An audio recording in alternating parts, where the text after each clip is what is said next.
he kind of zoned in a little bit and was able to really actually make some nice progress in the series and not just get blasted 0-3. Yeah, it was amazing to see MC kind of like so talented with less games, yeah. dominating, and then Moon be like, okay, I actually know how to play this game, so let's go. Protoss players are just so smart, dude. They just do anything.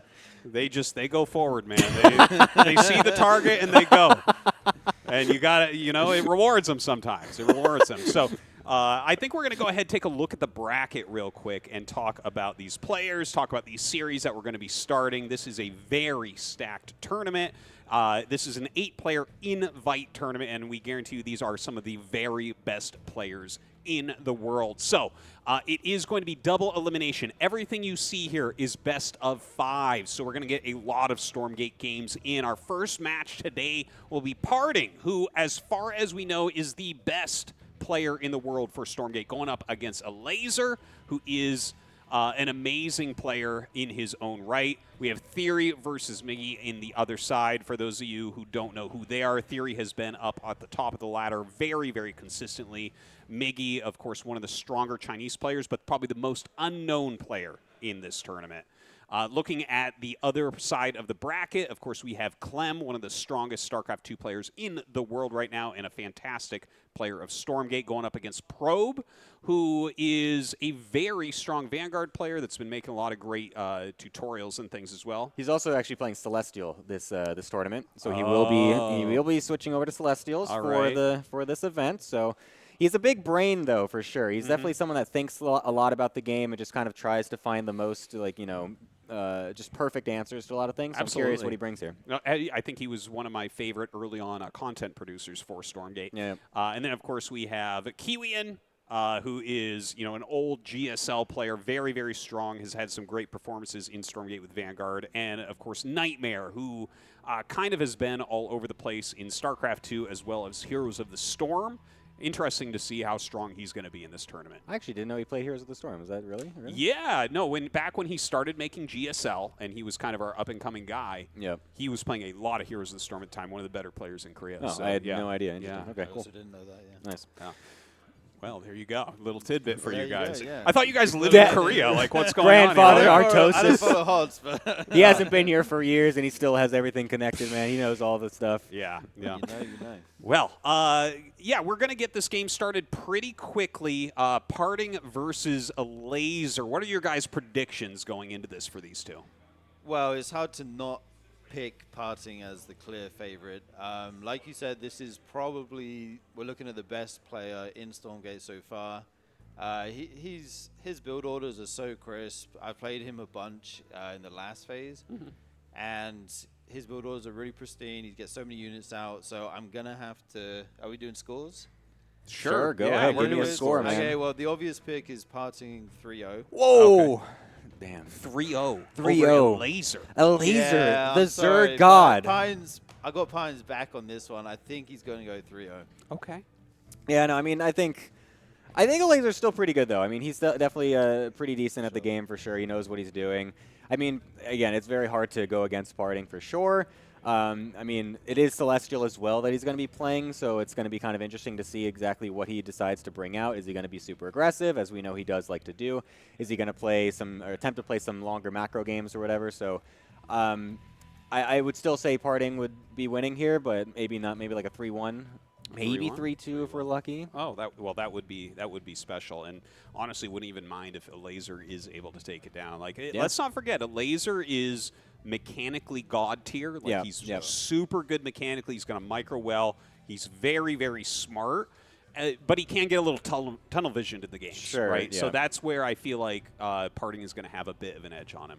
Another edge that Pine might have here is I don't think anyone's seen what he's doing in this build of the game. Yeah. Last phase, we saw a lot of Parting, but this phase, I feel like he's been kind of keeping stuff not hidden, but, there hasn't been any other tournaments he's entered, and I don't think we've seen what he's prepared specifically for this build, so I think we might be in for something new. Maybe. Yeah, and I mean, also when I was back doing the observing for the player area thing as well, they were actually both back there talking as well, preparing and just practicing and stuff, and they were like trying to find Parting's account, like in the leaderboard or whatever. Like a laser's like, come on, which one's you? Which one's you? And he's like, I told you that's me. And they don't believe him, of course. So. We'll get this started in just a second, guys. But one thing I want to mention is Parting does have the hometown advantage. That's true and as it's well. probably going to be bigger here than we normally see because everyone flew in and the game just started. So we'll talk more about that in a second. But here we go. And we're going to have Parting there in the bottom left as the Celestials. And in the top right, we're going to have a laser as the Infernals. Yes. I'm very curious what kind of builds we have coming here from Parting especially. I mean, he's going to already start by sending out the Arc ship across the map, as that is exactly what happens with Celestials. You have a floating town hall, and they just can go wherever they want, and that is also what's going to allow you to build buildings around its power field area as well. So you do need to send that across if you want to be able to build stuff in the other opponent's face and stuff like that. So we'll be going for that. Yeah, we do see the collection array being taken, not at the natural here, but at the kind of third base. So the Hexen actually won't see that immediately. So he will have to double scout and check if he's actually expanded or not, right? Mm-hmm. Yes, that's true. Yeah, that's the other funky thing with the Celestials. You don't really... It's hard to know how much they're committed to certain things because they don't have to expand in the normal patterns. They could just expand wherever they want. Since all their stuff flies, so you can just really mind game your opponents that way if you want to take that route. Yeah, I got to tell you, one of the funny things about this with the Celestials, a lot of things have actually changed since that last beta period, like the buildings, what buildings they're using and everything, the names of they kind of changed that all around, which I found to be hilarious because, I flew here on the day that the early access came out. Right. So I was just reviewing my notes of the last phase, and then I was watching streams this morning, and I'm like, wait a minute, why is he building the upgrade structure first? What is this build? And it's like, no, the Argent comes out of that one now. Okay. Oh my god, and we see a laser's not taking a shrine here. He's actually making a lot of gaunts and pushing out the map to meet Parting as that Arc ship flies across. And so far, it's looking pretty good for him. He did pick off a building there and pushes back this army as well. Pretty good start for a laser. Yeah, we didn't even notice that he was going on one base at the beginning of this. So this is actually going to be an interesting strategy because I think he's just expecting Parting to be going for something like this and is trying to counteract it and just delay as long as possible any of these Argents coming up or any of the link nodes getting made in his face and whatnot. I mean, it also just might be a laser wanting to go for a big aggressive push, but he's going to lose these Gaunts. This is a massive move. That's so painful to lose those two Gaunts right now on one base. This is exactly what Parting needs to have happen. Look at this. The Gaunt's coming back with the Hexen now, but he does bring the Argents back to fight. And they are getting powered up, so as the Argents get energy, they do more damage. So they're going to pack a real punch here. And the Gaunts, he does save that one that's low HP. Good micro from a laser here. Very good micro, pushing these Argents back. If he can clear these out and take the buildings out, it would be huge. But there is another Argent coming here from the south. This game is down to the wire right now. Well, there's a lot of Argents all of a sudden. Yeah, suddenly he's got from. Holy crap! Oh my god! Where did this come from? We suddenly just have like an entire army completely baiting a laser over here, and now these link nodes and shield, or whatever power banks are going to get set up here outside the natural. This is going to get really awkward for a laser. And the Gaunts are completely cut off now. How do they come back to the base to defend here? He's got to hit a perfect flank, man. Like, how do you do it? He's being zoned out so hard. The Argents just charged up. Look how quickly they're killing everything off. Yeah, the super-powered attacks that they have are actually so good. It's crazy how much less damage they do once they've run out of energy. It's like actually insane. He's pulling the Imps. He actually used the top bar ability on his building there to push back the Gaunts. And Laser's in a lot of trouble here. I don't know how you deal with this many Argents. Oh my god. Even using the overcharge thing there to be able to kill through some of those Gaunts on the flank, and then you can just turn on them, take them out as well. And, I mean, these Argents are just really not dying right now. GG. And that is a dominating victory. I like the very beginning of the opening by a laser, right? How he sent the Hexen out. He went back trying to harass a little bit. You know, it didn't really end up where you can see he's just thinking. Because it really comes down to this, right? The game is brand new. It's all new strategies. And you have to look at what your opponent did and really think to yourself, how do I counteract that?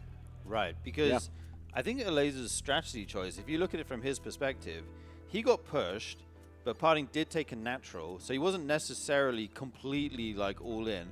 But he one base gaunted and still died. So if you only make gaunts on one base and you still die to that push, what's the next step here to defend it? I mean, I think you have to look down a different route, right? If the one base is not going to work with the ranged units, which is like this would normally be how you would hold anything in an RTS game, Right. maybe you have to expand so you can make more units. I mean, expand, maybe get some... You can't just make towers, right? Right, You can't yeah, just yeah. make. You can't do that. It's not just shroud stones. It's like one base shroud stones. That's not a build. Yeah, because then Parting would just make... Well, he could even just play the eco game at that point, right? He doesn't Yeah. have to push because he does have that second base. I really think if he kept a couple of those gaunts alive in the beginning, he got a couple... Yeah, caught. 2 of them got caught there. Yeah, It's true. It could have changed things a lot.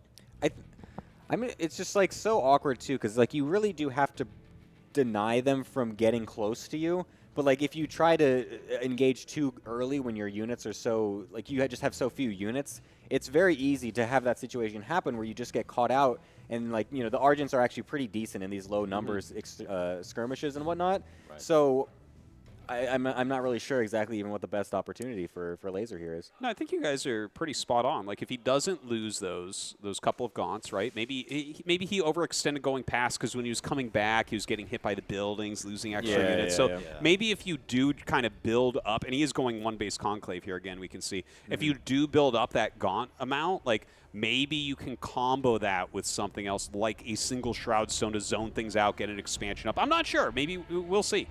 Yeah, these are particularly good maps for the Arc ship push, I would say, because Oh yeah, this one especially. it's such a short rush distance, natural to natural, right? Yeah, you also, even if they were planning to take a natural, which Laser isn't really doing this game, you also have this huge ledge below that you can just siege up with a bunch of turrets and everything from the Celestial side, so that makes it very difficult on this map specifically, but I mean, Parting's going to be sending it across again. Laser's going to be sitting on one base for now, trying to get as many units, and we'll see if he gets some sort of adaptation to be able to defend against it this time. Yeah, one good thing for a Laser on this map is that he can kill that creep camp True. without having to tank any damage here on the Hexen, Yes. which was not available in the last map, so that is a slight difference. Well, that is something for him at least. Really superb micro hold positioning there. Going to bring up a couple gaunts as well. So at least he's saving these units. Maybe that's a big part of it. That's funny. The skull just gets picked immediately. But yeah, look at this. Just setting up the creation chambers right away here, and this is going to be tough. I'm hoping that a Laser can do it. Yeah, well, I mean, we'll see what exactly happens here. We're going to start to be able to push this away a little bit with the high ground here, as they're not quite close enough yet. But once the Argents start coming out is when it's really going to get pretty hairy. And we're going to try to push away the... Yeah, I was going to say, I don't think we need to be attacking the Arc ship. That thing's not going to get killed off anytime soon. But getting a kill on the first power bank is good. And then we're going to start to be able to chase... Oh, actually killing the skull there mid-flight was very good before it can attach. But a Laser doing its best to try and just, again, push this back. He got a couple cancels last game, too. So now is when it becomes the difficult part of continuing to cancel everything. I love this one Shroud Stone. This is what I was kind of talking about at the beginning, where like if you keep your gaunts alive and you throw down one Shroud Stone, this may be able to zone everything out. Don't forget the building attacks and stuff are not going to be able to do anything to that Shroud Stone, and basing your defense around that, maybe you can get yourself an expansion up. Definitely, and you will need one at some point because Parting does have that collection array, that second base himself, so you definitely need to get a natural up at some point in this game if possible, but right now it's looking like Parting is pushing up this ramp. He's not content with just containing him on two bases, it looks like. He actually wants to push in here with these Argents, and you've got to keep every gaunt alive here. You really need as many as you can keep. It's really annoying, too, here now as a Laser because this Shroud Stone is so out of position. It's allowed him to deny the power banks from coming up onto the ledge of this cliff. But now Parting has this massive area to just walk straight into the main base here. And now we can start getting link nodes being made underneath this cliff. And now this is getting extremely awkward for a Laser. Yeah, that link node is just ridiculous right there. That is so painful. The speed with which he's able to put this down. The fact that he's able to make the shoot immediately on those gaunts. Very tough spot here for a Laser. This push just looks insanely strong, and Parting's done it perfectly, going around the tower so he doesn't take any damage. And now all these buildings spawn in a Laser's main base, and he's gonna have to pull workers here to try and stop them as they do eventually get all the way up the ramp here. I'm not sure how he's gonna try and hold this. Well, he's trying to hold it by kiting, but he's actually got less gaunts than we have Argents, which is not ever going to work out for you in a million years. So I think Parting is about to just take this 2-0.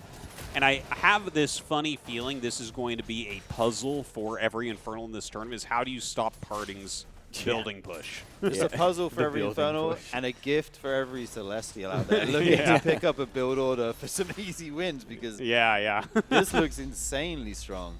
Yeah, if I'm watching this right now at home, I'm not logging on and playing Infernals right now. Yeah, man. All right, GG gets called. Parting goes up 2-0. So suddenly my prediction is looking pretty good. Yeah. Go. It was the easy prediction to make. You can brag about it. It's fine. You sounded shocked, but okay. Nah, I mean, a 3-0 is kind of, we can say we did kind of expect it. But I am still holding a little bit. Right, Gemini? Yeah. These are some smaller maps, though, right? True. If we don't go into Jagged Maw right away, which I imagine we did not get picked. Well, eventually we'll go into Yeah. But if we don't have that, then it's like, okay, well, maybe some of these bigger maps, you're a little bit further away. He has a little bit more time. Maybe there's a better zoning position, because obviously we saw what he was thinking with the Shroudstone placement. Yeah. But when Parting just walks around and abuses that other side, it's, Yeah. Some of these maps might have a more favorable layout for that type of strat from a Laser. Or maybe he needs 2 Shroudstones. I also just want to see, or maybe 9 Shroudstones. Maybe to beat 9 Shroudstones. To beat this B Infernal. You got a double shrine right away to have enough imps to make enough Shroudstones to stay alive, man. That's what it's all about. No, I'm curious, though, how the Shroudstones actually interact with it, like how much they can actually push back the Argents and whatnot. I haven't played with this type of stuff myself. I've only been, trying to learn a little bit of the Celestials, but I mean, yeah, maybe it is just a bunch of Shroudstones, man. Maybe that's how we defend it. Oh man, yeah, I hope not, because if you're forced to sit on one base and make static D all day, it's like, that's not the way. It would be pretty. You don't want to do that. It would be awkward. No, for sure. That's not what you are hoping for as your answer as the player. Yeah. You're like, well, I have to make 50 turrets at home to defend your 50 turrets. This is the fun thing about a new RTS game, though, right? It's so much of early RTS games is people finding the most abusable thing and abusing it as hard as possible, and then you either find a way out or a patch comes. That's a new RTS. That's what it is. No, the discovery phase in the beginning is definitely the most enjoyable out of anything. It's just very fun just to be on ladder and just doing stuff and just knowing that it's definitely inoptimal, and I'm just playing and knowing that I'm going to probably just learn something from what happens. It's like I play a game, something happens, then I'm like, okay, well, I guess I'll just take this for the next one too. Sure. Right. We do have Isle of Dread as the map here, right? So the flight distance is going to be a little bit further. And he actually opened differently there. I saw an Iron Vault going down for a laser as opposed to a quick conclave. So interesting. Yeah, maybe we can get a very different looking game. I don't know if Parting is going to try to basically do the same thing, just a little bit slower. Yep. Yeah, well, I mean, I guess I do know now. Thank you to waypoints in modern games. But look, a laser definitely has a different idea this game with that Iron Vault. Yeah, I wonder what he's looking at here. Do you think he might go for some backstabs on the collection arrays? It could be. Yeah, why not? Instead of fighting the army straight on, try to go round. That's very interesting. Yeah. I like the idea. Because you can use the top bar ability to save it, but eventually you're going to run out of charges, right? And that's what you need to be able to hold the push anyways, right? You need to make them run out of those charges elsewhere, perhaps. Yeah, he also can't then use them offensively is the other thing, too, if he's forced to use them defensively back at his collection arrays. Yeah, that could be interesting, actually. Yeah, not a bad idea. Not a bad idea. I'm going to go ahead and try to get this speed camp right away. Maybe make a few fiends in here while he can as well. Yeah, if he can get some fiends out really early on, that would be something we didn't see in the previous games. He's actually going to go for a shrine as well. Wow. Oh, Does he just not expect Pine to do this push on this map? Maybe just because it's so much further that he feels like he has time to get other things going. Maybe. You know, the secondary shrine. Maybe you. Oh, kind of my like the gosh. placement of You that. know, I do like that. He can easily farm this, this Yeah. creep camp here as well. Yeah. It's also the health buff one as well. So if you're just sitting in that and they try to you know, get you out of there, you just got the True. health buff right there as well. Not going to worry about that even a little Oh, bit. and we do see the backstab I was talking about with the Fiends here. Yeah, yeah. This is Calling very that. interesting. I mean, he can defend it with a top bar ability, but eventually, do you need to send something home to deal with this? I don't. Well, I mean, I think you use Or- top bar for now for sure. And then afterward, because he can go to the nat as well. There's another collection right there as well. To hit, Yeah, right? rotate Yeah. back and forth. I wonder how much power parting actually has available right now to do Oh. multiple of them. Getting a little caught here in the middle of the map as well, actually, is kind Hey. of doing pretty decent here. Gets one of the Hey. Nice Argents pickoff. basically for free. I got to tell you guys, I never thought I'd find myself rooting for an Infernal player. But right now, I'm feeling it. I'm like, come on, a laser. All right, we're figuring this out. Yeah, he's going to be able to get on top of the second one, maybe. Unfortunately, getting microed back into the Fog of War, but nice split onto the Brute. Gets a couple of the Fiends on top of that weakened Argent. Will be able to kill that off, but unfortunately not able to get the power bank here. So overstanding maybe just a tiny bit here is a laser, as now the Arc Ship is getting closer and closer to his bases to get more power banks set up to make sure these Argents are nice and energized to get their super powered attacks. It looks like he just lost his Hexen in there. We just missed that on screen, but he does force that power bank to go down. And the Argents come up before he can get this Shroud Stone all the way up. The Shroud Stone's still building. And he does. It's like he's kind of sacrificing here. This reminds me of like the very early like Hedgehog pushes, where you're like, "Yeah, take my units so my Shroud Stones can finish." Yeah. Farting has committed to push the natural here as he's making the buildings, but the real problem now is these Argents, right? He is picking off some and a few are getting weak, but if they start to snowball like we've seen in the previous games, suddenly they can get out of control really quick. Oh, the ability here Oh, onto the the top bar power ability. bank is actually so sick. I thought that was actually going to be a pretty decent trade for a laser. I think he's doing a really good job of splitting up the Brutes after getting a lot of damage and then chasing the Argent, because since the Brute can't quite catch up, then splitting it into the two Fiends to then catch up and then get the final blow to kill it when it's low health is really cool. And he's doing a pretty good job of that, but getting a bit of extra damage there on the way out. And now there's a lot of Argents suddenly out here right now, and this is looking a little bit awkward here as a laser's now kind of stuck between going into his main and his natural. Well, he does have another Shroud Stone on the way. Oh God, it's gonna take so much damage. He dude. did have one on the way. Yeah. Oh man, Shroud Stones when they're building go down so fast. Yeah. The Argent's just powering through that and kiting back a little bit here. The Arc Ship gonna fly back home as well, and now he's just gonna dive on an actual Shroud Stone. Just a laser a little bit out of position. I feel like where we watched him evolve a lot in this very quick 3-game series, Right. but not quite enough. But it feels like he's feeling it out. It does feel like he's come up with very good ideas. Definitely, and you gotta save this base, right, as a laser. So he is going to push in here, and he has to fight under the buildings now without his tower, which is super scary as the Argent numbers are growing here. And that shrine is starting to get low, down to 20% health. He's picking off all these gaunts here, and GG gets pulled. Partin steamrolling through this series with a quick 3-0, and he used, well, basically the same build every game, right? Yeah. I think it was like basically exactly the same each game. Right. And a laser, of course, using 3 completely different builds, trying to parry him. And you know, this is the thing. Parting does this. Like before the Celestials were out, he did it with Infernal, right? And well, there wasn't really a big tournament for just when it was pure Vanguard, but he would have done it with that too, because the guy's a world champion of StarCraft 2, so Yeah, he man. knows what he's doing. Yeah, it was a tough series for a laser. I mean, he's not dead. He's still got the lower bracket as well. So if you want to see more laser games, you know, he'll still be there in the lower bracket trying to get some wins. But for now, an unfortunate showing. I mean, getting parting first match is not exactly the way you want to start your tournament. That's, you know, you're getting put against basically the tournament favorites. So a bit of an unlucky draw, we can say, for the bracket for him. Yeah, well, I mean, you're going to have to play him eventually. There's only 8 players That's in the true. tournament. True. If he plays him again, likely in the grand finals, we are expecting Parting to kind of dominate the tournament, and so far he is looking up to the task. Oh, yeah. Definitely. And the thing I really liked about these games is that everyone's kind of complaining about Kreese being strong and the air rushes being strong and stuff, but Python showed us something a little bit different. That it's just like there's another option out there. Like There's another thing to complain about. You also need to worry about this push and base your whole game plan because they might go for it. Parting only has a little bit of knowledge that there's a second resource in this game. So when you say Kreese, like, wait, what? Which race has that? No. Okay, I think we're going to jump to a quick commercial break, guys, and when we come back, we'll get into our next match. Oh, never mind. All right, sick. Parting's actually going to come up and hang out with us, and I guess we can talk to him about his great strats. Yes. So never mind that.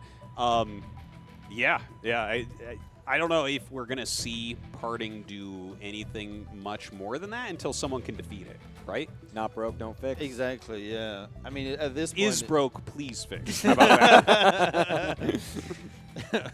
Yeah, at this point, it's up to his opponents to come up with an answer, right? The thing is, I'm sure he has other strategies.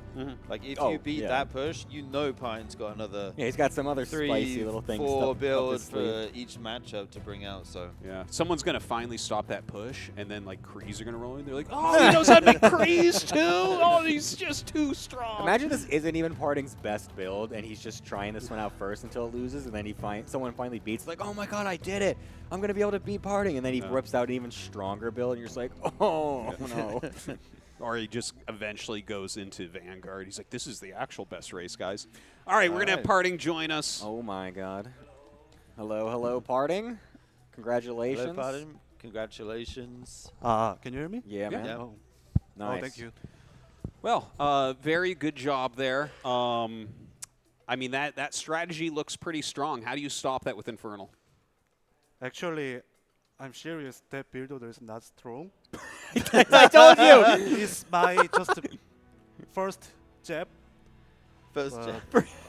I think because they not enough time for practice, you know, the Elijah and I don't know other guys, but yeah, that's why he died. So that's just your first jab. Yeah. And that's like just your first poke into them, and then you're much stronger after that?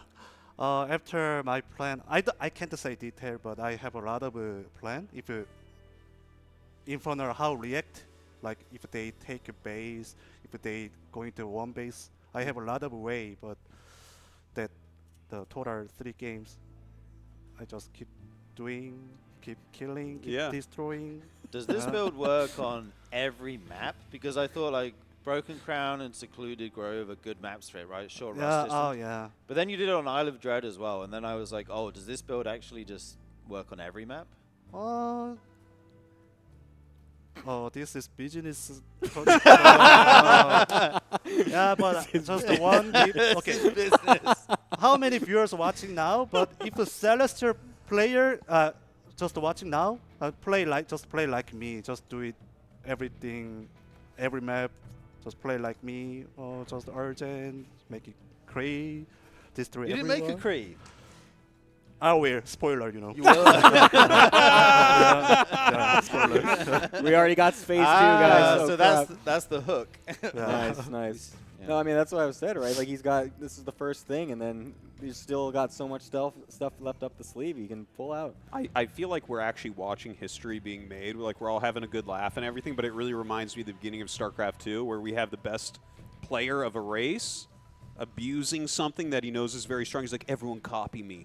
And then everyone's going to copy him, and that's going to be the only build, and it's going to get nerfed. And then it's like no one's going to know how to play the other builds except for him, and I think it's hilarious. This is like the 2 bunker rush at the bottom of the ramp from early 2010. Yeah. But I think that my builder is not same like 2 bunker rush. It's not I don't know, yeah, maybe much not. strong. Trust It's me. much more complicated. Oh, yeah. yeah. You have Yeah. to right-click the arc Yeah. ship towards their base. And I did notice that one game you made 5 Argents, but the other game you made 8 Argents. That was very good. Oh yeah. Any more questions from you guys? What are you expecting for the rest of the bracket? You gonna just, not lose the entire time? Just go to the finals, no losses, win every game? Actually, next match is Miggy versus Theory, right? Yeah. But Theory is my teammate. He's very good player. Also, we practice a lot. Maybe that match will be epic. matchup. Awesome. I think viewers will love it if Theory win. Mhm. But we don't know the Miggy how he play. Yeah. He's a very mystery guy. Yeah. But I hope they show us the great game. I hope Yeah. so too. Me too. I have a question for you. Looking at the rest of the bracket, who are you not scared of? I know you're not scared of anyone in Alright, this not scared bracket, of but like, anybody. who do you think is your biggest kind of threat in this bracket? Okay, be honest. I'm not joking. I very worry about Elijah because I know his mechanic, the RTS, is very well because he played a lot StarCraft 2. We have a great memory about practice. I know how he very smart player, so I a little bit worry about him. But I think just not enough time because he have to come to Korea. It's travel not enough practice time, you know. Yeah, of course. Of course. So you think that was your hardest match? Yeah, is what yeah. You're saying? the rest Yeah, of He the only rest got of the to games phase are gonna one of be his strategy, easier? and that was the hardest. That's the most resistance he's And gonna get. Didn't even use his best build. Okay. So now I changed my plan. Right.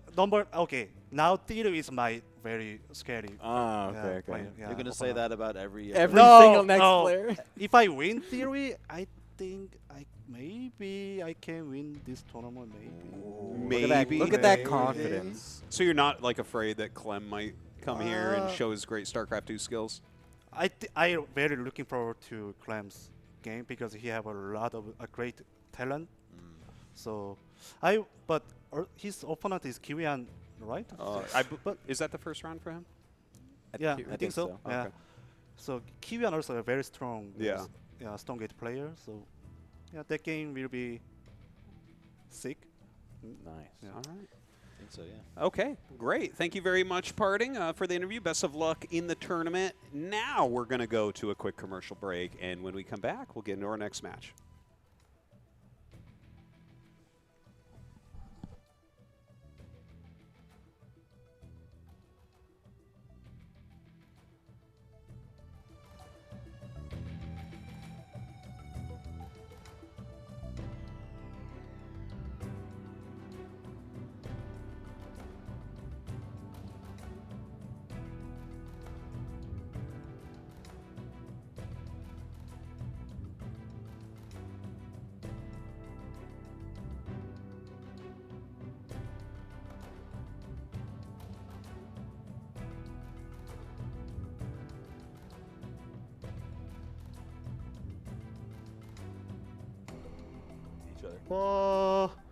Actually, this dude is my fanboy. In tournaments or in the stream? Stream. Okay. Say, go to stream, yo, yo, yo, yo, yo. He told me every day, came to my stream and then, oh, yo, yo, yo, every day, just like NPC, you know. Yeah, yeah. Just yo, yo, yo. When I meet him first time is this year, right? March? Like online or in person? No, person, yeah. In person, yeah, March. Okay, okay. But you guys knew each other online before that? Yeah. So, but yeah, my first time, like, we talked online. He's given me replays before in StarCraft 2. I've subbed to him. In StormGate, he messaged me in like January. He DM'd me on Discord. We're both top of ladder. Right. And the messages are pretty funny. He's like, hey man, how's it going? Yo, how the fuck do you beat Vanguard? I was like, oh, I told him some things. So then we started talking and trading strategies. Ended up being on the same team. That's kind of what led us here, yeah. So you were playing StarCraft 2 competitively. You were obviously very viable as a top player, but you were also getting your bachelor's, right? Yeah. Now, obviously that's done. Your bachelor's is done. You're in a different position in your life. Are you more invested in StormGate than you were in StarCraft 2? Certainly, I'm very invested in StormGate. I'm taking it as seriously as I can. It's kind of a dream to like be a pro gamer. So now that there's an opportunity where I can actually be a pro, like a real pro gamer, I want to give it the best shot I can. Good story. It's I'm good. tossed. Nice. Yeah, there is something nice about a new RTS game. Yeah. Like right when the game comes out and trying to figure out everything before there's like a meta and then people are frustrated like, oh, I have to make this unit or this strategy's bullshit. Yeah, for sure. I think I'm one of those players that's good at figuring stuff out kind of early. I'm not like a 500 APM mechanical demon, but I can figure out cool strategies and play at a well enough mechanical level. You don't need high APM. Yeah, StormGate made it very comfortable. I'd say the hockey Oh, thing. the hockey layout? Yeah, like yeah. This side, left side. Yeah. All of things like attack and Yeah. hold, patrol. Yeah, they made the whole grid layout like a lot It's a good idea. more ergonomical. Yeah. Obviously, this game's been in beta. Everybody's been talking about it. It's about to actually drop. We're in Seoul now with this big live tournament. We haven't had anything like this yet. What does this feel like for all this prep you put in, and now it's going to be open to the world, and all these new players are going to come in? We've played through, I think, 4 phases of Stormgate now. Yeah. And we've kind of gone like, we play really hardcore and then there's a break. And then we play really hardcore and there's a break. So now we have early access. All the tournaments are going to start ramping up. The reality is hitting. We're going to be there's going to be no more breaks, I think. Just play. Of course, I'm very, very exciting. And thank you, Oh, yeah, no problem. Tasteless and Core A. Yeah. Made it this tournament. Very grateful. No, Thank you. Thank you so Thank you for much. coming. We're so happy Thank to you so much. have you And and do this. very grateful to Frost Giant. I know they hard working for made it great RTS, the game. Because recently RTS is not popular game, but Frost Giant keep trying make the great RTS, the Stonegate. So this is your first time in Korea. Yes. Korea is kind of the land of StarCraft. StarCraft 2 has been 13 years old, and that's kind of where you cut your teeth, right? Yeah. What does it feel like to be down here in Seoul now for this huge international competition? As Party was saying before, thank you so much for this opportunity. Tasteless, Core A, Frost Giant. It's really like one of the coolest moments ever for me. I've watched StarCraft since Brood War. I'd stay up late at night in middle school watching like those bootleg stream broadcasts through VLC. I've watched the Korean esports scene forever. So to actually be here as a player is really a cool experience. Here's a question for you guys. Obviously, RTS games are really hard to get into. But if Stormgate's going to be successful, there's going to be a whole generation of people that are way younger than us. There's going to be a lot of young people that are going to see the event we're putting on here or see the game online and look us up. What advice would you give to somebody who wants to really try to learn an RTS game? First of all, a game is mainly for having fun. You can have fun with any genre of game, no matter how challenging. One of the keys to happiness in life is self-improvement and progress. So it feels good when you play an RTS because it's very easy to improve and look at a build order, look for optimizations, and continuously improve forever. It's almost like a infinite feedback loop of self-improvement. That's kind of the way I promote it to my friends. There's casual game modes in RTS. You can play co-op. I think the arcade is going to be huge whenever they come out with the editor. As a casual player, it's really easy to get through those modes. If you're trying to be a pro gamer, there's no better time. Okay, I think he speak a little bit serious, but I'm a little bit joking. So if you want to be a coolest person, just play RTS. Why?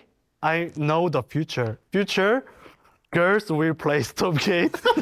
And if you want to make a girlfriend, play Stormgate and play co-op. This is my life advice. And then if you fail, just blame me, just DM me, Twitter or Party. I hate you. You made me. Don't make me alone. Okay. And then I will apologize to you guys. But trust me now. Invest me. Okay.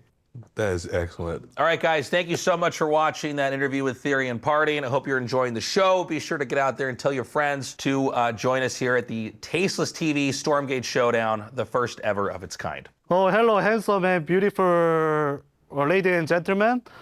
Thank you for watching, and keep watching, and we will show you guys the great game, and enjoy, and chilling, be kind, be patient. See you next time. Yeah, thank you. My name is Theory. I'm here in Seoul, and you guys are watching the TastelessTV Stormgate Showdown. Watch it. Watch Sit it. down. Stormgate. Or go to the bathroom and come back.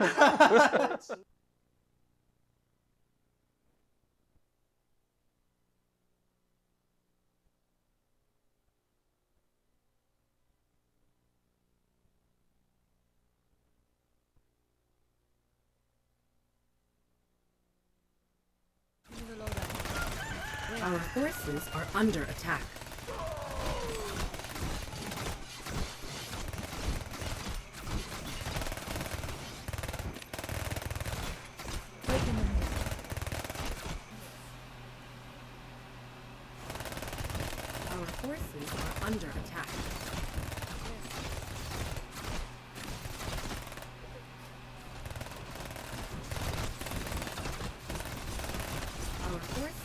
under attack.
Welcome back, everybody, to the Tasteless TV Showdown here for StormGate. We want to do a quick update here. There was a mistake in the bracket, so we might need to bring that up for a second here. The lower half of the bracket, the players were swapped, so we're going to have that updated.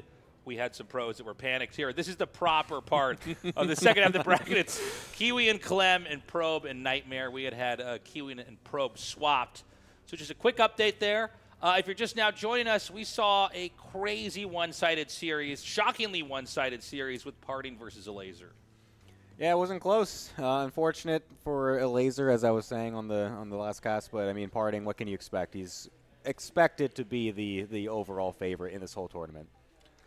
Yeah, dude, that push he did, I mean, he executed it flawlessly. It looks very tough to deal with. And I'm kind of curious how the other Infernals are going to deal with that. I'm not sure what you're supposed to do, so I'm curious how that's going to look in the future, but Pine looks very strong here. Yeah, I mean, he looks... Celestials is kind of scary. Like, it seems like it's built... Like, when I play it, I'm like, how am I not going to rush with this thing?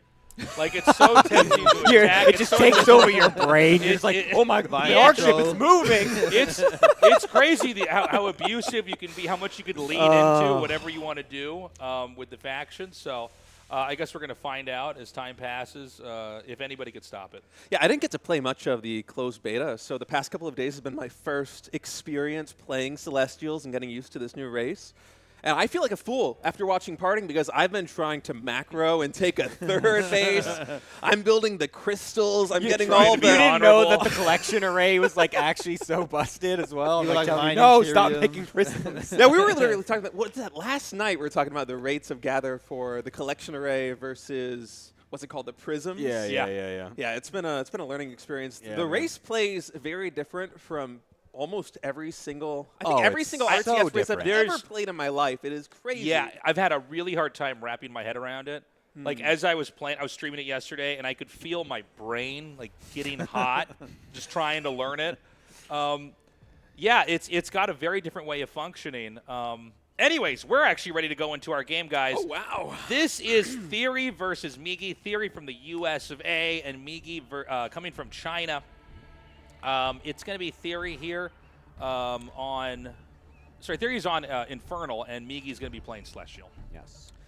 I'm very curious what kind of difference we're going to see between Miggy and Parting, obviously, because they're both playing Celestial. So I want to see what kind of strategies that Miggy wants to throw out here. Obviously, he's currently not even sending out the arc ship. He was just leaving it towards his base for now.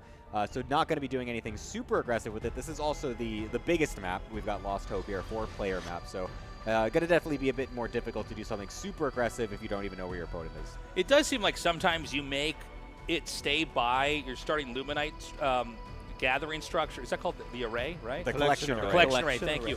Because you want to get one more worker out and then try to move it out on the map. But yeah, this is a map where there's a lot of different, well, more than just one spawn for your opponent. So I guess you're a bit more incentivized to try to stay back and defend. Yeah, definitely, especially with this Hexen poking in here. You do want to shoot that away with your new Morph Core that comes out. And we do see Miggy taking a natural here, as he sees that it's not the push that Parting was doing, that Arc Ship is at home, so he knows he's safe to take that natural base. And we have the creation chamber coming down at home as well. So yeah, he knows he's pretty safe to macro up here. At this map, if you look in the center, all that green is Therium. Yeah. So if this becomes a long game and you're able to control the middle of this map, you can have an overwhelming economic advantage. And sometimes the game leads towards that. Yeah, it seems like if you were to play this map correctly, you would try to somehow get map control and then just suck up all that Therium. And then you would have such a disproportionately strong Therium-based army. Obviously, Therium's kind of the more valuable, rarer resource. It's harder to gather. I mean, and with an absurd amount of Therium like that in there, yeah, it's very tempting to get in there and try to do something.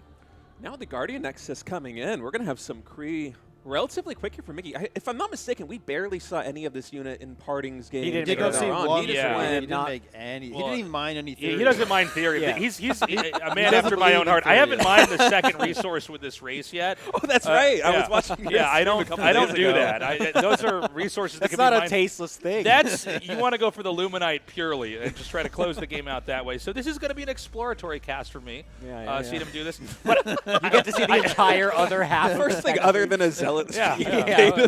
this is different. Now the Kree builds I've heard of. My chat's told me about him. This is apparently like I guess if Artosis were to play this race, this is what he would be doing. This is the honorable way to to play the game. Basically teching into melee units and trying to put pressure on and really developing up. Yeah, the Kree is a really fun unit to play around with, especially against Vanguard. Look at it go. I feel like, yeah, the way they roll in a around like this sonic ball. is great. It's a like someone droidica. took a Zealot and a Baneling with centrifugal hooks and combined them into one unit, because not only does it do splash damage on contact once it breaks from that rollout, but also when it dies, there's a brief period where it's stunned, it's locked in place, and then it explodes and does small AoE damage around. It's a really fun unit to play around with, not just because of the speed, but just how explosive it is in those opening engagements. Right, and with the upgrade, it has 50 armor as it's rolling around, which is an insane amount. Yeah, that's and wild. It's actually insane, and they're very tanky. And you see them here already jumping on some of these infernal units. You don't want to lose these gaunts early, and they are quite squishy. He doesn't manage to get any. He has to back up here. So good save there by Theory. And he's going to make a tower just to make sure these Kree don't run wild, basically. It is very interesting that he is just going straight into Kree as well. He didn't even try to like do anything with early Argents or whatever. He just straight up rushed right to Kree, knowing that he had the room to do so. There's nothing that the Infernal can really get out at you that early to actually punish you from doing that. So just goes straight into Kree, goes right across, rolls on over, and he's going to be able to do some little light harassment here and just maybe prevent Theory from trying to take any extra bases too quickly. Yeah, it looks like you wanted to poke into that spot in the bottom right. You can expand there. That location, also known as the place I thought was the starting location when I tried to scan the Celestial. Has everybody else experienced Everyone this? did the same Okay, thing. yeah. Everyone did it. I Right. saw MC do it as well with the Oh, did he dog do in it? the first series. I've had enough games where I go, my God, he's not in any of the other locations on the map. So, yeah, he checks down there to see if there's a base. Now we're going to have a little bit of pushing in. I think there's no way that you can get too deep in here as Miggy here. Theory is too safe. Yeah, Miggy's just going to try and come in here with these Kree and basically take any free damage that he can. Of course, with the rapid cooldown on the rollout, you can kind of come in, do some chip damage on the gaunts, maybe pick off one or two, and then immediately peel back to that healing zone. And behind this, because you have the map control of the Kree, Miggy back at home, he's starting to expand. He's getting a lot more prisms out. He's already taken the third collection array, so his economy is really booming, and Theory is, up until this point, contained. And of course, with the speed of these Kree here for Miggy, not only is he able to keep Theory on his side of the map, but Miggy can now also take control of those creep camps and start collecting some bonuses. Definitely, and Theory is now taking his third base, which is a little bit behind Miggy's. So I'm not sure how that's going to line him up economically here, if he needs to do something or if he's content to just macro up here. As we were talking about before, the middle of the map is very important, and we do see Miggy being the first person to go out and contest it, taking that vision camp. The vision camp now gives not only the vision in the middle of the map, but also extended vision to all your units, a slight buff to every unit, their vision. So you might be able to get the edge on your opponent with that vision buff by seeing them a little bit earlier than you would originally. You're actually going to roll in here with a few Kree. If you can detonate them on a worker line, like, you're going to get good value out. But the main purpose is to see if he's taken that other base in the He pocket hasn't seen there. the bottom right. He thinks that maybe that's not still taken here. Because he definitely wasn't actually pressuring. He was taking the towers when Theory actually expanded, so I don't think he's actually seen the bottom right. He might think that Theory's still on 2 bases. Right, so Miggy maybe slightly in the dark here. I think he will eventually confirm, or maybe he just presumes there's a third and he's checking if there's a fourth. Perhaps. Yeah, he might have wanted to see if there was something finished where, maybe that other base could have been, just to get an idea. I mean, when you think about it, if your opponent could expand and there's a base that can be seized and you have no way of just confirming it or not, you could be in a completely wrong place. So he's going to come down here and check again. He's going to see the later third is going to be getting developed down here now. And, it's interesting to have a change of pace here with a bit more of a macro development Celestial game after kind of having those crazy parting games. I feel like this game is already lasting quite as long as for the first 2 games of the last series. I mean, this is great. But I want to see where Miggy tries to develop up to from here. It looks like we have Theory now on the push, starting to move out on the map. Yeah, he's going to move out with that first Magmadon. Very strong if he can get them on top of the Celestial units. I'm curious what Miggy's tech of choice is going to be here. I've seen some people trying to use the Animancers with the Storm, but I'm not sure if that's the best option. He has a lot of creation chambers right now, so he can just keep making a bunch of core units here. Okay, he's actually got a ton of Ardents there, as well as Cabals. I'm curious what the Cabals are going to do, because the ability that they have to like lift things up and stun them could be really good against the Magmadons as well. But all of a sudden, actually, we're in the other side of the base here. I'm not sure how he's even gotten into this spot. Oh, with the Magmadon through the tree. Oh my God, you're right. Yeah. So there's just an opening here in the main, because those Magmadons can tear down trees, and so. Now, I mean, the core infrastructure is very exposed. Yeah, but the Magmadon not really getting a big stomp off. That means that Miggy's going to be able to come in with all these reinforcements, and suddenly Theory's going to have to peel back. For a moment there, I was thinking that Theory had a big opportunity to get some damage done, but of course, without that Magmadon, those Kree are so scary with the pure Gaunt Force, because if they get a full surround, I mean, those Gaunts go down in a couple of seconds at most. I mean, Miggy has to know at this moment, he is in the lead. He hasn't won yet, but he's certainly winning, right? I think the idea there from Theory was not bad, but clearly he wasn't prepared to just deal with the basic army set that had been made here from Miggy. Miggy now continuing to roam, and it's going to be a moment where, Theory has to basically back off and start to expand and develop. The thing as well that's kind of interesting to note here is that Miggy playing Celestial, the longer that the game goes right now, there's a lot of confusion from the Celestial players of how to actually play against late game Infernal, because it gets very difficult once the Infernal army gets super just well-rounded. There's a lot of extra splash damage with Hellborns, with Magmadons, and things like that. And so it becomes quite difficult for the Celestial player to actually deal with that. So we do need to maybe see Miggy go for an aggressive push like this to try and maybe cut him off before he can really start to power up into the later stages of the game. Absolutely. And we see Theory now just coming up on 130 top bar energy. Once he gets to 150 and tier 3, he will have the Dragon available. So you could be starting to bank his top bar energy and Therium, because it's 700 now to get that. But we actually see the big push coming in here. He's got towers. The Magmadon's trying to get on top of this army. I mean, he tries to push in. The Magmadons, they drive him back, but then they basically exhaust the Magmadon's stomp ability. I don't know if he used all of them at once or not, if he has more pocketed, but Miggy trying to move in, not able to really do much damage. Theory did end up burning a little bit of Animus there in that attack, so that's going to put him further out of range of that Dragon. Yeah, it doesn't look like that's going to be online anytime soon, but he does have the Harbinger out here, which is great. He does need some way to deal some damage back eventually, so that is one harassment option. It's just sitting there right now, but what's actually inside that right now? Bunch of Gaunts. Bunch of Gaunts. Oh, there's so many Kree waiting for them. Yeah, there's no way this can work. Gotta say, right now, I mean, Miggy looks to be in really good shape. Oh, they're leaving. Hold up. Well, they got a Juke top right base. Juke. Okay, well, I guess he's just going to go down here anyway. I guess one of the problems with doing Gaunt drops is, like, what are you going to invest? Yeah, it takes so long to kill these things. When you're against Vanguard, you have the Bobs, or Infernal, you got, the Imps. Yeah. Right, those prisms are actually kind of tanky, and also the top bar ability of the Celestial that attacks can deal with the drops really well, I think. Yeah, it almost seems to me like Gaunt drops aren't the way to play in this matchup. Yeah, I'm not sure what you want to do yet, though. I still don't really understand Celestial. I feel like just getting like just a really big army that just like can't be stopped, because the lacking splash damage from Celestials is the major weakness in the later stages, I would say. Like what you're saying, like the Storm from the Animancer is not amazing. Like it's sort of okay. You also have to channel it from the actual unit too, so the unit almost can be like on a suicide mission just trying to get these storms off.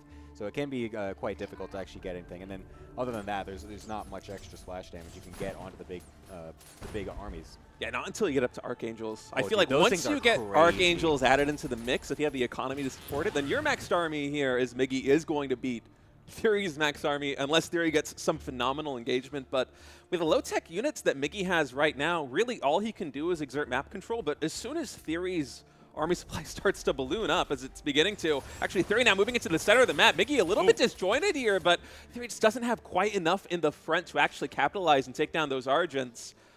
Look at the supplies, though. Theory starting to really dwarf Miggy. It looked like Miggy had this game building with a ton of momentum, but now also this Gaunt drop at the top base, taking out all of those prisms. Theory with some really good plays, despite being stuck in his corner for the majority of this game.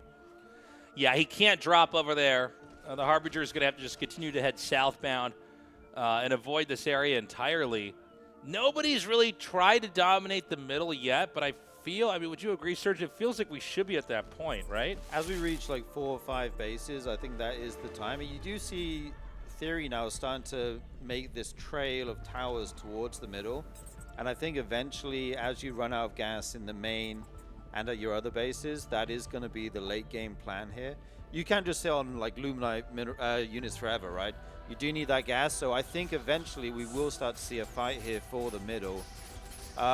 Theory also has enough Animus here to get a dragon if he can get the Therium necessary.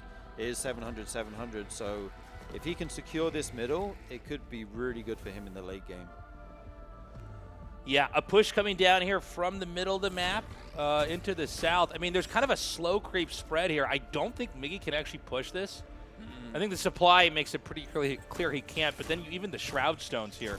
Oh, this might be an overextension, but let's see.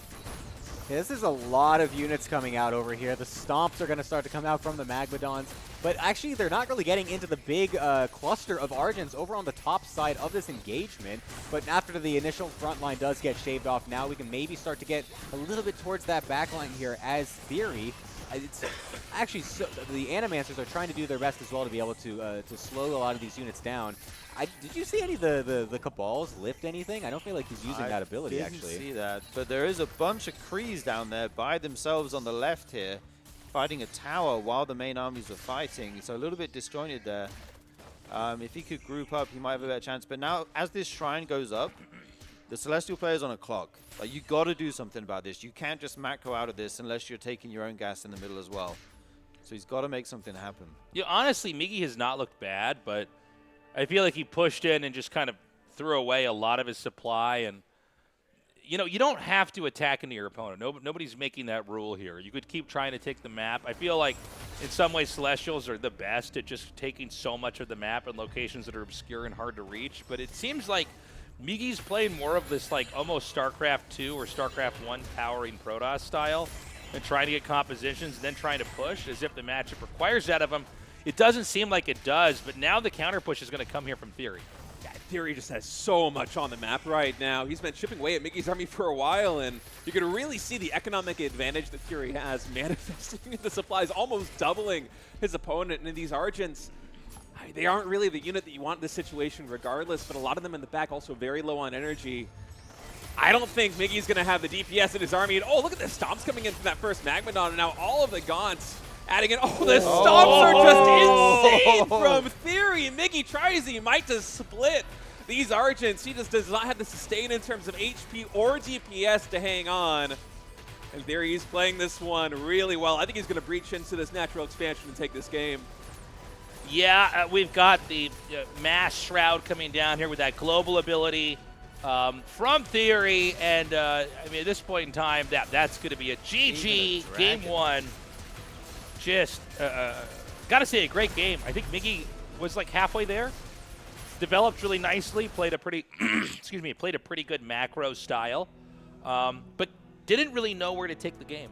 I think he was doing really good earlier to deny the bases and stuff like that, but I feel like he got stuck taking the towers in that one moment, and that's when Theory was able to start expanding some more. I feel like he maybe could have still kept trying to deny like the third bases and stuff like that, because then once Theory started getting those extra bases, that's when he just starts to really power up, and you just can't deal with the overwhelming numbers that Infernal can really pump out once you get so many bases out. So I feel like he maybe should have been continuing to be as aggressive as possible no matter what was happening.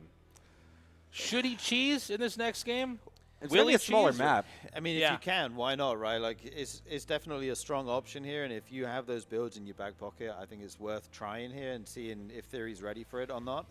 Or if you had a little notebook out when we watched Parting versus a Laser to start things out, because he made it look very easy. And that was a different style than what we saw from Miggy in that previous game. But I think if we go into a smaller map, you kind of want to test Theory a little bit here as Miggy. Theory has shown that if he gets into the late game, he is a very formidable opponent. His defense was on point. Even when he was cornered on his side of the map, with his Gaunt drops, he was able to get a lot of economic damage done, taking down Prisms at a couple of different moments there in the top right. And I feel like for Miggy, with how good the early game was, if you're going to have that early game and still not be able to carry that momentum into the late game, you probably should try and shake things up, either with the way that you're developing your build at home macro-wise, or with some kind of all-in build here in game number 2. Well, we're in game number 2 now. It's going to be Miggy versus Theory, with Theory up 1-0. I do feel like there's a world where Miggy can play a conservative game and then just play a cleaner end game. But, you know, it's really hard in a new RTS game to figure out, like, okay, where exactly do we want the game to go once we have the lead, right? That's where you have so many different options, so much more tech. It's so much more convoluted than early game. Yeah, absolutely. We did see him go towards the Animancers towards the end of that last game. So I think that was his plan as far as unit comp goes. But he wasn't able to get there. As soon as he had that critical mass of Magmadons, Theory was able to just kind of push through everything. So I like what you were saying earlier. I think it was about hitting a timing, some kind of timing before the Infernal grows too much and gets that, what seems like the better late game comp, right? Especially once the Dragon comes out and you have Magmadons disrupting all the channeling abilities. It seems tough for the Celestials to keep up, so I'd like to see something a little bit more mid-game focused, if not early game focused. He's not even really sending out the Archship this game either. I mean, I think that this map is an excellent one to be going for something like that, because the cliff underneath that natural is... Oh, wow, yeah, wait, what? Oh, hello there. What is his imp doing? Hey, buddy. Yeah, what's happening That's here? not the right base, you see the little guy. No, I actually, for a second in my mind, I was like, yeah, well, of course, because Theory's in the bottom left. No? What's going on? What is this little guy doing? Having fun. Gonna build a Hey. meat farm?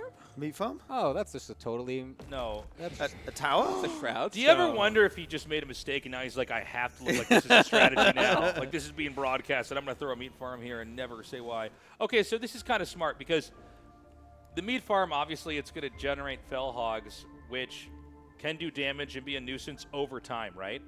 So maybe this puts a strain on, well, I guess not if he has an Argent, right? And the top bar ability too, right? I don't think that targets That doesn't- buildings. Oh, it It doesn't doesn't- hit it buildings now, doesn't. does it? Does it target fell Oh. hogs? Well, that's not... There's- That's It a would, Shroud Stone. but yeah, this is a Shroud Stone coming in. I think, thought, I'm sorry, I thought this was a meat farm for a second. Okay, it's a Shroud Stone. That makes much more sense. Oh, this is interesting. Yeah. I'm not sure how much this is going to get done. Keep in mind, You by the can way, push the over Argent, the it is going to prism. take some Dude, damage here, but the... This is sick. But is it Taste worth is it? looking at the I'm like, cheesiest little thing. buildings. Taste is like, oh, I'm doing this on ladder. Neuron activated. This is great. Look Now at I can do this. Well, I'm not sure how much Theory's really going to be able to get done with this, though, because keep in mind, the damage that's getting done on the Argents is not permanent damage. They can go under the, what's it called? I want to call it the Arc Nexus, although in the Arc Ship. Yeah, the Arc Ship. The Arc Ship. Arc ship, right? The Arc Ship here at Tier 1. It does have this healing ability. It costs 25 energy, but it's almost like a Salve in Dota. You cap it if you take damage then suddenly the healing dissipates. But if it's allowed to progress, it will basically heal all of your low-tech units all the way back up to full HP. So Miggy had a little bit of mining time disrupted there from Theory, but I don't think it's worth losing a worker that early, and also Do you think, obviously throwing down the Shroudstone also costs money. sorry, I was going to say, do you think that tower push is a response to the build that we saw Parting do? Because if you were pushing across the map with everything, Oh, you know what? that might be It's like difficult a to deal counter with that cheese. tower. Yeah. It might not always be clear where the arc ship is, right? Once you're Right. at that far, but no, that's a good point because once that gets up, the array collector is really cumbersome to move, right? It's a really slow building. We got a push coming up here for now, and it's going to be a lot of pressure coming up. It's not clear how ready Theory is for this. He's got some gaunts, and the bottleneck makes it a little bit difficult for Miggy to really get up there and do damage.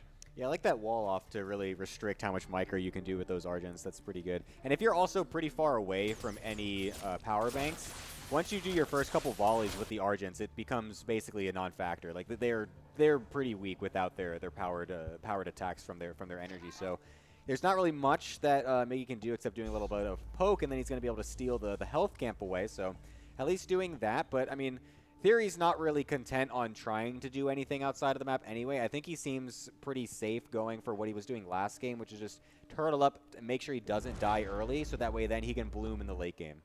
Yeah, I think he's very confident when it gets to, like you say, the late game with those higher tech units. He's confident he can outscale the Celestial in terms of army power, basically. And I think it's going to be on Miggy to make something happen here. He does have map control right now, which is very nice. He did manage to take away Theory's health camp and now the vision camp. So Theory's definitely playing a little bit more defensive here. You don't want to lose all the camps. Like the Luminite camps and the Theory camps do give you a huge income boost. So at some point you'll have to kind of get out on the map, but he will be looking for that third base first, I would think. So he's going to clear these creeps down here and continue to roam. It does seem like in this matchup, from what we see so far, and again, the game's very new, but it seems like, especially if you're going for Gaunts, the Infernal has to turtle a little bit here. Like the Argents are just a little bit too strong at roaming on the map. Yeah, very scary to be out on the map, especially against Krees, as they're so fast. If you get your Gaunts caught, like the game can just end, right? So you have to play a little bit safe, and he will take his third base now. And I think as he gets a few tech units out, like Magmadons and stuff, he can start to contest these creep camps. I love this play by Theory, taking the third base all the way here at the 3 o'clock. I was wondering for a moment how he's going to take the 12 o'clock expansion given the map control that Miggy has, but Theory just in one fell swoop, he chops down those trees, he immediately goes onto the ramp and throws down the 2 Shroudstones, and Miggy didn't have the pace to actually get there in time to really contest it, so Theory's been playing very defensively, but he's going to be able to get his third base safely up about the same time that Miggy is setting up his third expansion as well. And Miggy, it's kind of the same story as game number 1. He has a lot of map control, but his army, it's not very high tech.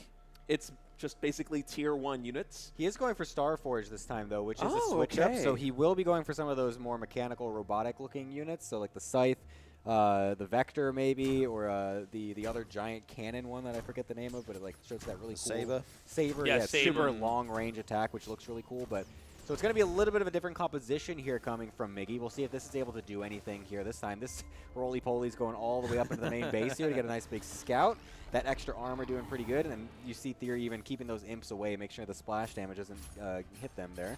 And a couple more actually even rolling. They Whoa, killed what? it! He canceled it! Why Oh, would there was you? a cancel. Oh my god. I was like, what the? Am I blind? That was Wasn't crazy. the HP Oh like my 60%? That was almost done. It's a little wasn't hard it? to see Like- with the colored life bars. I'm not used to that, but yeah, no. That was confusing. But, I mean, that's a pretty big hit now for Theory. I mean, Miggy getting a nice move here, being able to force that cancel is really It's kind good. of shocking how much harass you can do with just a couple of those Krees. They're going to come back, Oh, and he could actually man. he forces a cancel again. We talked about being aggressive in the mid game, and I think this is exactly what Miggy needed to do here to stop Theory kind Ooh. of spiraling out of control. Nice pickoff there, and he's breaking down these choke points as well, so he's going to have even more avenues of attack here as the game goes on. You know, if he can keep this up, it's possible that Miggy will just outpace Theory in a pretty, simple game from here on out.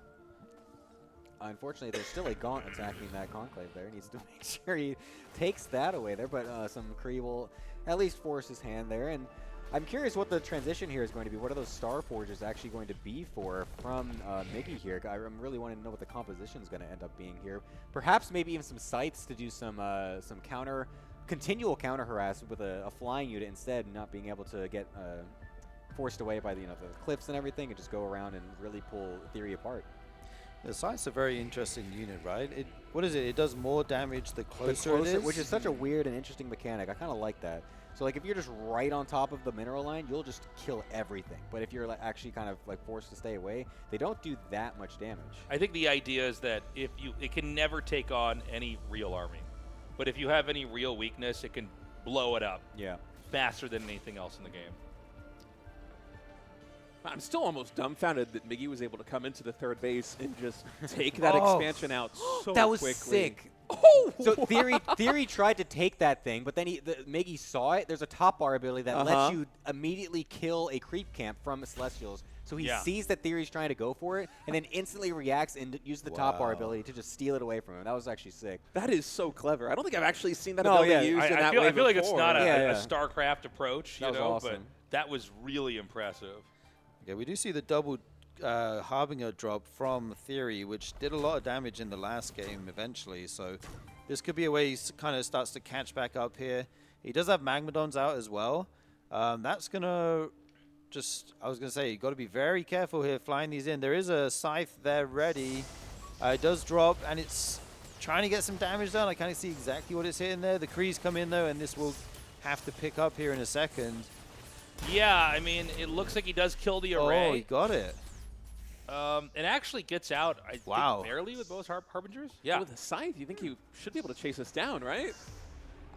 That kind of looked dubious for a second there, but he actually managed to get the collection array, so maybe it's worth it. And if he can get out with one as well. Oh, can he save it? I feel like Miggy, if he had microed that a little bit better, if he had closed the gap, as Gemini was saying, and added some more DPS to those sides, he might have been able to take that Harbinger down, but instead Theory able to get away with almost everything. One basically full dropship of Gaunts for collection array is not a very bad trade here for Theory. So the creep camps are starting to repopulate here. I think map domination is still going to go to Miggy for the time being. So he might want to start trying to get back out there and make that work. I do feel like Theory has had his moments of pushing out, but really it's been a very Miggy dominant game. I'm sure he's going to take these creeps out in a second here. Yeah. He has two Scythes. I'm curious what he's going to add in more. Is he going to keep making Starforge units? Maybe what you want to do is you want to start the fight with your main army, and then you come in from a side and get right on top of them with the scythes. If they're targeting other stuff, you probably need the scythes to do damage for like a couple seconds. Right. And maybe that's enough to just completely sandbag the other thing snowball, excuse me, the fight. The other thing too is that the scythe has the upgrade or the ability. Once it takes damage, it starts taking less damage as well. Like it can trigger to take less damage for a certain period of time. So then, if you come in at the right time, like you're perhaps then canceling out a lot of the damage that the Infernals is trying to throw out. Perhaps that could also try to swing it here too. Also getting a vector in there as well is interesting. Maybe that was a fat-fingered hockey or something, but one or two vectors it's like in the the army is like host. a little strange. We saw 3 Morph cores there going up to actually Theory's side of the map. Oh my god, just stealing everything. Stealing all these resources. So he says, if my units aren't better, then my economy's got to be better, right? Surely. So he's taking more bases here, and he's starting to grow. Theory is moving down and taking his 4th. He still hasn't taken the 12 o'clock, so I like taking this 4th base because it's very easy to defend, right? You can actually defend your 3rd and your 4th on the same front. So that's going to make that easier. A ton of buildings down here for Miggy, and he is making more scythes. Do you think at some point we see him use those to harass imps with? I feel like we have to at some point. I mean, we're kind of just sitting around with them right now, and he's got a pretty large supply discrepancy here in his favor. I feel like we need to try and maybe just again, like earlier, he was doing so good at splitting up Theory, pressuring and harassing and canceling bases. But now we're in this phase where we're transitioning, and now we're also still kind of just clumping everything together. I feel like we can very easily be sending these sites around to poke away at one of the bases, and then poke forward with maybe some of the other units in the army, and just really force Theory to think a little bit about where he's going. But right now, Miggy is just kind of stalled it out and not really doing too much all of a sudden. Yeah, I agree, and I really like what he's doing here. He took the vision camp, and now he's putting buildings up there with the Saber. He's going to have a strong push on that base. These Gaunts actually get caught down here. Oh, that's painful. Painful pickoff. Yeah, not even a trade in the slightest. By the way, there's a lot of Therium for Theory. He's at 1 point, almost 6K. Is he banking this? Theory's got a lot of theory. Yeah, that was so confusing for a second. Yeah. Heyo. But in all seriousness, he's almost at 1.7 now. Is this just an unnatural imbalance in like him having a resource he can't spend, or is he banking I think that? it might be. Because you can see how much Luminite he's constantly not being able to have as well. Like he's basically starved out on Luminite right now. So I think if he was banking for something, we would also see him trying to bank out the Luminite as well. But I mean, this forward position that Miggy's got set up here now is actually very good to deny attempt to deny the mining at this extra base here. And now we're also starting to get some more Kree going to the natural as well. So this is much better, I think, from Miggy. Yeah, Miggy, after catching that dropship, just immediately taking the initiative. And Fury's in a really tough spot because he can't afford to expand at a 12 o'clock position. It's just a little bit too outstretched. He's instead trying to control the middle, but Miggy just has the stronger army, and now that he's adding in the Sabers, I mean, there's so much range that even mining has been denied. So Miggy effectively on, what, 5 bases worth of eco versus the 3 bases here of Theory, because this 4th is, it's not going to mine for a very long time. We do have some more flying units coming up from Theories. He's going to try and contest these in the air, but also with the multiple arc ships here for Miggy, there's so much healing even on those sides. I mean, they go in for an engagement, they take some damage, but with their ability, they're able to mitigate it, and then they pull back to the arc ships, and they heal back up to max. It's a really well-played game by Miggy. For a moment, I was thinking the same thing as you guys. It was a little bit odd that he wasn't trying to pull Theory apart more, but frankly, he doesn't need to. His army is looking so commandingly powerful. This is really cool to see, I guess, late-game macro Celestial, right? I think most people have had that kind of rush, chaotic Celestial game mindset, but yeah, you can play him just straight up like this. Nice to be able to get a deny on one of those collection arrays as well to try and force Miggy's hand a little bit here. He hasn't really been getting harassed at all. I mean, Theory's just been sitting back and trying to scale up as much as possible as it worked for him last game. This time, though, Miggy going for the totally different composition is finding a much better success with it, like we were saying. The Sabers here to just do this constant poke damage with all the turrets getting set up on these high ground positions. I think this is going to be much better for him. Yeah, dude, this position that Miggy has here, this stronghold kind of fortress on the high ground, is going to be incredibly hard to break. What we see Theory going for, instead of taking a direct fight, he's adding in Weavers. So he's going to try and yoink the expensive units out of Miggy's army and try to get value that way. But every time you do, I don't know, like these buildings are pushing up further and further. The Sabers are denying mining. It's getting scary. Okay, we got a huge attack coming in here. Theory's going to try to dive in, and he is completely deflected there by Miggy. Again, the Luminite is really the thing that is being fought over. As long as Miggy has his position, he can basically loom over that spot and punish any workers that come in there. Meanwhile, sucking up so many resources elsewhere on the map. We've got a couple fiends around here trying to do damage where they can, but it's pretty easy so far for Miggy to just come back and clean up elsewhere. That did at least buy Theory a tiny bit of time here to get maybe a better position. He's going to try to go yet again, but continuing to get pushed back. It's so difficult to actually push into this with your Weavers to get the yoinks because the Sabers are so far back. You can't actually get on top of everything.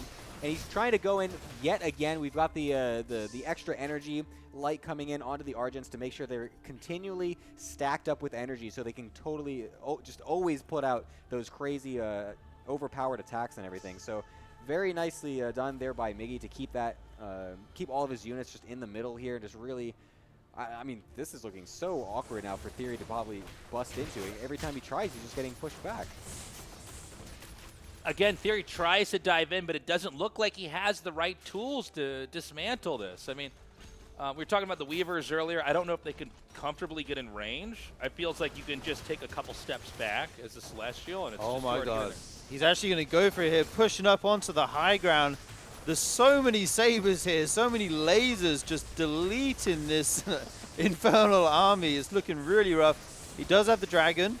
But Theory's actually starting to push through a little bit. The supplies have evened up.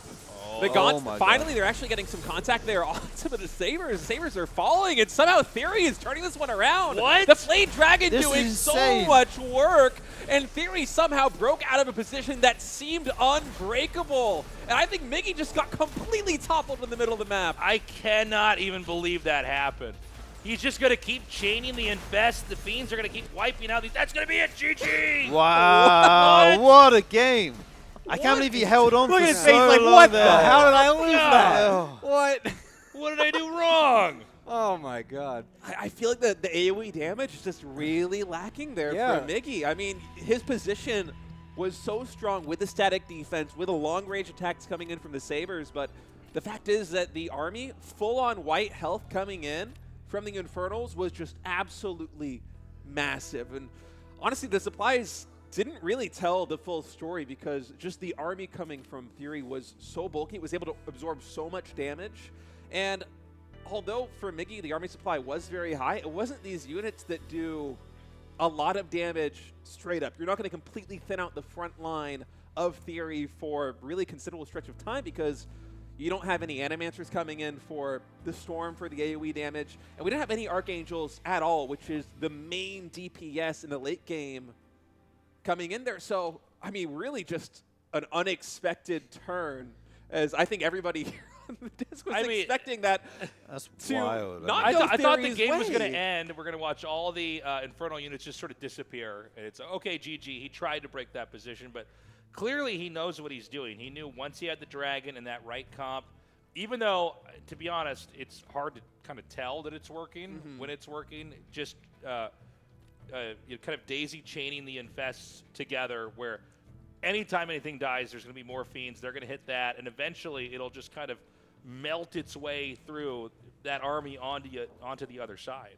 Yeah, I mean, having the dragon, I think, in the mix in the final fight was the thing that perhaps actually twisted it towards his favor a little bit more because we didn't see that in the other engages as well either. And the other thing is, like you were saying, like the lack of splash damage makes it so difficult in those tight corner or tight choke points for the Celestials to actually continue to keep their damage output coming. Basically, like you have like a pretty big amount, but then you just get stuck with a massive overwhelming force coming at you. So it gets pretty tough.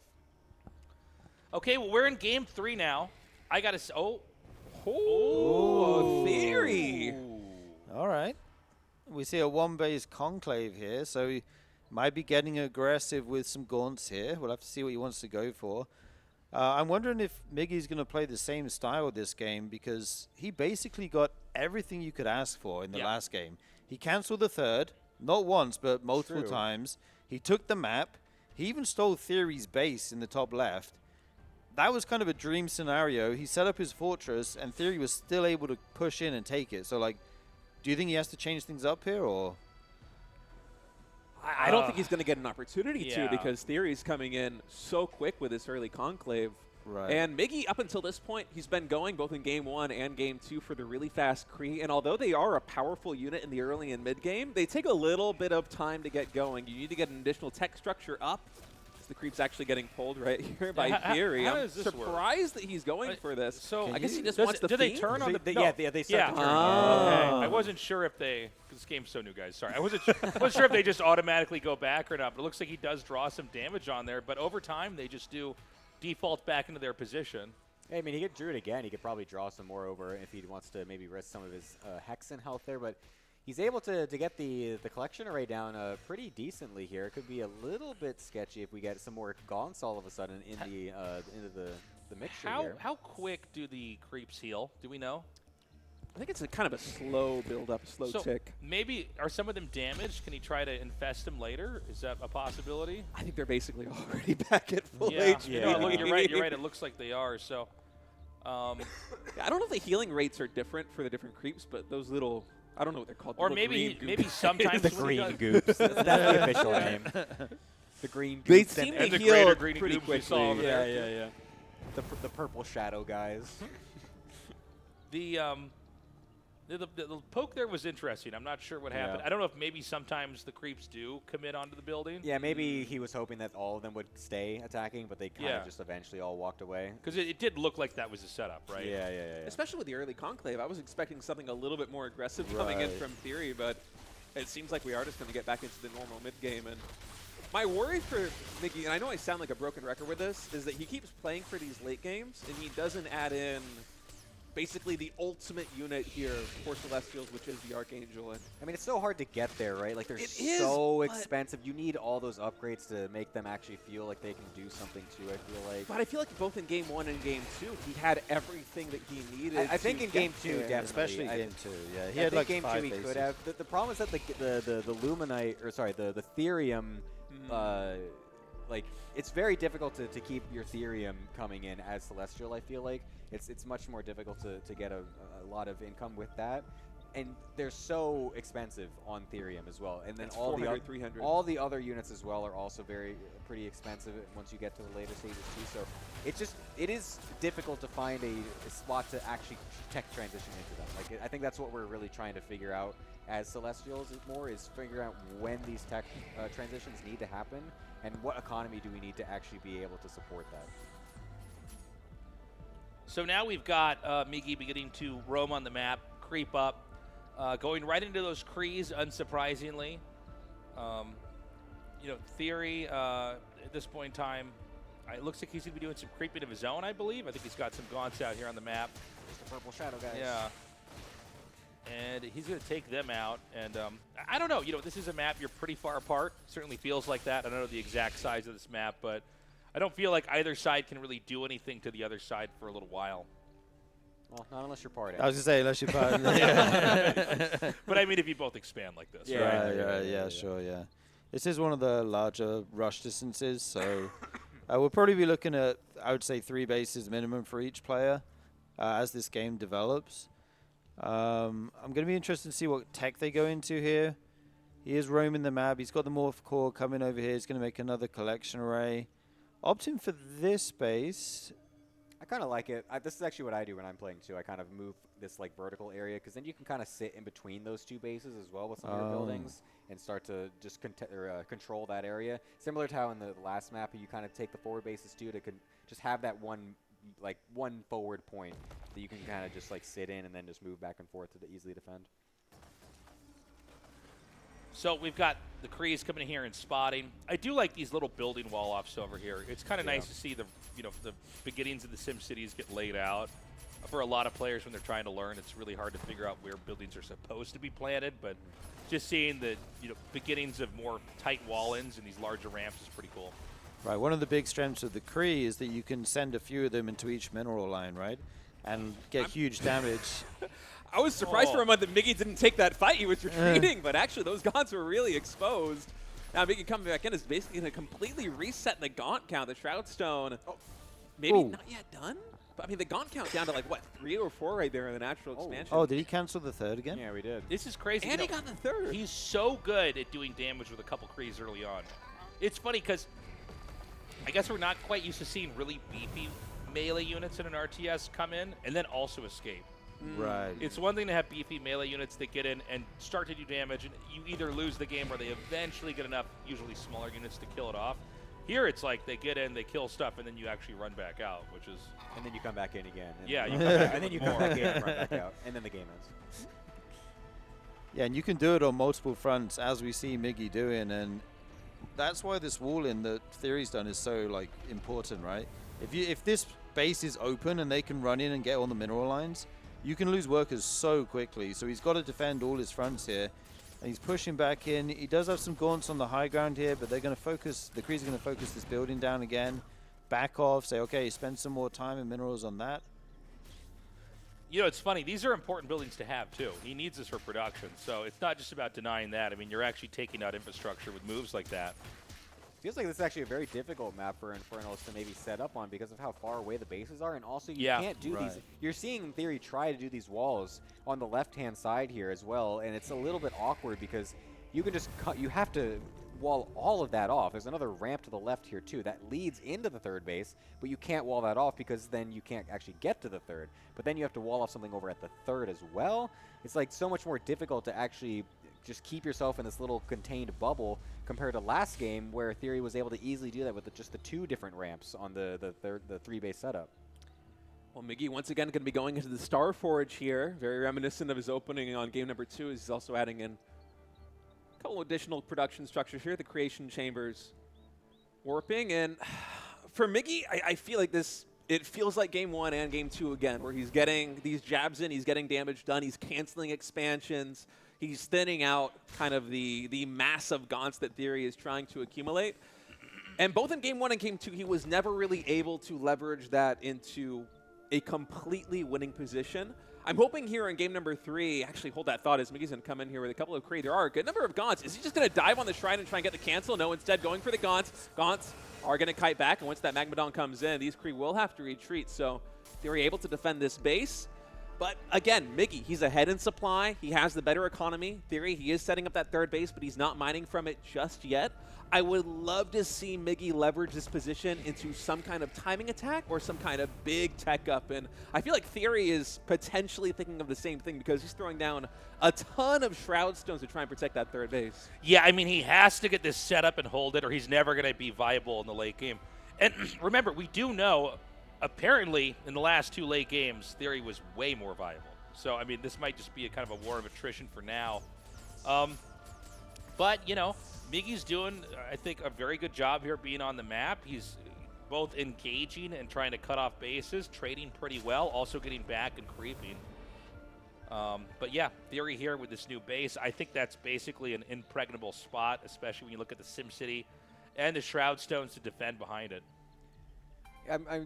I feel like you're right. What is this exclamation point? I think that's Theory has being bound to something and keeps stat fingering it. Like, that's where I'm going to hit next. It's like a dart on the board. Like. This is where I'm looking at this particular moment in time. He's most worried about cling that exclamation. Like, Casters, talk about this, talk about this. Look at my wall, it's brilliant. Yeah, imagine he's like loading up a drop and he just pings it for the observers. Hey, yo, observers, look at this thing. Casters, come on, stop looking at the main fight. Look at this drop I'm about to. This is going to be sick. Yeah. I love it, too, because every time the observer is jumping to it, like, what is happening over here? Why is this getting Yeah. I didn't even know you could ping like that at all in 1v1, but it's like it's like in StarCraft, like you're about to hit this crazy disruptor shot, you ping them the casters. Hey, casters, look, quick, I'm about to kill 40 army supply. We see Miggy moving out with some arc ships now to the middle of the map. Do you think he's going to try and make buildings there and kind of split the map in a way, or section off a part of it so you can take more bases? I feel like with this many Argents, you kind of do want to do that because, again, once they start to deplete their energy, their DPS, it feels like, I don't know the actual numbers because the game is so new, but it feels like it basically gets halved. Right. They really don't pack a lot of punch after they run out of energy. And so for Miggy, if he wants to try and break this position, he's going to have to set up a little bit of a forward base with some power supply buildings, with some static defense, and really just take advantage of the economic momentum that he's got because he's up 134 supply just to the 80 here of Theory. Theory is hanging on these 3 bases, but it feels like just by a thread. If Miggy can find some opportunity to start breaching in any of these wall-ins, I don't know if Theory's going to be able to hold on, but we didn't really see Miggy go for those huge pushes either in Game 1 or Game 2 when he was again in favorable position. So we have to wait and see what the game plan is going to be, but I wonder if this is maybe Miggy getting a little bit inside of his own head because he's gotten into these great positions against Theory, 2 games back-to-back, never was able to break Theory's position, and maybe he might be just writing that off as a possibility here in game number 3. He might be thinking to himself, well, I know I feel like I'm in a good spot, but am I really? Whereas if he were to see the supplies that we could see them right now, 160 to 85, I guarantee you he is pulling the trigger, but when you're actually in the booth with a fog of war, you don't know your position is as good as it potentially is here for Miggy, and so instead he's going to buy his time, but that means that Theory once more is going to be able to get into this mid game and late game that has been so advantageous for him with the way that he's navigated his army Yo, composition. Is Creep going to win this? creep. What? Oh, God. Creep domination. It's a level 3 skull squisher. That's Those why he's skulls not got attacking squished. Theory. He can't even beat the creep game. I know. That's like minus 20 supply. See that Creep do the butt slam? You just take all the creeps out. I'm like, oh, this might be the wrong unit to use here. I got Donkey Kong in this thing. Is it Jeez. Donkey Kong that has a butt slam? Or maybe Bowser? I don't remember, actually. Oh, yeah, it might have been the Koopas. They have butt slams. It still Oh, like okay. 700 HP. That was crazy. Yeah. That sucks. He lost the Creep. That sucks, That man. sucks. That's too bad. I was going to I say feel that. bad for him. That's That was a bit embarrassing. not gonna I will lie. leave a game if I lose Call to it the Creeps. 4K. I'm like, nope, this is a mulligan. Like, let's Nothing happened. Nothing happened. It's the kind of thing that like at Tasteless LAN party you'll hear Nick and the players be starting to swear under his breath. That's like when he rallied all his probes in the middle of the map and they got caught, and we cut to him. He's just like, no! The only way to make this worse for Miggy is now the Creep's going to come back and kill his faces. He wants revenge. Oh my god.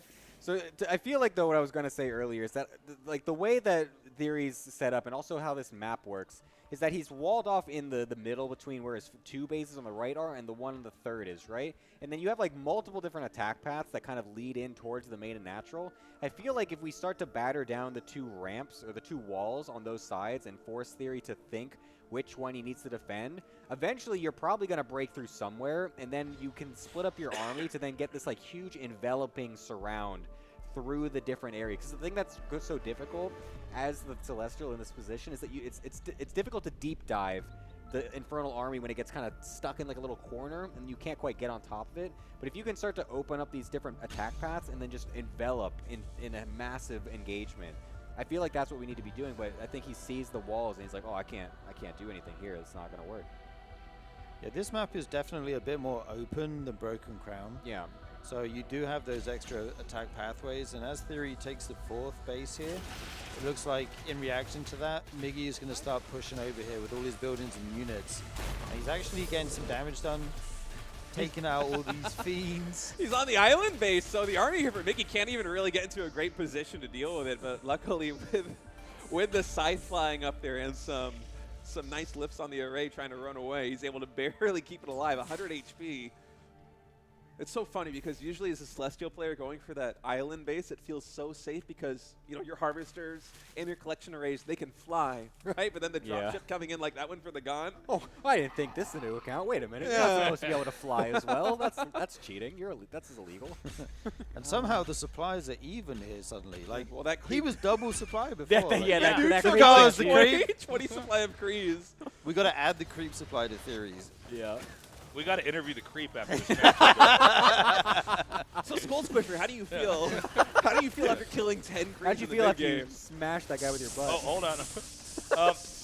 Oh, you have the storm thing in there as well, kind of making some of those units get stuck and then dealing a lot of damage onto them. I think maybe even using the Cabal ability to lift them and force them into that position, stunning them into it. Very nice wombo combo here. And Miggy forcing Theory back. I do like that mix of spells, actually. That's actually kind of cool. In the little tiny choke points as well is very effective. So, I mean, a bit of a no man's land has been set up in between red and blue right now. Really the middle of the map here going for Miggy. Not the same as the last game in that there's not like a Luminite resource location that basically you can kind of exploit the position with.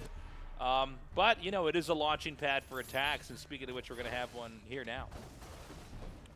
JK. Baby. Drove him out a little bit here. We've got Shroud coming down. I don't think, maybe it's going to be a little bit here. Another little drop over here at the base. Yeah, this time Fury really was pinging it to help us out. The Gods are going for the arrays, but actually not really able to get anything done. Looking at the minimap, I thought this was going to be a big win here for Theory, but I think every single Prism and the collection camp surviving, that's going to open up this attack here. The Dragon's coming here. In. The Dragon is approaching.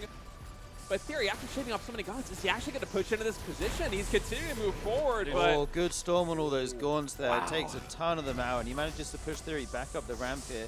He does have the Hellborns, though, so he has the range advantage, and he will be able to chip away at this army. We didn't see him add too many of those in last time, but it seems like the Dragon is kind of the the trigger for Theory to go, right? Once he gets a dragon, yeah. he feels confident enough to take on this army head on. Seems like you got to be very careful to not have too many brittle units in the front here, because that's really where the damage can snowball. Oh, the stomp onto the so back line is huge. sick. I mean, everything just suddenly evaporating from Miggy, and then with the dragon on top as well, the storms on the ground, actually now forcing the Magmadons away. So the back end of that fight kind of going a little bit better for Miggy, but the supply is still in Theory's favor. Yeah, I think what you see for Miggy is what you get. I think there's a lot more stuff inbound here. He's got to get those Magmadons to plow through those Celestial units here. We've got a couple more units coming down. It seems like it's starting to thin out. Again, I guess as long as there's a dragon, there's going to be a way for him to try to come back and do this again. I think that second attack actually was pretty bad for Theory. I He agree. didn't really lose. Yeah. Miggy didn't really lose anything there. The Hellborns were also all on that top cliff. They Yeah. weren't actually participating in the fight at the second half of it. So, but now one's even getting stuck out here by the Saber. That's a little awkward, but might be able to. Nope, never mind. Damn. Holy, that guy You're an got shot optimist. right in the butt. That was crazy. Yeah, the good thing for Theory is he didn't lose the dragon, and he didn't lose all of his Hellborn. So if he can rebuild back up his front line in Magmadons, Brutes, or whatever, he's going to have another good push here, I think, at some point. We do see him posturing on the top of this ram, throws down the Shroud Stone, and eventually he has to do something here, right? He's going to try and chip away with these Hellborns soon. Oh, but there's Sabers out as well. I'm not quite sure how that fight goes. Yeah, I know. It was kind of interesting because for a little bit of time, it was Theory the one that then had the range advantage compared to Miggy from last game because he didn't have any Sabers in the mix, but now he is starting to add those in. But it was kind of interesting because he was winning the fights without the Sabers as well, which I feel like the Storm and the Cabal wombo combo of storming and then forcing the stun on the units that were in the Storm was maybe doing the big damage there.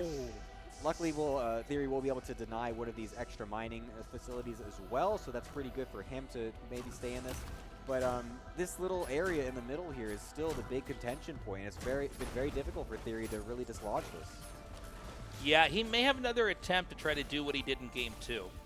Seems like you have to have just enough Gaunts, just enough Magmadons, basically like enough, I don't know, meat in your army to kind of have the momentum to start to really get in there and make that damage happen. And then try to have the chain reaction of the Fiends with the Infest hitting everything. I think the problem Miggy has right now is he has no Therium. Yeah, I was looking at that. It's He's basically got over 1,000 yeah. Luminite, but nothing. You know, no, Oh you my God, he's can't got- make any tech units. he has almost He's no literally income. none. Yeah. That thing hasn't moved. It's been stuck at 120. I think it's one prism. I think it's literally one prism because it goes up at 6 to 50. Yeah, there it Yeah. is. Oh yeah, it just There's went up one again. prism. That means Therium. it's one, not even like a fight won by Theory, a trade, and I think the game could end. Yeah. Yeah, Theory maybe- has the opposite problem now: a ton of Therium and no Luminite. if only they could trade. Yeah, really. both their economies could be If only saved. they had markets like in Age of Empires. Like You know, for now, I do think that economically, Theory is going to be in a better position. He's got the space in the bottom right. How many expansions does Miggy have? It's a little bit hard to tell how many bases Miggy has. So one, not really. That's a worker. 2, 3. I feel like a bad episode of I Sesame was about Street to right say now. 3. Ha ha ha. Fantastic. Is this the count? This is Count Tastular. Yeah, that's his name in the game as well. We did it. We did. We went full circle, guys. We did it. So, yeah, if he's got to get more Therium. Or this game's not going to go well at all. I mean, it looks like he's getting a little bit more. No, actually, he's not. Look, it's still to 270. It's The coming in confounding thing super slow. for me, too, looking at this from Miggy's perspective, is you don't. Oh, no, what's another up? expansion getting taken out. But Oh, those are flame imps? Yeah. Yeah. And apparently That's 2 fiends that interesting. he probably thought were flame imps when he loaded them up. Oh yeah. Yeah. But for Miggy, I mean, you can just kind of enter the build menu with Q and throw down some of the Therium that's so mining many buildings imps. just basically anywhere. Yeah, There's a dude. lot of imps on the map right now. Once again, Theory going to try and the reach yoink his on the position. Saber. Oh, stomps, actually. Oh, that is an insane arc here for Miggy. Yeah, Theory does not want to breach that right now. This is a hard position to attack into. Some Sabers trying to do some extra harassment, but there's nothing even there to harass, so that's not really even going to do anything. But now we can start pushing forward with these Sabers a little bit maybe to... Well, actually, I'm actually looking at this now. Miggy is also not like trying to really push forward with this. He's really just content with just sitting in this area, and then just killing any attack that Theory tries to go with. And he's just slowly, very slowly, trying to get more prisms out on the map to get some more Therium coming in. Because right now he's kind of starving. There's a siege camp on this map. I didn't even know that. Where's that camp at? Well, that's that one. Is that the one that killed? He got the revenge. That's right. Miggy's revenge. I don't know if Theory should be trying to push from here. I think it's both. It's hard for either of them to push the other. Yeah. Like, And it seems like if one leaves, the other one's going to move in and take it. Well, this is so annoying now for Theory because you have to bring some units to deal with that. Otherwise, He's got it's his going to kind of Fell kill Hogs your fighting it. bases. It's like, this isn't going to work. It is getting whittled down, 60 HP. I mean, just Look at at the time missile life, to right? shoot. It's I like, know, it's like bigger than the ridiculous. unit itself. All right, he harpoons that, pulls it in. He's going to try to keep doing damage and pushing forward. Does he actually have enough? A lot of static defense over here. Meanwhile, the units, it seems like they need to be infested, are up at the top. Shadow Flyer's coming in, doing a little bit of damage. there's so many Argents stuck back there for Miggy. You can't get them into the fight. They're stuck behind all his buildings there. He's got 2 dragons. It's double dragon. double dragon. I didn't even know that was allowed. What does it mean? Yeah. Oh man, these Argents is really not packing enough of a punch on the top side. Eventually, we're able to clean up that Magmadon, but the high tech, sick and fast. that's the That's the dragons here infest. for Theory. Oh, there we go, getting there we go, so there we go. Oh, and the drop coming in for the Harbinger right on top of the Argents as well as Miggy's supply is plummeting. Oh my God. And Theory, I think, is getting ready to close out this best of 5 with a 3-0, finally breaching the middle of the map. Oh Wow. my God, that fight went on for Dude, forever. it's- That was Yeah. crazy. You got to get that money in fast. Yeah. And then you just do a little bit of damage, and everything the is snowball a is ridiculous. Well, that was Yeah. the Crazy. dragon's breath, Yeah, yeah, right? yeah, He yeah. finally got the dragon breath and Huh? spawned so many fiends. I can't see. It's too many feet. My eyes. All right. GG is GG. called. GG. Where'd our game go? What's going on here? Theory Where's not it only back? sent Miggy, but also the Observer into the Shadow Realm with that 3-0. That Nice. was Sent to the what a Shadow series. I feel kind of bad for Miggy in all 3 of those games, though, because it felt like the early game and the mid game went so well for him, and he was just never really able to build from that position and close it out in any of the games. I mean, game 1 was relatively close, but game 2 and game 3, it really felt like Miggy delivered some nearly fatal blows to Theory if he was able to just keep the momentum building in terms of damage output. But Theory, I gotta give credit to his tenacity, especially there in game number 2 and game number 3. He took some insane damage, and despite that, I mean, talk about comebacks. Both game 2 and game 3, just getting so much damage done with the Harbinger drops coming in with harassment, taking out multiple expansions, and just really building this death ball that it felt like the Celestial Armada really could not hold a candle to in the late game. It was pretty insane. I'm really learning a lot from that game. We have Theory over here. Theory, come join us. Come sit right here. We got a mic for you. Congratulations, Theory. Congratulations. Yay. Man, that was wild. First of all, before we get into the specifics of your game, how was it playing against Miggy? We all kind of thought he looked a lot better than we were expecting. We didn't know a whole lot about him, but yeah, his game seemed pretty good. Yeah, he's a really strong. Oh, I think your mic's not on, sir. 1 second. All right. Stop talking. You just talking there for a second? Test. Okay, perfect. Yo. That's, all right, now go ahead. Yeah, Miggy's a super good player. He definitely had the control over the map in the early game, and pretty much every game, I think.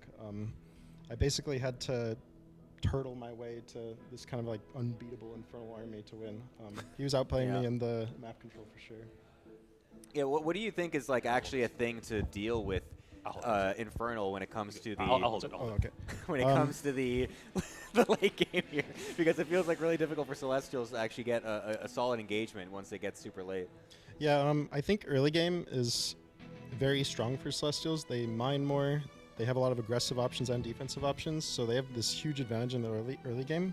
But as the game goes later, there's just so much AoE from Infernals. I think they need some way to control the Magmadons better. I don't know if it's through the what's the ball unit? The Cabal. The Cabal. Maybe there's a way The to use Cabal. that to like control the Magmadons. But yeah, right now the AoE is pretty rough late game. Going forward, you're going to be up against Party, who's your teammate. I mean, you two, I think for a lot of people, are basically the favorites of the tournament. How are you feeling going up against him? Yeah, I think it'll be fun. I'm not super confident, but it'll be a good time. Me and Parting are good friends. We practice a lot, so. And any other questions, Yeah, guys? I have a question about game 2. You made the Shroud Stone behind the collection array. Oh, yeah. Is that like in response to if the Celestial does the parting push, sending the Arc ship across the map? Or could you talk to us a bit about like why you do that? Yeah, I didn't really have that practiced, but I noticed Miggy was going a pretty fast Kree opener. So I thought if he's rushing Kree, maybe he doesn't have the power and the resources to defend it very efficiently. I'd have to watch the replay to determine whether it was worth it or not, but I feel like it wasn't worth it. I don't know what you guys thought. That was my impression too. Yeah.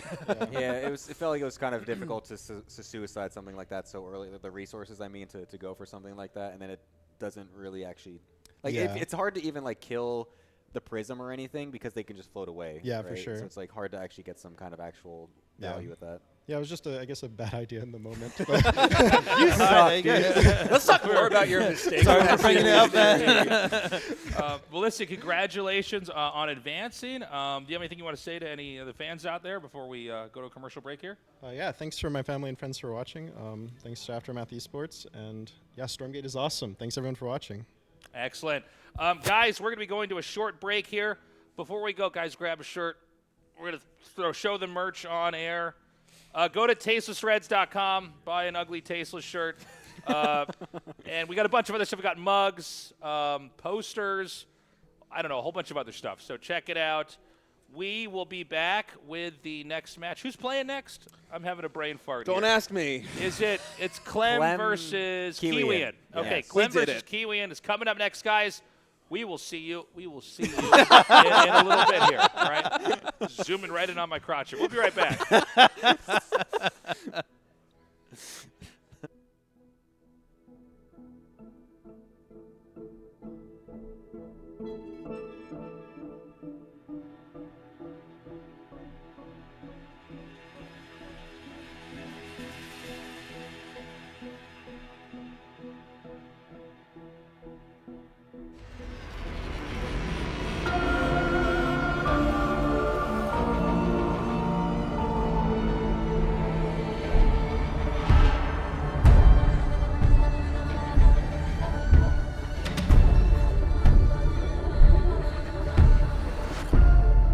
StormGate is directly inspired by the legacy of Blizzard RTS games. In particular, we have been inspired by Warcraft and Starcraft and wanting to extend and continue that legacy in Stormgate. We're really looking at that core RTS experience. We're really trying to build off of the great RTSs from Blizzard and things that made those games great. We want to protect and make sure that our game delivers. This project, in a lot of ways, is a love letter to the history of real-time strategy, and one of the motivations for us, starting Frost Giant and building Stormgate, was the attachment that we feel to the genre, but also the attachment that we feel to players of real-time strategy games. But we're looking to not just carry the torch for what's come before, but to also help move forward. We are really excited about bringing a lot of new ideas into the genre. We're taking factions like the Celestials, and we're really trying to push boundaries where we can really explore new ideas creatively for how the gameplay plays out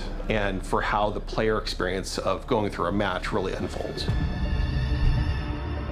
With each faction that we develop, we start with a core identity in terms of narrative and core gameplay, and we make sure that they have their own unique design space. We want you to have this asymmetric experience where playing one faction or another faction really feels almost like a different game entirely. The Vanguard, by nature of being our first faction, was consciously meant to feel familiar. The Vanguard, we have this plucky human resistance. They're about adaptability and survivability and hanging on for dear life. With the Infernals, we really explored the idea of a unit-focused faction that could have a different way of summoning their troops into the battlefield in almost a relentless fashion. Now with Celestials, we have gone the furthest afield. We've done something that is pure original thinking from this team that is not something that we've seen before in a real-time strategy game. When we set out with the Celestials, we really wanted to design both their units and their structures to have a lot of exciting ideas. So we thought, how can we make a building-focused faction? And also a faction that introduces map-wide mobility and a lot more flexibility strategically.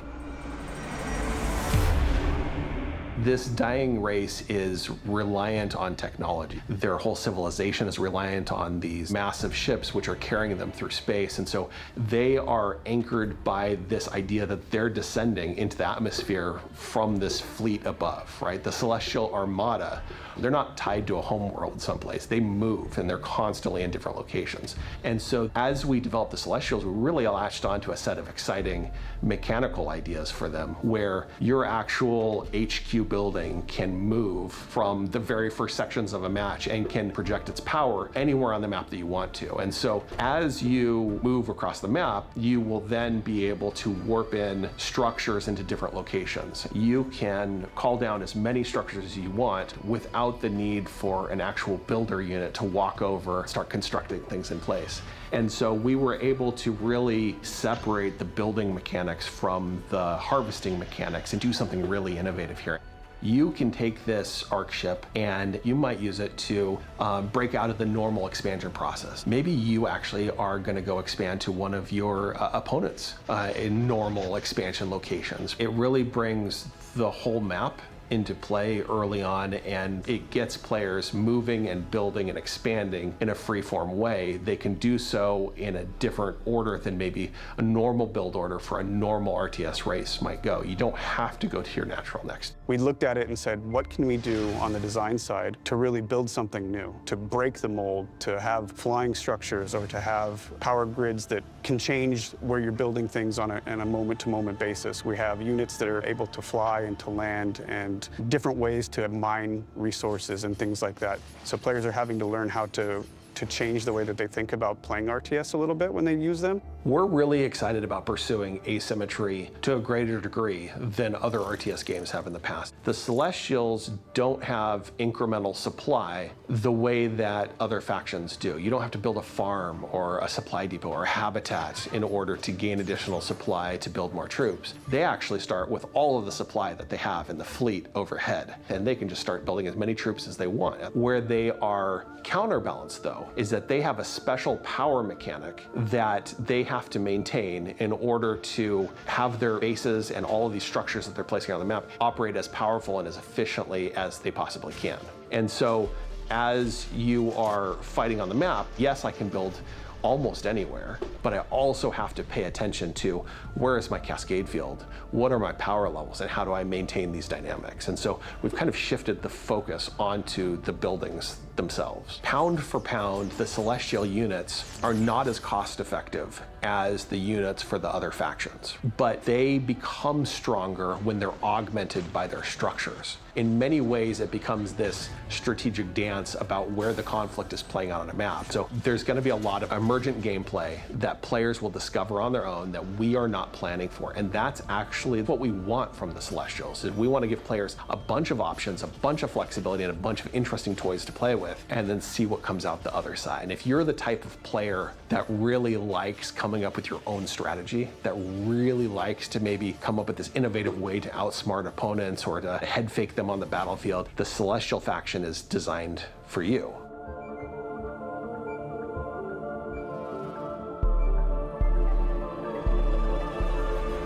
We really believe that even within a Blizzard-style RTS, there's a lot of room to innovate, and there's a lot of design space to explore with this type of game. We're pushing boundaries on the technology side in terms of snowplay and the way that we're approaching our netcode to allow players around the world to play this game with a maximum level of responsiveness. Snowplay is what we're calling the engine that we've built for real-time strategy, which sits on top of the Unreal Engine. So Unreal is doing all of the rendering, playing all the sounds, taking the input, but the gameplay and the networking is being handled by the Snowplay layer that we've built.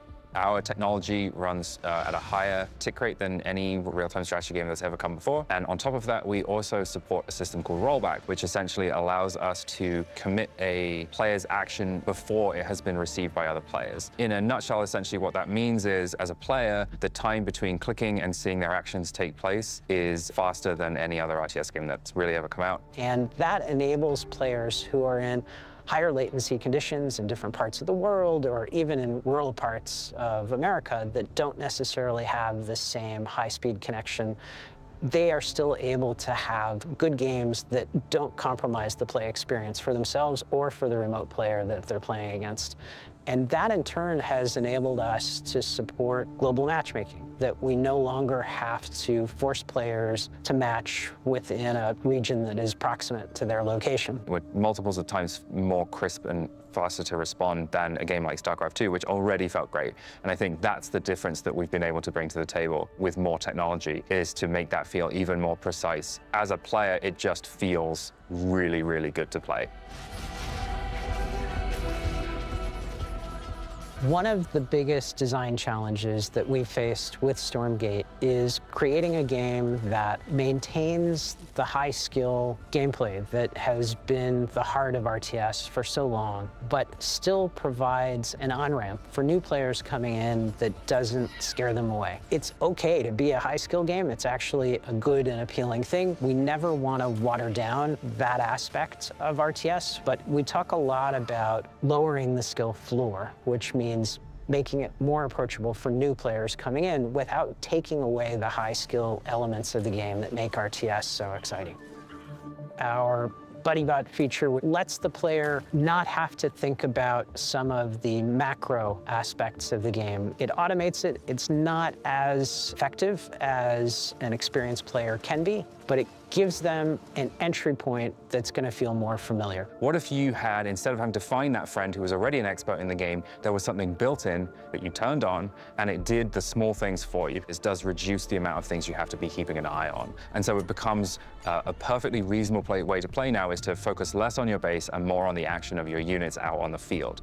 The BuddyBot is highly customizable, so you can get as much out of it or as little out of it as you want. What it's supposed to help with is all of the things that are like getting APM taxed that a player is supposed to do, such as maintain your worker saturation, building workers, expanding, making production structures, and then making army units out of those production structures. When we have a new race in the game, playing with BuddyBot helps me understand the basics of the race, because some of the complexity is being handled by the AI, and I'm able to kind of dig into the other pieces of it. We give it goals and action to use while participating with the player, kind of just like somebody who's got your back. If I had to distill our initial vision for StormGate, it's that there's no one right way to play RTS. We think the future of RTS could bring in more folks. You know, it's had this decades-long reputation of being elite, but I'm a campaign player. I've had a great time really just playing, you know, the stories, not having to feel the sweaty palm of competing against someone else. Our hope is to draw a bigger audience of players that have maybe bounced off the RTS genre in the past. We're not trying to do anything crazy to change up that 1v1 experience for players, but what we are trying to do is add different modes for players to come in and enjoy the RTS experience that isn't just a competitive smash your head against the wall until you get better experience. There are changes that you can make that do make the game more appealing to an audience that hasn't tried it before. And some of that's tutorialization, but some of that's also supporting social gameplay, where more experienced players can help onboard their less experienced friends. And that's been a big part of what's behind our thinking with trying to increase the level of social play for StormGate. And that means that the campaign mode will support up to 3 players, and we're going to have a 3-player versus AI mode, because it is still multiplayer, but multiplayer working together. The design behind it is to let them win. If they want to win, they can win. They can come in and just have fun and explore new strategies and have a great time no matter what. But then we do have difficulties to the point where some of the modes that we're trying to build, or some of the difficulties that we're trying to build, are things that we can't even beat in-house. And so we're giving it to the player base to say, hey, good luck. And then we're going to add a 3-player versus 3-player competitive mode. This is where we get into the PvP side of the actual team play, but we're also looking at potentially using some MOBA mechanics there as well. So we already have some heroes, we have some units, but we're looking at potentially bringing in a main fortress or a main base. This is your focus to kill, where all players will be able to play and all players will be able to actually compete until the end of the game. And that, again, will give players a chance to come into the game, get supported and perhaps carried by their friends who are much more experienced, but have a chance to learn in an actual gameplay environment. And it sounds like a nuance, but it's actually a really significant thing when you think about how traditional RTS has been focused on 1 versus 1 competitive and solo campaign. Like that opportunity to bring your friends in through those modes just didn't really exist before. As developers, we really set out with StormGate to make sure that no one aspect of the experience would trump the other aspects of the experience. With StormGate, we want all players of all skill level to be able to enjoy what we love about this RTS genre.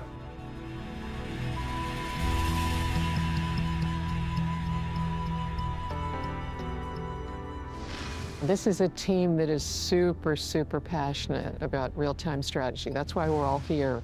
For us, our whole family life history has been real-time strategy game. I have watched most of the leadership in the RTS community grow with this game, have careers around this game, 20-year careers. I was super fortunate at Blizzard to work with a lot of them on StarCraft 2. I look back, wonderful years, about 12 years at Blizzard. I just loved the people, and I got to know Tim Morton there, and I really liked his leadership and also, you know, the StarCraft 2 team's dedication to the community. And so once I knew that Tim was starting his own thing, he reached out to see what I was up to, and I already knew like how he was as a leader, how he shows up for players and for the community.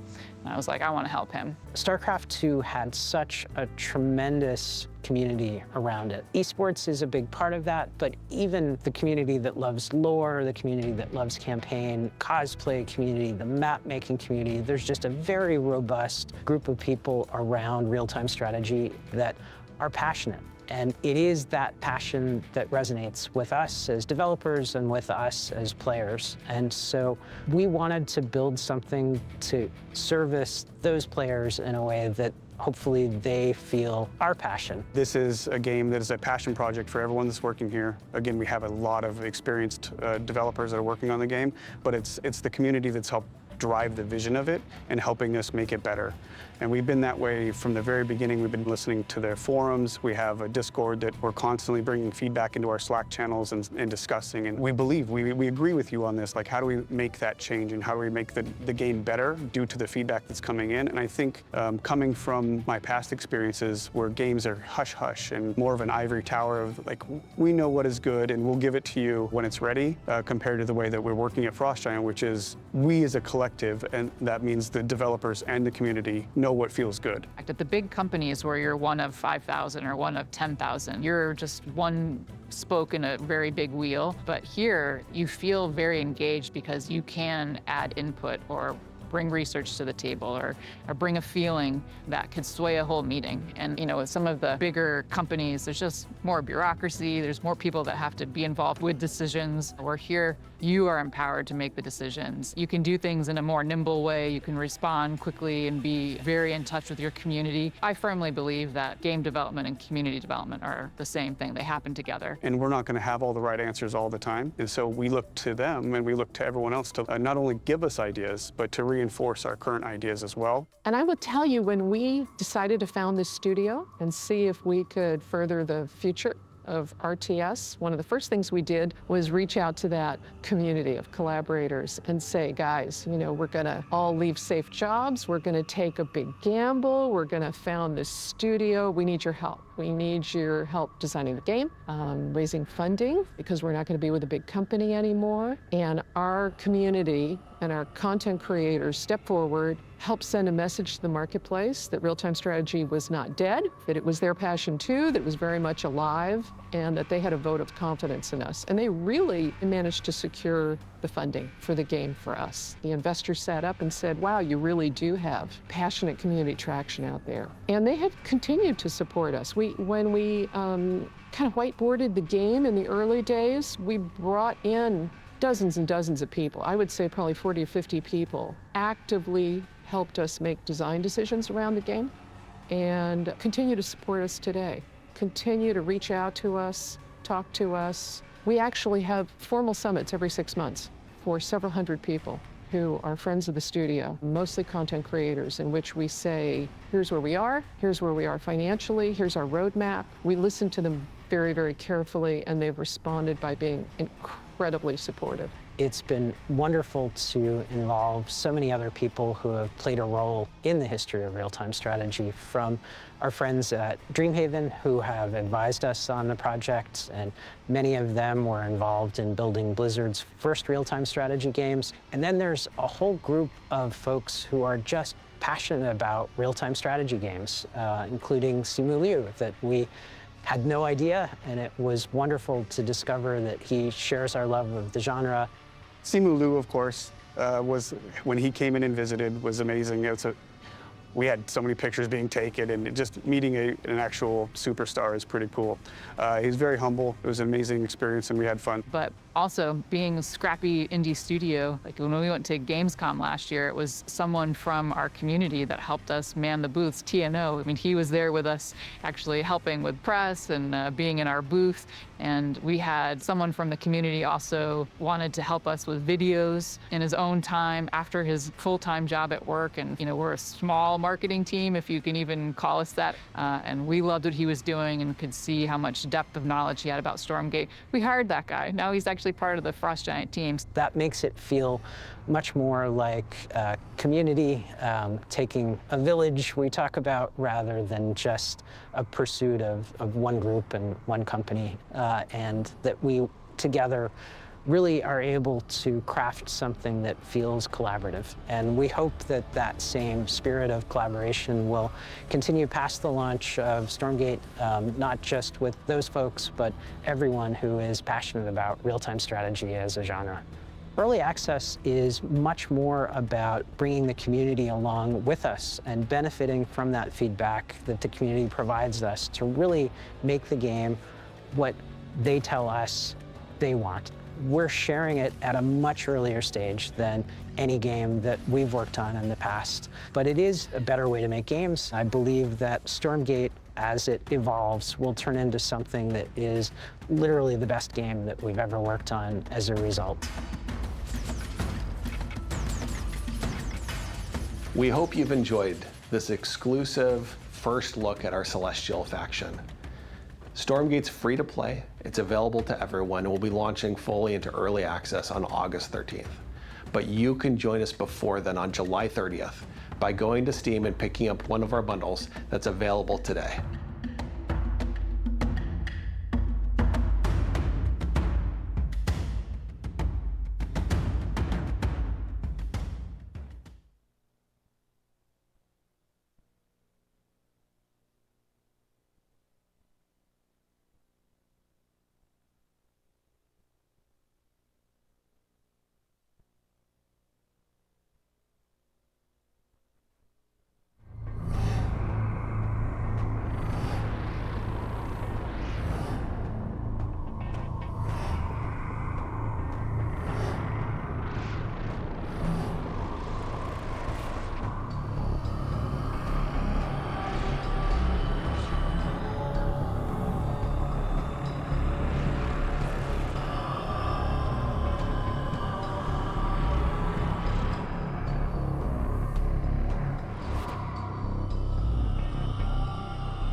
There's so much smoke in that scene transition. Welcome back to the TastelessTV StormGate Showdown. We're going to be going into Kiwian versus Clem coming up here. I think most likely Vanguard versus Vanguard. VVV. VVV. VVV. Or as I like to say, This is sports.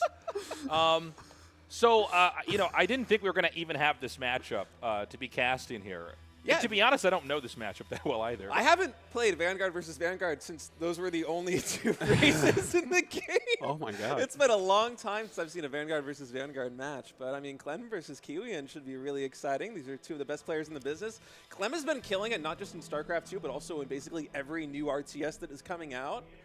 And yeah, I'm excited to get into this one. As you guys can see here, we've got the brackets. We already have the upper semifinals sorted. Parting versus Theory. Probably the two players most likely to take the entire event. The two teammates are going to be duking it out. One of them is going to be going down to the losers. In the lower bracket already, we've got a Laser versus Miggy. By the way, Miggy looking very strong. We kind of didn't know what sort of player this was going to be. A solid Chinese macro. It kind of reminded me of like a macro StarCraft 2 Protoss, a little bit like stats in some ways. kind of. So that's where we're at so far. We're going into the lower bracket now, Kiwian versus Clem, and this should be a fun one. Oh, and look at that. Clem is actually going to be playing Celestials, so it's CVV. Oh, okay. It's the code on the back side of your credit card, boys. Let's go. Yeah, all right, so it's going to be Clem up here as Celestials, and it's going to be Kiwian who's going by the ID Top, his famous ID in StarCraft 2. Kiwian may be the best Vanguard player in the world, by the way. Yeah, well, he was probably the player that was closest to doing something against Parting in that big ECG Stormgate Open that we ended up casting, right? Like, he actually did a really good job, had a nice close series there, and ended up falling to Parting. But, yeah, he's legit, and I want to see what he's going to be pulling out here because, you know, this guy was, like, really famous at the beginning of StarCraft 2. You know, he was a finalist in GSL, was a strong pro for a long time, still is kind of active. And here you can see, like, he's going very, very quickly into a mech bay. Yeah, I think he wants to get those hedgehogs out as early as possible because really they're the best chance here as Vanguard to hold off against the pressure that Clem is about to throw at him. He's already proxying his first production structure in the center of the map.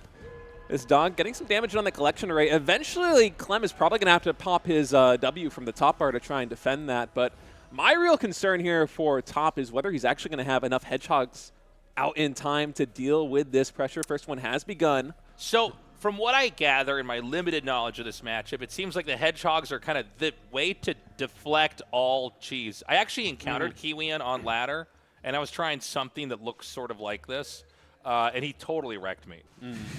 So this could be good because, to be honest, everybody's been losing to Celestial Cheese online, and this may be Kiwian giving us the antidote. I think it will be. Hedgehogs do seem like a great anti-cheese unit. And in fact, there's some good hedgehog cheese as well, right? You make some sensor towers, put the bobs in them, and you can just kind of micro back and forth and get that free heal. So, yeah, I'm looking forward to seeing what he's going to do because I know that Kiwian likes to play aggressive builds as well. Now, we should note, I think Argent versus Hedgehog, I think it is favored the Hedgehog. I think you can actually kite the Argent. You're like a little bit better range. Wait. Is he going to kill a building? Oh, it's targeting the creeps. No! That's that collection is going down. Oh, my Death God. by creep. That's insane. I guess that ability doesn't have a priority set. I guess not. So, yeah. That's crazy because they weren't even aggroed. So that's like... It just Damn, draws man. them in. Look at this. And now he just killed that off, too? There's Kiwian. I would prefer to see how Clem looks, though. Is there... Yeah, I want to see the look on his Yeah. face. They probably felt bad. He's got tears in his eyes. We only show Beyond on camera when that's happening. Oh, man, these Argents are getting destroyed right now by the Hedgehogs, too. One of them even going to get pulled down here. Dude, They're so fast. Look at those red shoes. This is like Kiwian giving us a clinic on how to play, right? Like, everyone's been talking about Celestials. Did you guys know about one-base Hedgehog?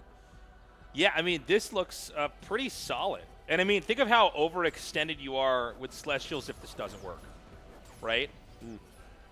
Yeah, you got the power structures in the front line. You're investing all these resources into the Argents. You already lost your natural expansion here as Clem. It's kind of do or die, but with 4 Hedgehogs out and the Repair-O-Matic? Yeah. I mean, what are you going to do here is Clem, I don't know how you breach this. Do you start throwing down some towers or what? Yeah, I mean, I think you do have to put down the towers, but you're like, Dude, even the if he micro's deals so damage, good. you just run him back. Look at this. He's healing everything. The Hedgehogs are just slaughtering right now. And the fact that he already killed the base, like, even if this wasn't going as well as it was, or as it is, because we are in the present. Or as it will be. Or in as the perhaps future. it will be in the future, yes. Yeah. Yes, all of these things. He killed the base. So, like, it feels like he's just so far ahead. I feel like that's basically it, right? I mean, what does Clem have? GG. Damn. Well, for the Vanguard players at home that have been complaining about this kind of early cheese, well, you have a pretty good example of how to deal with it right there coming in from top. Man, Clem not going to be feeling good about that. But, I mean, how would he know? I mean, he triggers that ability that makes the Celestial ability to attack, and it pisses off the creeps, and that's it. Yeah, that part was rough. I like that, though, because he leads with the dog and just attacks it and then brings in the Hedgehog that's super fast that he makes, right? I love that he's canceling out or he's selling his barracks to kind of push his economy forward while he's doing this. Like, it seems like he has a lot of very good ideas here. It's funny. We've had a couple games where players are kind of default counter-cheesing the Celestial. Like, we saw Theory. I mean, you weren't Cassius, but I don't know if you saw the game, but Theory, like, sent an imp all the way behind the starting resource gathering structure and just made Shroud Stone. And it's actually like, oh, yeah, because if you're rushing, this is how are you going to stop this, right? Yeah. But, are we fighting right now? What's going on? Am I wrong? But yeah, I mean, it's very cool to see the kind of counterplay and the fact that even though the Celestial can rush, the fact that the rush has kind of a sluggish nature to it with the key building coming forward, you can punish that. You know, even if Clem doesn't go for that kind of early pressure, the build from top is still really good at getting some damage on the other side of the map, too. I mean, should Clem have just gone for the expansion and played macro back at home, then I think here is top. You do exactly what Artosis was saying, and you send maybe a couple of workers cross-map, you build a Repair-O-Matic, and then you have this kind of anchoring point where your Hedgehogs can basically just micro against the Argents all day. You really need speed Kree to take it down, but it takes a little bit of time to build up to that. Yeah, it's a strategy as old as time, or at least as old as Stormgate alphas have been. So Clem definitely going to be hungry to redeem himself here and have a cleaner game. And I think he certainly can. But it's cool to see Kiwian have just a really good handle on how to deal with this race. And I think, look, Celestial has been, I think, predominantly populating the top of the ladder. I didn't check, you know, the last 2 days, but it's it's a lot of Celestials up there, man. Even if they're not technically dominating the top of the ladder, they're emotionally dominating the top of the ladder. But sometimes the emotional truth is the real truth in real life, Tasteless, as I think we've all learned. But I think the fact that Kiwian's able to show, like, look, here's a way to deal with this. This may force the Celestial players to kind of back down or play a different style. So it looks like we're getting like this full wall up right now. The dog has left. And where are we going with this guy? Shift clicked, right? Oh, okay. Oh. He's going to be a little bit of a lumberjack. Yeah, you're Bob. making a wall. Guess what? Guess what? So I feel like this was a concept that was kind of, I guess, discovered by everybody pretty early on this map specifically. Yeah. You have a back entrance. For the uninitiated, I know that Bobs and Imps can cut down trees. I don't believe, well, I guess you don't need to with Celestial, right, because everything's floating, but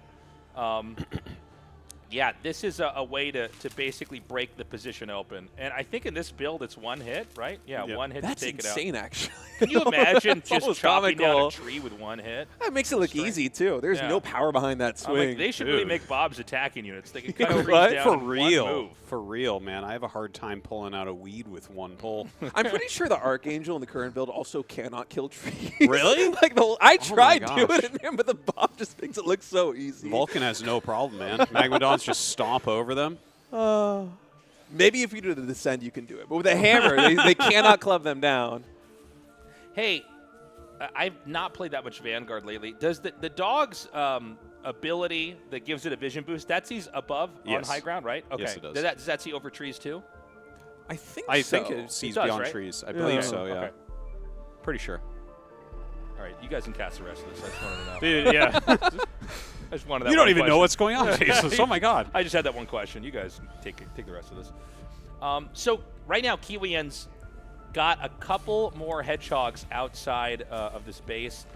In a lot of these builds, you go for a barracks immediately, and then you sell the barracks off because you don't use it. But right now, we still either the barracks was remade or he's kept it this game. But he's on one base play. So the point I'm trying to get at is that you need to have basically an attack, a push that's going to come in and do a lot of damage. We see the wall in here for Clem at the entrance, but we know the trees have been knocked down. I don't think Clem knows this. No, I don't think he has any All right, idea. we got to get a shot of Clem here as he's going inside of his base. Yeah, this is going to appear up there, and his base is going to fall. And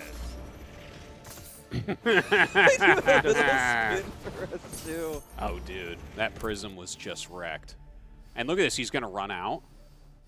He's given a lot of credit here to Clem to have the Argents walking back. The Argents not I'd even have at the stayed ramp in there and yet. been like, damn, I guess he was good.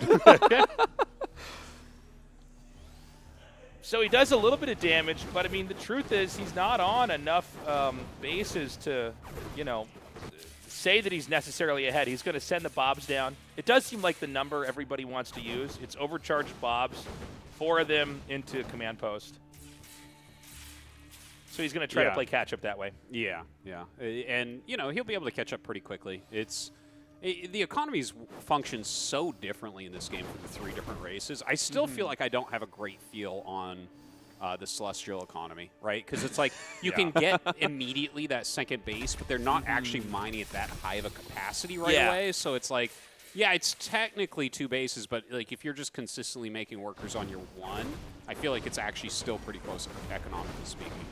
I've been only playing Celestials since the game came out on Steam, and I still don't have a good feel for how the macro works. It is so bizarre because, like, you take the numbers at face value. I think the Prism is 70 Luminite a minute, and the main base, once you get set up, the collection array is 300. So in theory, it's more cost-effective to make those, but it's very funky because, I mean, obviously you train a worker, it's going to pop out a lot faster than you saving up 450 resources or 350. True.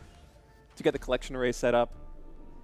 But I feel like overall the economy just a little bit better. Oh, wait. Hold on top. Man, they're so quick. Dude, they are fast.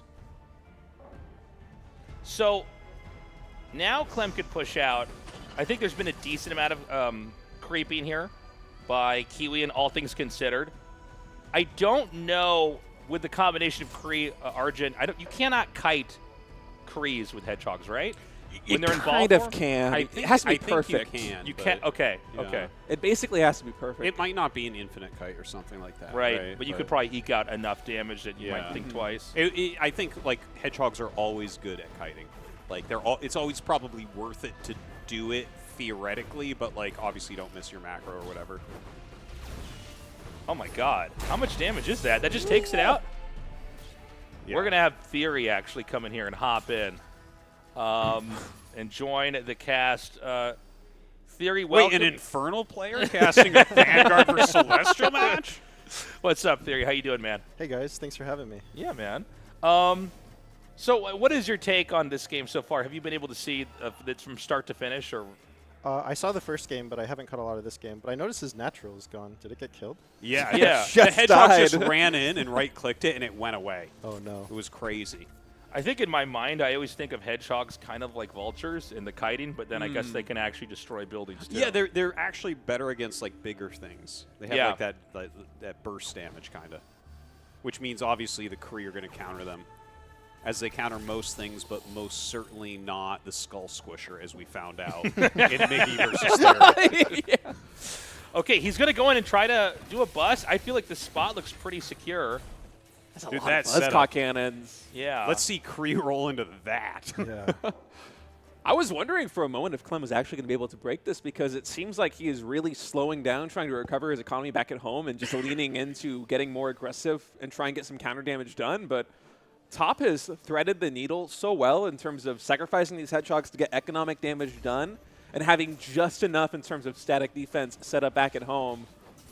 He isn't going to be able to get that Prism taken out, but the economy here for Clem is just so dismal relative to Top in a stage in the game where, as Celestials, you're expecting to be ahead of the Vanguard in terms of income pretty considerably at this stage. I mean, this is your map control stage. This is the time when it takes Vanguard, you know, a couple more minutes to really build up and get some presence on the map, but Top doesn't need it. Theory, in your opinion, in this matchup for Vanguard versus Celestial, is there, I don't know, a race that seems like it's slightly favored, or is there a phase in the matchup where one race seems to be stronger than the other? It's hard to say. I think it's very map dependent as well. A lot of the times you watch Vanguard, it'll look like they're in a dire position, but as soon as they get like Atlas out with Medevac, they can start to like take back control of the map. It's kind of the AoE problem where Celestials kind of get bopped by AoE abilities. Oh, interesting. Okay. But then on the other side, if the Celestials can manage to forward the highest tech unit, the Archangel, yeah, then it could swing the other way very quickly. Interesting. Yeah, it seems like you'd have to just tech past it then. Well, this map, it always seems to lend itself to long games. It seems like no matter what the matchup, it's which I kind of like, by the way. I'm fine with some maps that let cheese in here too, but this does seem to be the macro map here, and this game is no exception. The bases all seem really well defended, right? Like you got like these long ridges that you can kind of be on and everything. And one of the biggest deals is this map has the first 3 bases all have Therium. Almost, I think no other map has that set up. Yeah, I think you're right. Yeah, I guess that's true. If you have Ethereum at all, your 3 starting bases, it kind of lends itself to development, right? Instead of forcing it into, you know, one direct, maybe you have to rush or make a bunch of tier 1 units because that's the only thing that makes sense. So with Vanguard here versus this, what is the tech you're going for? It seems like most games it's going to be a lot of like barracks, massing up stuff, and then I guess you said Atlas later, but yeah, I don't know if it's totally figured out. I've watched a lot of I've seen Top play this matchup quite a bit, or Kiwian, and I've also watched Albino play it a lot. I've seen a few different compositions work. I've even seen like Hornets work pretty well in this matchup, where you go snipe all the prisms and harass collection arrays. So I've seen air work, I've seen mech work. If you're trying to go for early game aggression, I think Exo and Hedgehog is kind of the best map control option. Well, he's mixing some Vulcans in right now, so seems like kind of a mixed composition, not really committing to anything too heavily out the map. It almost feels like he's saving up for like a timing or something, because we just don't really see Top moving out to take more bases. Wasn't that kind of how Top played StarCraft 2 as well? Yeah, Didn't he have a bit. lot of 2-base plays? If my memory serves me correctly. Well, the further back you go in time, the more common that was, right? Like, yeah, that was. where it's just like people are not expanding everywhere all the time. Yeah. Theory with Kiwian compared to Parting, I mean, it seems like they're pretty close in skill, but does Parting win more versus Kiwian than Kiwian beats Parting more? It probably depends on the patch. I know the first patch, Kiwian won the tournament, like the Vanguard only phase. Oh, right, yeah. Right. But I think since then, Parting is one level above, maybe multiple levels above everybody. I would favor Parting on this patch, but maybe other patches it's closer. I feel like, I mean, for the different Vanguard players that I've watched, because I've played probably a bit more Vanguard than everything else at this point, I feel like Kiwian plays a little bit different from everyone else. He has kind of more teched out openings and doesn't, like I feel like so many players just try to focus on getting a good exo ball up, but it doesn't feel like Kiwian's into that. The fact that he's adding in so many Vulcans into the mix, I mean, we have 3, maybe even 4 on the map right now before he takes that 3rd base. It's so tech heavy, and I was right there with you thinking it's going to build up to a timing push, but it actually looks like Clem who's going to be setting up for basically a tier 1 timing with all of its economy. This is like the most swarmy it can get here as Celestials. That is so many creeps, so many Argents, but Top not overextending. I don't think Clem really has an angle, and he's actually just going to go home. Yeah, if you're playing like he is right now, and your opponent just sits there like this, like puts buildings in the way, you know, makes some good sentry posts, and like has Vulcans just sitting there ready, you can't attack into that. Yeah, but I feel like Clem almost has to with the way that he's developing back at home, because he's not taking up, he's not getting splash damage, and eventually Top is going to come in with this basically super army against effectively the tier 1 here of Clem. Yeah, I don't disagree, but like I disagree that he has to attack. Like if you look at a position like this, you're like, well, I just have to attack. It's like, okay, well, I mean, why don't you just say GG now, right? Like, why are we even going to bother? You may as well sit back and try a counterattack while you're teching, or you know, getting great surface area as he walks out, you know, something like that. But attacking into that choke, I don't think would ever work. Yeah. Yeah, and I think Oh, hold on. He's going to move out. Okay, he can be flanked here, right? Were some of those Kree on the right? Yeah, I think they're at the 3rd right now. They could set up a nice surround. Yeah, he could actually sandwich this. Yeah, I think he was checking if there was a 4th or something like that. Yeah, 100%. He's yeah, probably surprised by the timing. Yeah. So there's a moment. Now, I don't know who wins. The math is very fuzzy for me on how this looks. He's going to do a counterattack. Oh, nice attack. And honestly, this is a pretty good idea. Yeah. You know, a lot of the defenses were salvaged here. It's like, what, one Lancer turret thing? So it's not enough. Well, he's trying to repair it, but yeah, this army is just so much better than what Clem has, and he's trying that counterattack. Like, I mean, this is basics of RTS. Your opponent gets a better comp than you, but you have a lot of units, so you do counterattack and try to slow him down, try to make him come back and defend. So he sends the rest of his army to the other location here as well, and Clem is dealing a lot of damage. Look at this. He is forcing Kiwian to go home. Yeah, that was a beautiful counterattack. Yeah, I mean, this is, you know, it kind of reminds me of a StarCraft 1 PvT where the Protoss just keeps running around the Terran's army. And you can see, again, there's so much damage that's being dealt right now. And you know, Kiwian may have a better army, but he's not getting anything done with it. And it's totally fine to trade the Kree out like this. Yeah, I mean, this is exactly what you want. Like, he's killed a lot of Bobs in here. He's killing buildings. He's forcing him back.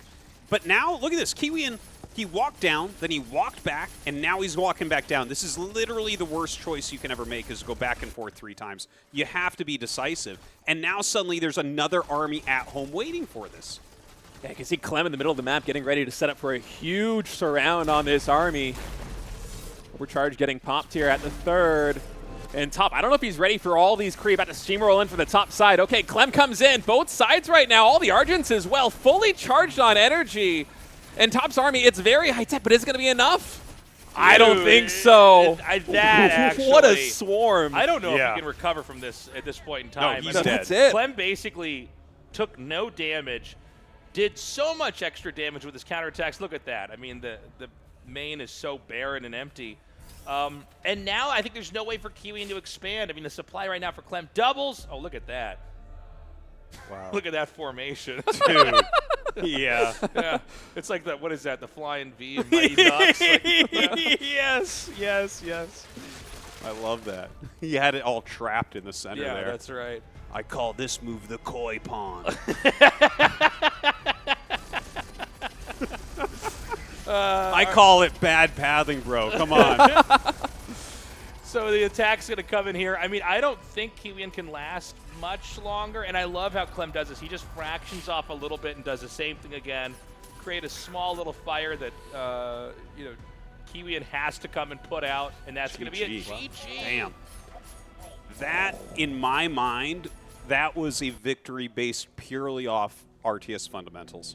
That was just, it was a better army, a better opening by Top or Kiwian, and Clem just did the counterattack and then did a second counterattack, and Kiwian hemmed and hawed, and you can't do that. You have to be super decisive with where you're moving your army in these situations.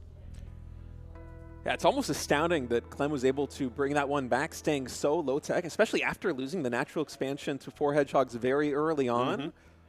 And I feel like if Kiwian had just pulled the trigger and just committed fully to the base trade, there might be a world where he's actually able to deliver the win. But just as you said, I mean, he went all the way back home. He forced much of the army to retreat there from Clem, but at the cost of so much time. It was maybe 1 or 2 more minutes before he was actually able to finally push into the expansions of Clem. And by then, even with the low-tech army that he had, it was such a substantial amount of time where Clem's economy was just so much bigger.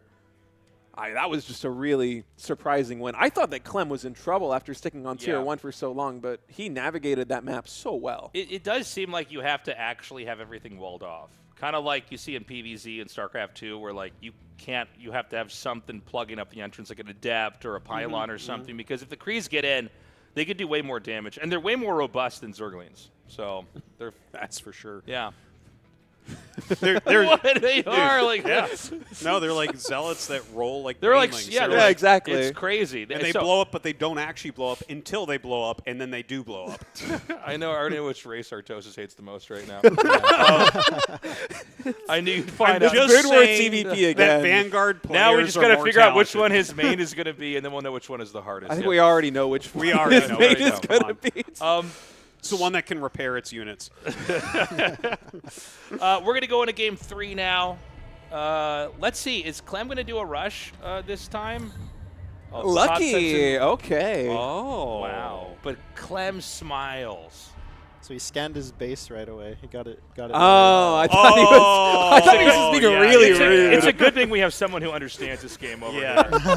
No, I was wondering. Meanwhile, we're just showing that we can read and we know what emojis are.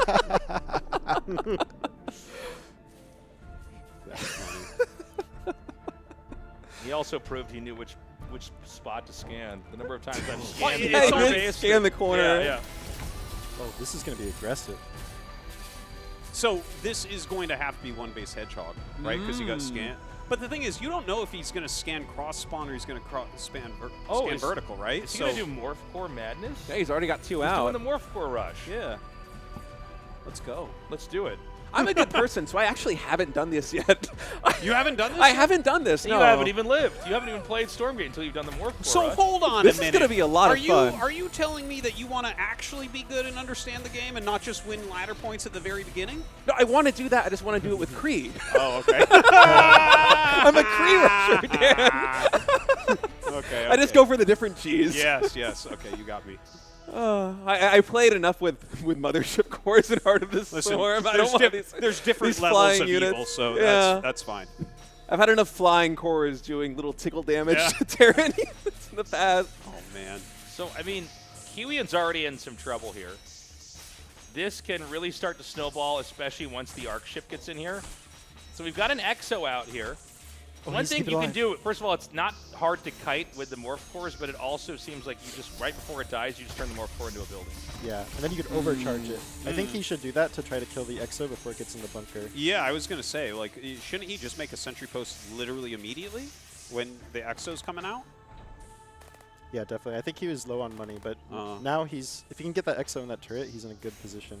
Yeah, staying out of range, which is pretty good. But another Exo's going to pop, yeah. So I really like his position, Kiwian's position. Is there a way to pressure the command post? Is there a way to like just stay out of range of the, because the Exo tower is actually crazy with the range. Yeah, it's probably going to be able to defend this. Yeah, I don't think he can quite hit the command post with the Morph Cores, can he? Oh, look at that. He switches the repair. So smart. Even if he can't, that's right. Actually, that power-up ability doesn't hit buildings. That's so easy to forget, but yeah. Or workers. Yeah. So as long as the Exos are in bunkers, the overcharge is not going to be able to do much here. But is it possible to suffocate the position because you can't really make any more buildings? Yeah, there's no room for it, really? Well, the Exo has better range, right? So, like, I like this micro from Kiwian. Yeah, and it does bonus damage to Argents because they're heavy. Oh, does it? Okay. Yeah. I really like Kiwian's position here. If he just plays patient, keeps building his economy, I think he can hold. And Kiwian both in Game 1 and Game 3 showing some really good play against these early pressure builds coming out from Celestials. Yeah, what I like about Kiwian is it's very clear he has a plan. Like, he's not intuiting this. He just has seen this before. He's put in the hours. And so he can basically stay back and kind of. No, he's been pretty full-time Stormgate as much as he Yeah. can. And he's one of those tryhards like that Theory kid. That's right. It's kind of crazy though. Like, you know, he has basically a system in place for every kind of rush. And from Clem's position, it's just really hard to make anything work. The entire investment, just like a cannon rush, you know, in StarCraft 2, you've invested everything in making this work. Oh my God! I love this. Okay. So he sets up some buildings here so he can expand right next to Kiwian. I mean, you got to do something, right? You can't just keep the attack up. This is yeah, great. but this means that now I think Kiwian can just push the expansion, right? He should be in a good position to do so. Yeah, you would hope so. Like he stopped like a 5 Morph Core rush that didn't kill anything. So like he should be able to counter push and win here, you would think. So for the time being, actually the kiting's pretty good here. It seems like Clem's actually coming out. No, I guess he's actually going to get chipped away at. Yeah. Yeah, he's getting shots here. God, this has got to be stressful here for Clem. He's just not able to do anything control-wise. The Exo's basically a superior unit. I think as Clem, it's not too stressful because you already know you're dead here. You're like, it didn't work. Like, I got to stay and try, but, like, yeah, I don't know if he'll try this type of build again. Not against Kiwian. This feels like a build you'll kill someone that doesn't know exactly what they're doing, but... It feels like this was the best scenario, too. I mean, it was vertical spawns. You scanned immediately. And still Kiwian was able to hold on. And even with these Exos, I mean, the micro has to be so precise. They just barely outrange these Argents, but Top is just able to get it done. So these power banks going down is going to limit the options for Clem, right, as far as energy goes. So, I mean, the Achilles heel is kind of right there in the push. Yeah, that's true. Yeah, he's on 3 barracks now. It's going to be a lot of Exos. Is there any way to actually fight back from here as Clem? I don't think so. I mean, I feel like you have to double down on your position, which just kind of accelerates the game to an end, right? Either Clem fights back and suddenly it's going to be Kiwian on his back foot, or this is just going to get worse and worse and worse, right? I just feel like there's no world where the Argents are going to be able to kill those Exos. You know, they might need to, for Celestials, they may need to add a cloaked unit so that they can come back from bad rushes like this. I was wondering where you were going with this. Yeah, we need a Dark Shrine. I'm like, don't we think Clem should still have a 50% shot to win after this failed rush, guys? Could I suggest something that one-shots Bobs and is invisible? It'd be even better if it didn't give an attack notification as it was killing them. You have to notice. Yes. Yes, and they'd have to program that in because the game is new and good. I mean, we have a sizable amount of Argents. I feel like the Exos, especially now that they have their upgrade coming in. Okay, so that is a lot of Argents, isn't it? Soon. I guess it is a lot, but he wants to sentry post push this, but it's hard to get the surface area to have the sentry post far enough out.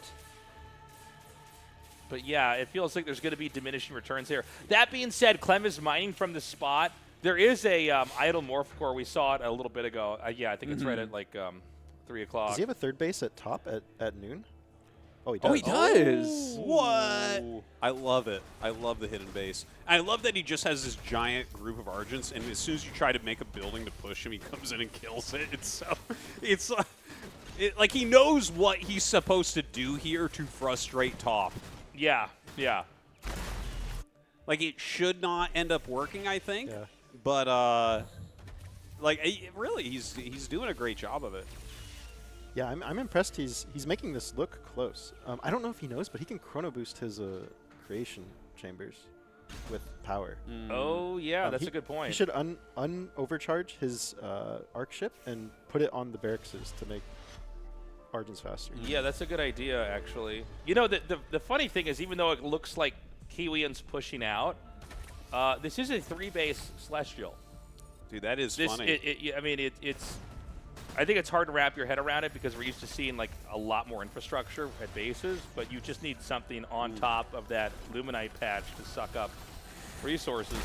This prism zooming. Wait, it's long-range mining gas. I love it.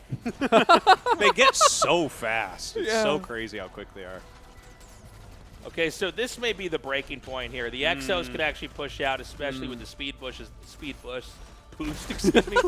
They're speed bush guys. Bushes? You read into that whatever you will. And now, okay, there it is. GG.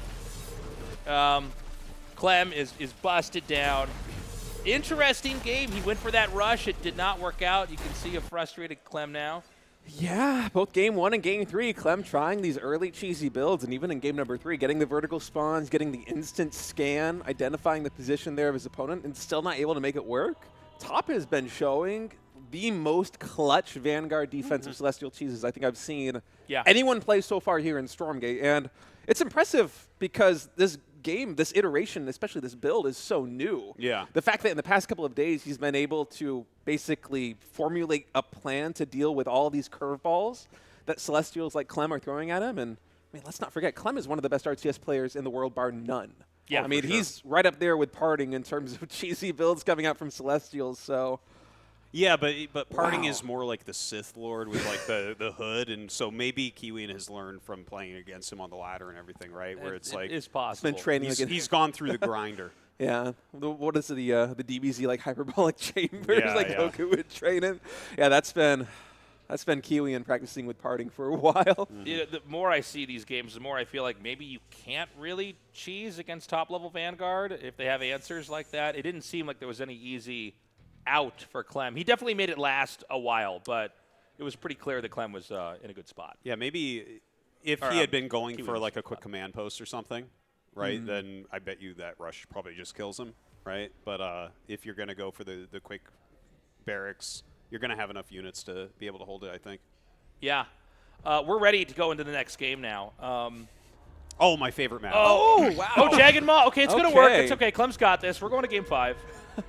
He should type lucky now. Yeah. All right, Morph Core Madness. Let's do this. So this map, this was basically in the map pool before Celestial existed, but it's. I think there's some fundamental design issues now with Celestial. The way it's made, you can basically just swoop into their base and start rushing. Now, I don't know. Maybe there is an answer to this, but it looks very strong, right?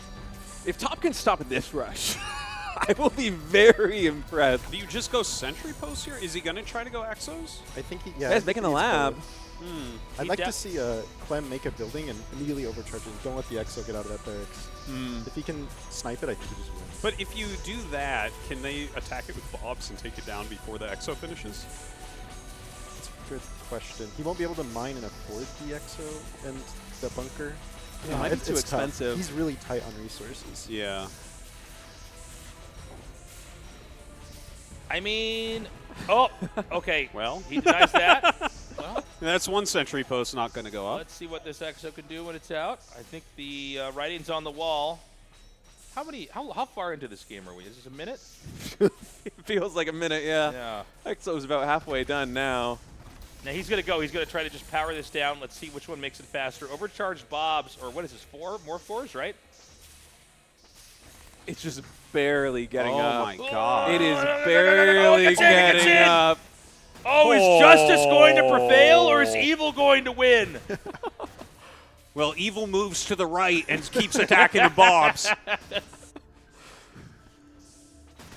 I don't know if you call this justice. He's just pushing back the Ark ship and losing all of his workers. Well, if he gets another sentry post the second one. If he gets another sentry post set up on the Luminite mine. Oh my God. Now he doesn't have another Exo. Oh, he does have another Exo. Oh my God. I can't believe it. Is another Exo going to come out? He's not making one, right? He doesn't have the resources?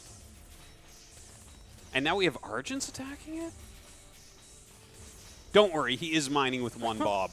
Well, his economy is fine. If he takes out this biolab on the bottom right, he can't make Exos. That's another way you could lose. Gosh. There's a lot of ways you can lose this game. Losing the Exo is so brutal. All right, well, that's what I call Stormgate. Jagged Maw is such a great map. Jagged Maw, guys, for life. Well, you know, yeah, that Bionic Connect slab is going to go down. Bug. He said bug. Did somebody say bug? And then Clem went, oh. And now All right, I'm GG. appreciating this play. I'm just showing you guys I can read. Is he saying something went read wrong good. with the game, or is that just a harsh insult to Clem there? Is he trying to say you guys all look like ants up here? Well, he might have actually had a bug. He's pointing at the computer and gesturing to the referee. He's like, I he wonder got to what my base happened. so quickly. What? Yeah. There's This is no not right. way Yeah. this This is man right. starts out with a flying building. This can't be the game, right? But he can build things while it's flying? Yes. It's we're gonna figure out what's going on, by the way, with Kiwian. I don't know what the Yeah, I don't know what the bug issue would be in that situation. Maybe he couldn't garrison the Exo in the sentry post or something. That's the only thing I can think of. But So there, it was the Exo was being shot as it went up. Then it looked like it loaded, and then there was nothing there. Oh, did it die in the bunker? I've seen this happen. I think that's what happened. happened because I saw the gun turret come out, and then it just went away, and he didn't have one. So I was like, "Huh, that's really Yeah, that's probably what happened. yeah." yeah, I was think hyped so. because I thought he actually got the Exo in, and then Yeah, I it was like, looked wait, like no, it. I'm just an idiot. There clearly No. isn't an Exo in that Because anymore. definitely the but- animation of the turret came up, but then it went away. Huh. I didn't know that was a bug. You know every bug, huh? Yeah. That's kind of This is- crazy. Yeah. You play this I'm game just- all I'm day, just the huh? most You must abusive really like this player. game. Yeah. I was this actually is- teaching a laser how to like abuse creep camps earlier. Oh yeah. Not for this tournament. Oh, did you show him that thing on the high ground of Broken Crown? I'm not going to spread. Come on, help us ruin the ladder. This whole tournament is doing that right now. There's a crazier bug. Yeah. Yeah. Oh, is there? Are we going to see you No, I'm do not it in the? gonna- No. I read the rules and it was like no bugs in this tournament. So. Well, come on. What is a bug, really? Right? I know. Yeah. Now we get our Yeah. rules lawyering out, and So we're still waiting to see what's going on here. No updates yet, guys. But I don't know. Right now, it looks like that Morph Core Rush is very strong on Jagged Maw. yeah, Jagged Maw is a rough map. Well, this is why we have a bunch of different maps like this. Is now we know, right? Especially in a tournament like this, we go, okay, so that seems to be something pretty tough to stop. Probably you need to have a certain distance. Or I guess, I mean, if you wanted to change that map, I guess air blockers, something like that, where they can't. Yeah, you have to fly around maybe, Yeah. or The air has to go around the same way. maybe you that can ground garrison would. your bobs, and it's like Age So of Empires I or guess something. we're in game 5, Please guys. no. I played too Okay. much Age of Empires. I do not want to go back. It was deemed that the series will continue on. So this is Clem versus Top, the final game. Okay. And this game, it looks like it once again is Clem moving out. So when you see fast expand with this, it can still mean a rush, by the way. What? Just to be clear, yeah. Wait, they can expand and all in you at the same It's called time. fast expand into all in. This race really is Protoss. Wait, are they teching at the same time? Yes. And taking a third? Yeah. Oh, okay. But we saw Kiwian handle most of these rushes pretty well. So generally speaking, what he does is he gets a barracks, gets a, is it machine shop? Is that what it's called? The mixed factory? Biokinetics? Oh, yeah. The Mech bay. Mech bay, okay. So basically you go into the mech bay. Oh, no, he's going to fast expand, though. Ooh. Okay, so never mind. Yeah, his dog did see what was going on with the expansion, so I Yeah. guess he's decided he can go ahead and do this. Okay, so this looks like the rush I was trying to mess with. Is this a double Argent rush? I think with this you make a third. What is this? Can we click on Creation this? chamber? Creation chamber. Thank you. Sorry, guys, this game's still so new. Well, third creation a lot of the chamber. You names set have that as the changed. default. Before a few hours ago, I was pretty sure that was an upgrade building, so. So there's going to be a pretty good launching pad to push forward. I guess if he commits, if he chooses to send the arc ship out and try to make that, maybe this is one where he just makes the 2 creation chambers and plays a passive game. Well, I think if you're pumping out 2 arches at once. That's Theory, is this a rush? I don't think so. Just because the arc ship's at home, he's probably just going to send it back to his main and mine gas. I would think. Oh, take a third.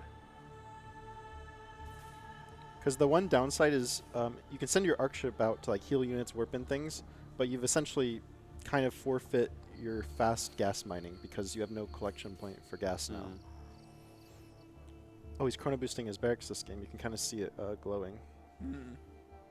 It almost looks like it's been powered down. Yeah. That tripped me up so much the first time I tried. No, that happened to me when I was trying to rush. I'd do it. I'd be like, damn it, no, I messed up. Okay, so a little bit of kiting here on that Lancer.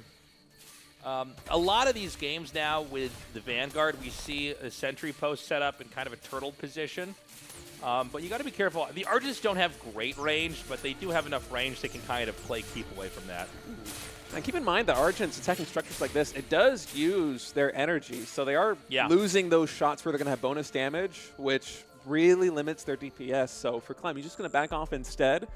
And behind this, I think he's setting up to take a third base. Yeah, there is the Morph Core moving on to the third expansion. And my big question here watching Clem play is, when is he actually going to start mining some Therium? Because surely eventually he's going to transition off of these Argents, right? I mean, he's moving back again into the natural expansion here from top. He's going for Bobs. He's going to try to take this down here. It seems like he has exactly the wrong number of Argents. They exactly don't one-shot a Bob. 90%'s it, and then way overkill. Yeah, I really like this pressure. It's kind of like forced an overreaction, pulling at Bobs, while Clem is really powering out economy back home. He might do that tier 1 Zerg style we saw in the first game. Oh, yeah. I think you're right. Just like the mass Kree after this and run around with it. I bet it's really good on this map. Yeah. Is there a reason why? Yeah, I was going to say, is there a reason why he hasn't expanded to the center yet? That seems I think there's like never a reason to not take that as Celestial. The number of games where my rush isn't working, but I'm like, oh, there's islands on this map. Yeah. I'm just going to take this right away. Well, now coming in on the Therium. Seems like Kree production will be starting for Clem pretty shortly. So, I mean, yeah, I think you're right, Theory. He's really turtled up. This does seem like an overreaction. Granted, this is a base. I mean, you have like almost 180 degrees to protect yourself from there. He kind of played like this on Broken Crown, though, where he looked really turtly and just made a very good comp and then took a third, which, like, I can get behind that to a certain degree, right? Like, if you're kind of like a stronger mid-game, I have better micro, more cost-efficient units, it's like, yeah, I'm okay with, like, seeing a lot of defense put up and then maybe just get rid of it a little bit later. I feel like on this map especially, you really have to respect the explosive potential of the Kree, because if you take that third base too quickly, it is not a short walk from a natural expansion here to the third as Vanguard. And those Kree, if they get a surround, even on a ton of Exos, I mean, surface area is everything for those units. And for Clem, for Top, it's going to be really hard to take that third base up until he's able to actually get a sizable amount of forces on the ground. So, actually, speaking of which, Theory, what do you think is the best counter to the heavy Kree for Vanguard here? It's hard to say. I've seen Albino do pretty well with Hornets. Really? Because you can kind of snipe prisms and harass afterwards. Oh, yeah. But that's a lot of bunkers. This game, Kiwian has the kind of the same issue I have. We're also new to this game that we don't know like all the different Kree timings. Like, oh, are they gonna hit me with like 4 Kree and just kill me, or are they gonna hit me, wait a little later and hit me with 20? I'm just gonna make 5 bunkers or 10 Shroud Stones and just be safe. Like, I feel like he has the same mindset as me. Like, I'm not confident, so I'm just gonna play safe. They're hard to deal with, very hard. Yeah, no doubt. So we're just seeing Clem basically begin to sweep the map. He's making sure to just take out every creep spot. I mean, it's like the turtling has almost doubled down here for Kiwian, which is kind of funny. Like, we went back there. Was that like, what, 6 defensive structures for Kiwian? Yeah, it's a huge amount. Yeah. 5, I guess. But, yeah, I mean, he's really, really defended. Yeah, the issue is for Kiwian is that if we had, say, a dozen Kree on the map right now, these Exos die. They just die straight up after a surround comes in. And so he kind of has to play this really defensive style up until he has enough of a bio ball that he can kite away from the Kree effectively, because he doesn't have complete information. He is getting scouting information here with a dog in the front, but what he's seeing is something that is very scary. He's seeing a lot of Kree banking up at Clem's front door. And so here for Top, I wouldn't be surprised if we saw him just now start to come into that third base, even though I kind of wish we had a timer in this one, but it feels much later than he did earlier on in this series. Because, I mean, the Vanguard army is just so fragile early on. Yeah. It really is, yeah. It's very Terran-esque, and, like, there's just this brittleness, but if you get enough of the right pieces, it can start to be a real threat. So, I mean, unless I'm missing something, I mean, Kiwian continues to turtle up. And how many bases are we on exactly at this point in time for Clem? We see 1. I believe it's 4. 2, 3, 4. That's it, right? Nothing else. Oh, only 4 base? Oh, that's not so bad, guys. Don't worry about it. He's going to take a 5th one over here, though. Oh, thank God. Yeah. Okay. Yeah. I was actually talking to Clem about this because he was asking, oh, what's more efficient, prisms or collection rays? So I was telling him, like, well, if you have map control, just make collection rays. Yeah. And that's what he's doing. He's going to be so rich. The ROI on collection rays is much higher, and with how defensive Kiwian's playing, Clem's going to have a really massive economy. I feel like, okay, this is kind of my own little bias about how to play Vanguard, but I'm like, whenever they get the whole map, I'm like, I need a lot of atlases. This is what we need to do. We need to make so much splash damage that my opponent is a moron if they attack into me. Can we see Kreese win this? Look at this. This is the best God, creeping I've ever seen in my whole life. Did you see that? Yeah. He's scared. They saw the Kree and they're like, we have to go to heaven right now.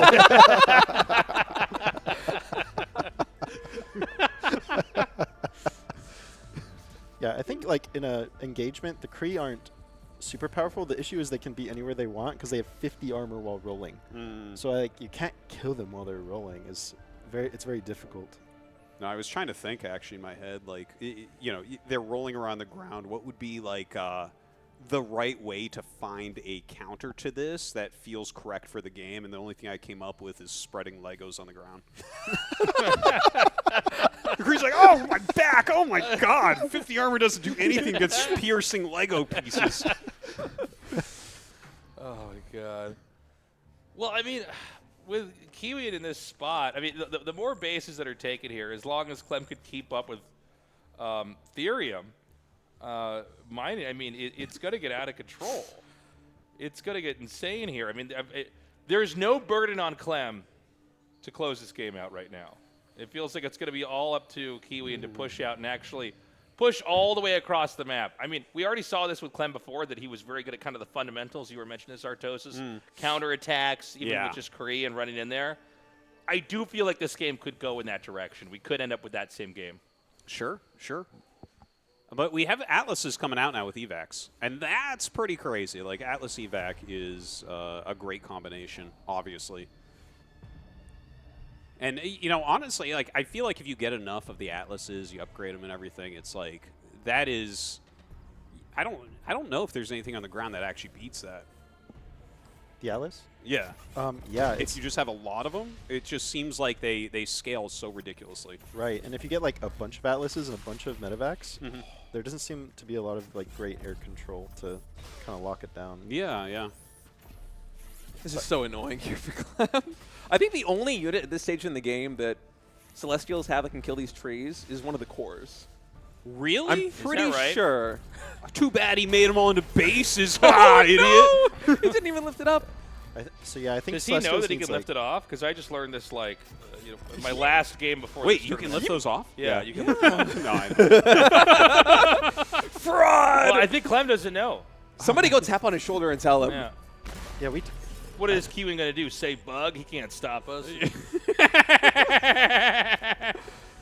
Well, this is where Clem says bug. They're like, yeah, that is a bug. He should be able to lift that off.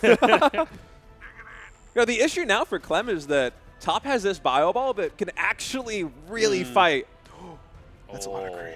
Against these Kree. He has to be careful, though. I mean, if they get a full surround, it still is going to go Clem's way, but Clem's going to need to get his... Oh, he has so much more than I thought he did. Look at this surround. God. What a sandwich coming through.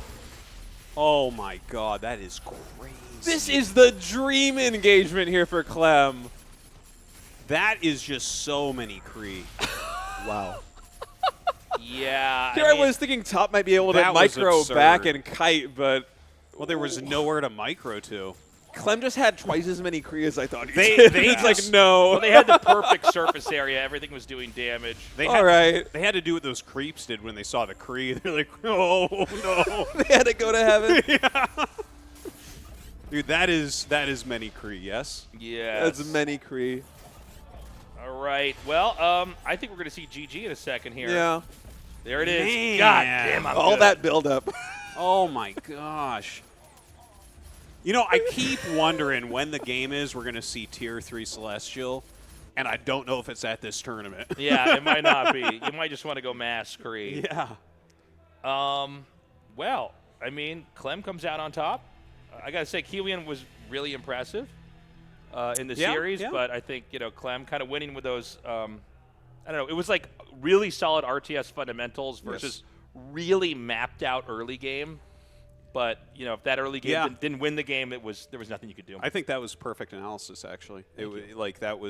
That's exactly what we saw. I love that you're saying it like that with my name back here and everything. This is a like esports banana republic over here. No wonder this You're is right, the Tasteless. You're so TV right. Showdown. We defer Seriously. to you. Clem, have a seat over here, buddy.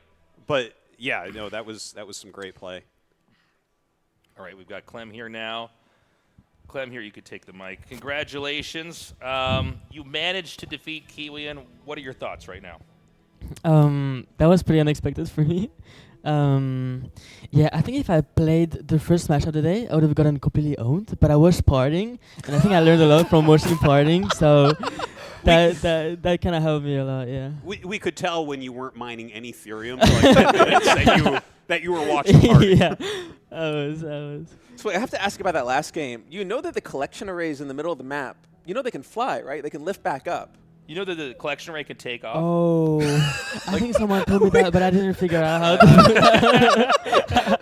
We were watching the siege tank type unit just kind of blast them, and we're like, well, surely he's going to lift these up at some point, right? But no. So that was fun. Coming up next, you're going to be versus, let's see, either Probe or Nightmare. Do you have a preference on who you would like to face, and do you think you can beat one of those two players? I played against Nightmare a few times last night when I was warming up and practicing a little bit for the tournament. And I was doing like 50-50 against him, and I feel like he might be harder against Probe, so I think I would feel more confident against Nightmare. Yeah, I'm not sure who's favorite in that one. Yeah, I feel like we could all agree that we don't know who should take that, right? Looks like a really close match. Mm-hmm. Yeah, I actually want to ask you about your overall unit composition, because it felt like you were just relying on your fundamental RTS understanding, like especially on Broken Crown. It felt like he got way ahead, had a better comp than you, and you had this garbage composition, so you just kind of did counterattacks until you won the game. Yeah, my unit comp is making one unit. Yeah. Yeah, I mean, he was playing very campy, right? Like trying to get a good army and very few bases. So it was very hard to do anything. But yeah, I was like, okay, if I take all of the bases on the map, surely I would have enough units to kind of overwhelm him. And yeah, it's what happened when he pushed in my base. But I still had some units on the map, so I can kind of flank him at the bottom and then some overcharges. Yeah. But yeah, in my mind I was like, okay, I'm just gonna counterattack until he loses his eco, and then kind of like how Zerg players sometimes do. If they play like Link Ben Mura in ZVT, they just counterattack and they try to kill your economy, and then they have like more bases, so then end up having more stuff. Yeah. So I have to ask: is there any stage in that matchup where you're going to tech past the tier 1 Argents and Kree, or is that just your bread and butter? I'm not that advanced yet. It's like Tasteless. All the best gamers. I don't mind Theorem. Units. I only get the Luminite. That's it. That's all I want. This is your next step up. Yeah. I heard about the sorcerers, like the one that do the storms. The animancers, right? Yeah. I think these ones look really good, but I need more practice with them before I can actually use them. He hasn't unlocked that part. It's like he's playing the campaign. He's like the first couple of missions. He doesn't have all the units. Yeah. He has to win with only Argents and Kree. The first two for now. We'll see later about it. Well, Clem, congratulations on advancing. Do you have anything you want to say to your fans that are watching at home? Oh, I hope you're enjoying the StormGate games, and thank you for watching them. Yeah, this is cool. Excellent. Well, best luck to you, Clem. Down the road here. Guys, we're going to be going to a short break. We're going to plug Ugly Tasteless merch. Grab a shirt, guys. Hold it up. Ugly Tasteless merch? Don't be so mean to yourself, Tasteless. Beautiful Tasteless merch. We will be back. Merch. We will be back in maybe like about 10 minutes, maybe a little bit more, with the next match here to close out the round of 8. We will see you soon. Bye-bye.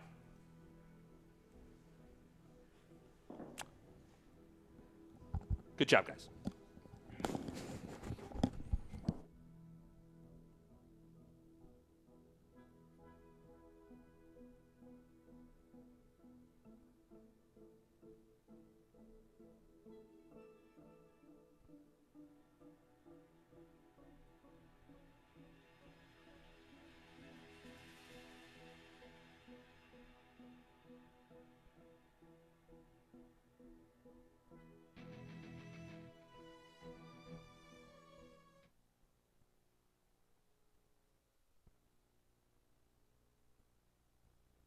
Join here with Matt, a buddy of mine. I've known you for a long time. You are now in charge of esports at Frost Giant for Stormgate.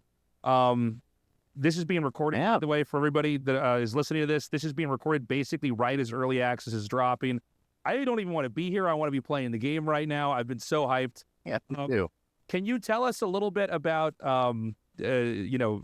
what it's been like working at Frost Giant, what your role is, what it means, and yeah, a little bit about yourself.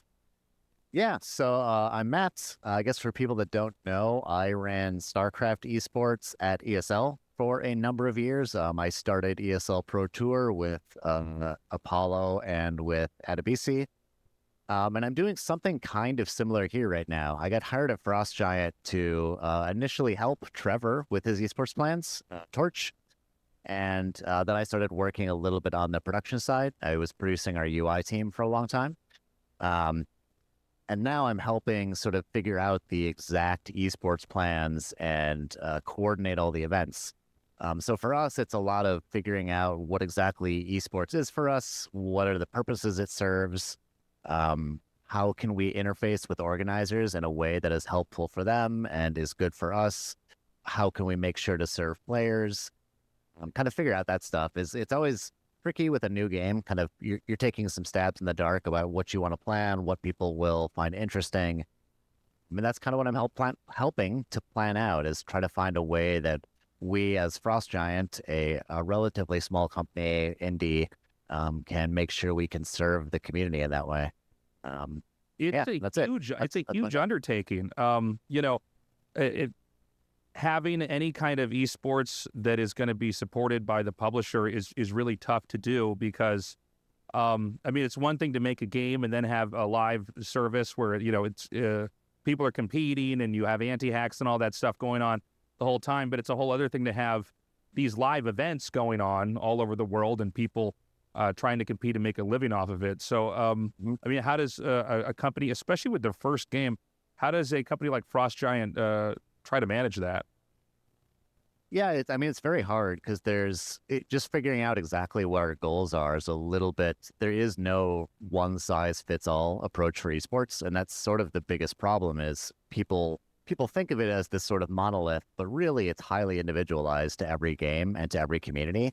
And so for us, I would say my primary goal is, like, as a company, our primary goal is to make a fun game. And then the near secondary thing is we want to support players. And it just so happens that because of the history of this kind of company, people want to compete. It's something we can't stop. Even if we didn't want them to, they would be doing it anyway. Like, literally, the first time the game got into the hands of non-Frost Giant employees, like, by the second day, people had organized a tournament. It's just what they wanted to do. So primarily, I would say our first goal is just answering the question of how can we support those people? How can we let them compete? How can we let people that want to set up competitions do that? And the way to answer that is, there's 1,000 different approaches. And so it'll be a little bit of feeling out, how can we do this in a way that works for us, that works for the community? One of the big things on my mind in general is that esports is highly community defined. You really want the community to kind of figure out how they want to compete, how they want to engage with it. And I don't want to direct that from my side. I don't want to tell people this is how you will. I'd rather they sort of experiment and figure out as a group, this is what we think feels right, and then we can support that. So that's sort of my main goal is we'd like to support players that want to do things, and we just want to see what they find most fun and then find a way we can empower them to do that. That's the main thing. It does seem like, we've seen a lot of different models from different publishers for various titles. We've seen stuff like with Riot Games where they're extremely hands-on in that whole process. We've seen, and that's been very successful. We've seen successful models like CSGO where Valve is extremely hands-off. Do you feel like you're somewhere in the middle of that? Yeah, I'd say we're somewhere in the middle. I have pretty strong feelings from my time spending at DreamHack, my years at DreamHack, that esports is really the best done when it's sort of a community initiative in the sense that I would like to make sure that we can establish or we can help empower groups to run a business. So people like DreamHack or like the Tasteless events or like Take TV, we can make sure to set things up in a way where we are bringing value to them and then they can actually create their own sustainable business. And I think from there, a lot of it, the pieces sort of fall in place if you can fit those puzzles together.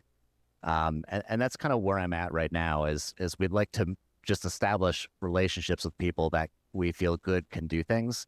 And then in the sort of midterm future, next year, I'd like to sort of set up a structure by which people can plug into that in a more real way. I would say it's closer to CSGO than anything. Somewhere CSGO, there's a lot of learnings from StarCraft that I think we're going to end up taking into account. So something like that. It's highly unique for every game. And so broad strokes, I don't plan on being particularly hands-on. But there's a lot of the minutia there. There's a lot in the details to kind of figure out what that looks like for us. There's one thing I've liked a lot about Frost Giant is how open they've been. They've been talking to everybody in the community, not just even, pro gamers or casters or tournament organizers, but, people that are from the modding community, people that are very passionate about campaigns. But when it comes to esports and competitive stuff, that can be a lot of info to take in, especially from pro gamers. I mean, I've seen it firsthand with StarCraft 2. You get a lot of pro gamers lobbying for certain changes in their respective faction that they play in, or they perceive certain imbalances. How do you handle tackling that, or is it just going to be a difficult task no matter what? I wouldn't say it's so much difficult, but there's a lot of info to sort through. Like, I don't know if you remember this, but back when Snoot was playing, after BlizzCon most years, he would make a write-up of how he felt the tournament circuit should be, and it was like a dozen pages. It was very detailed, really cool. But there's a lot of people that have pretty serious thoughts on things like that from the perspective of I'm a player, or I'm an organizer, or I'm a person that runs a team. And I think taking in those inputs is going to be tough no matter what. But I would say, having been around I've been doing this for 15, 16 years at this point. There's a lot of trends that you tend to see where people have, I'm looking to accomplish this goal, and this is how I think the developer can help me accomplish it. And in some cases, that's very easy to do. And in some cases, what they're asking for conflicts with our goals. I wish I had a good example. I'm just sort of talking generally. But in general, I think it's a lot of, I just want to be listening and taking in feedback. And I also want to give people the freedom to experiment, to kind of figure out, okay, we're going to try this thing that's maybe a little bit more speculative, and we're going to see if it's fun, see if it's interesting, stuff like that. So that's kind of my plan, is we'd like to take in a lot of information, and I would also like to build in the freedom to actually try some experiments over the next 6, 8, 10 months, so we can kind of see what do we think is right at this moment for this game, and answer the question that way. Looking back at StarCraft 2, I mean, it had this incredible run. It's been 13 years. And if you look at, StarCraft 1, that's about a quarter of a century now, which feels really weird to say, but it is true. Insane, right? Crazy. Yeah. And so, I mean, it's a real testament to, what great games both the StarCrafts are. And they both have had various different functional, some I guess more than others, tournament structures. Is there anything that you learned from StarCraft 1 or 2 that you want to try to avoid as far as esports goes going into, the future of StormGate?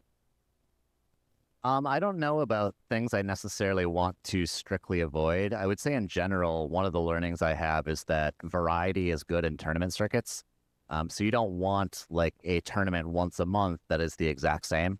Like if you think back to the mid 2000s of like the way the Caspus circuit was set up is you had 2 individual leagues and then a pro league, and the pro league changed formats once a year. It had sections where it changed the formats.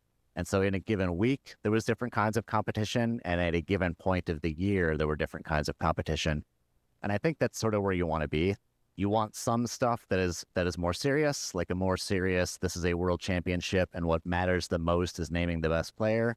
And you also want some stuff that is, the trophy has a lot of prestige, but maybe it's also an entertaining show. Like the Tasteless Land, for example, is a really good example of, it's good to have both sides of that spectrum, or both ends of that. And I think in general, as a fan, I just want to see people compete in different kinds of things. Sometimes I want something serious, and sometimes I want something that's a little more fun. And striking that balance is a little bit tricky, but I think the big thing I want to avoid is falling into a trap of, okay, once a month, exactly these things happen on exactly these dates, and it's always the same. It becomes a little bit less interesting in that way. And at the end of the day, esports is a little bit fun. It's a little bit silly. Just the fact that we're taking something that is an inherently an enjoyable pastime and on purpose taking it super seriously, it's like sort of a beautiful thing that we're doing this thing that's meant to be fun and we're taking it super seriously. And I think that's good to keep in mind. It's just at the end of the day, this is meant to be fun. It's meant to be fun for players, meant to be fun for fans. And so that's kind of the approach I want to take in general, is just keeping in mind that while people will make their livelihood from this, we are creating entertainment. And so we need to balance those things appropriately. Well, listen, man, it's good to connect with you, and I'm so excited for Stormgate Early Access.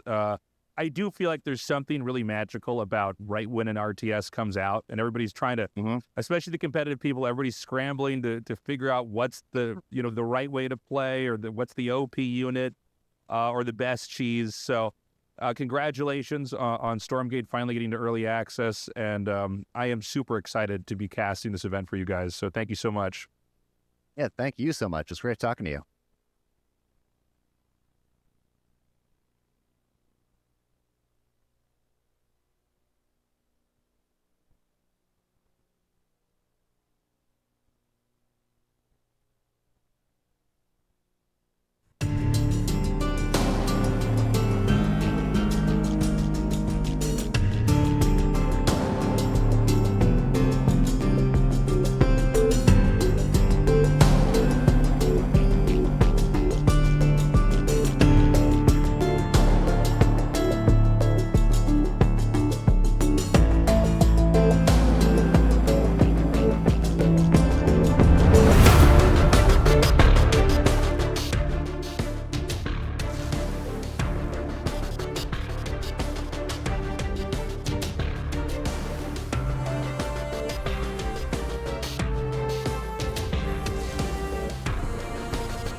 Welcome back to the Tasteless TV Showdown. Yes, the Tasteless TV Showdown. I am Artosis, joined by State and Gemini. We are getting ready for it. What's so funny? You're going to find a different way to pronounce my name every time now? Is that the new joke? The first time wasn't enough? Yeah. Going to keep it going? I notice you still keep your ideas, E-Mini, on everything. You're very proud do you want of to that. join us, No, I Clem? am very proud of that. Oh, my God. Oh. Clem. Oh. Hello. The Welcome. MMR just elevated on the couch. It did indeed. What's up? Make sure you bring this one nice and close. Hello. Hey. Welcome. We're going to be doing Probe versus Nightmare, and it's the reverse of what I would have thought it was, right? Because Probe was a Vanguard player was for he? a really long time. Yeah, Yes, like yeah, earlier yeah, on, yeah. he was playing like heavy Vanguard during like the ECG Open and everything. He was playing Vanguard, but now he's playing Celestials. And Nightmare, I heard, was playing Vanguard. Yeah. Right? That's why he played against me in the ladder games that I played against him last night. So Yeah, I was also playing against him on ladder last night. I Yeah. would think he wouldn't be doing off race the night before that. He's so. totally Right. mind gaming everything for sure. Yeah, I remember hitting him at 3 a.m. last night and being like, why are you not asleep? He's like, I have a tournament tomorrow. I need to practice. I'm like, yeah, I know. I'm going to see you there. This is State. He's like, oh, hi. But yeah, he was Wait, was why were you grinding. laddering at 3 a.m. Yeah. then? I couldn't sleep. I'm an He had a insomniac. tournament today to cast. Yeah, come on, Gemini. Sorry, oh my dude. gosh.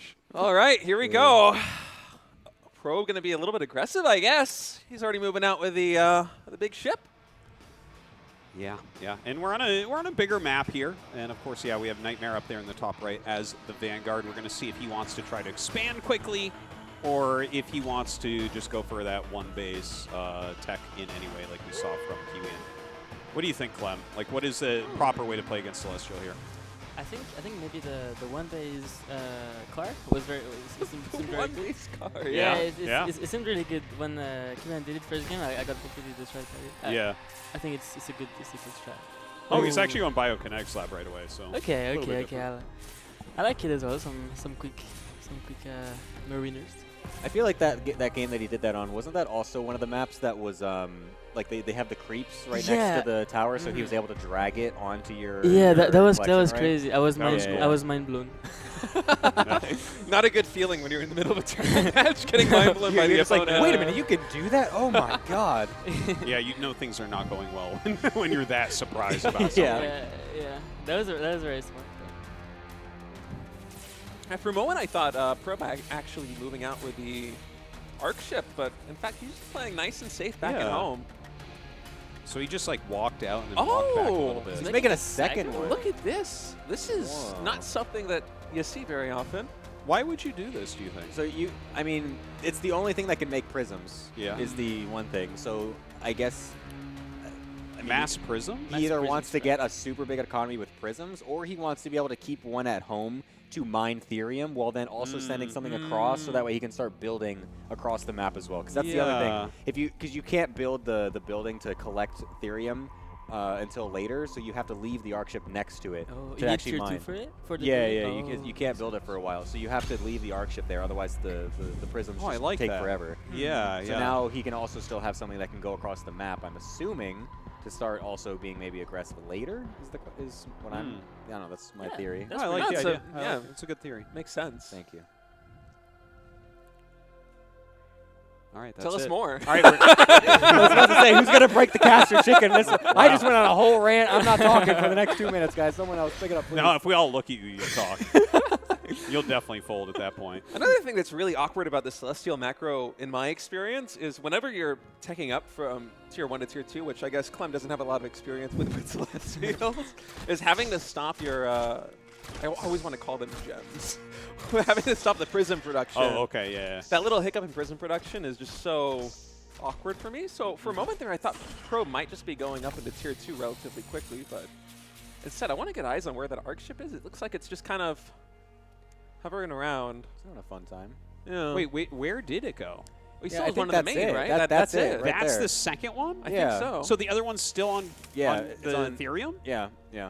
Okay, so it's really weird watching Probe play this because it looks very different from how everyone else is playing Celestials. Like, he moved up the first one pretty far and then he came back, and then he made a second one and he moved that up and he came back. And, like, I don't quite understand it, but, like, Probe, I think, is a very good... Like, he's got a very good mind for what you should be doing in RTS games in general. I mean, to to be as good as he is and live in Australia, I think you have to. Right? Yeah. Australia. I mean, look at produces the Pig, right? goats. That guy's smart. It's Yeah? like you live in Australia, you can't get real games because of ping, and so you just have to get smart at the game. Yeah. So true. Then you get Brainiacs like Hut, and Probe, and Pig, and Igas. All the Aussie sports legends. And actually, look at these vectors now coming in. That's a big pickoff on the Exo. If he's able to blink away with this one, and in fact he is, maybe this is... Oh, that dog almost got it, 14 HP. Maybe this factors in a little bit to what Probe's game plan was with that arc ship, because now he has a forward base that he can use for healing. Oh, And keep one back at home for macro. Okay. It's just like right here, though. It's like not even that far forward, which is kind of interesting. But he could. He has the option. Sure, yeah. No, I agree. I'm I agree with trying you. to make sense of I this as agree we're with you. That was watching. my whole idea as well. But it's just the fact that he isn't doing what we said. We need to go in there and tell him that we're smarter and say that he should do that. Probe needs to win this series so that we can ask him what he was doing. Yeah, with the second for arc sure. ship so You know what I'm early going to on. do if he loses? I'm going to go use my legs, walk over to him, and ask him what he was doing anyways.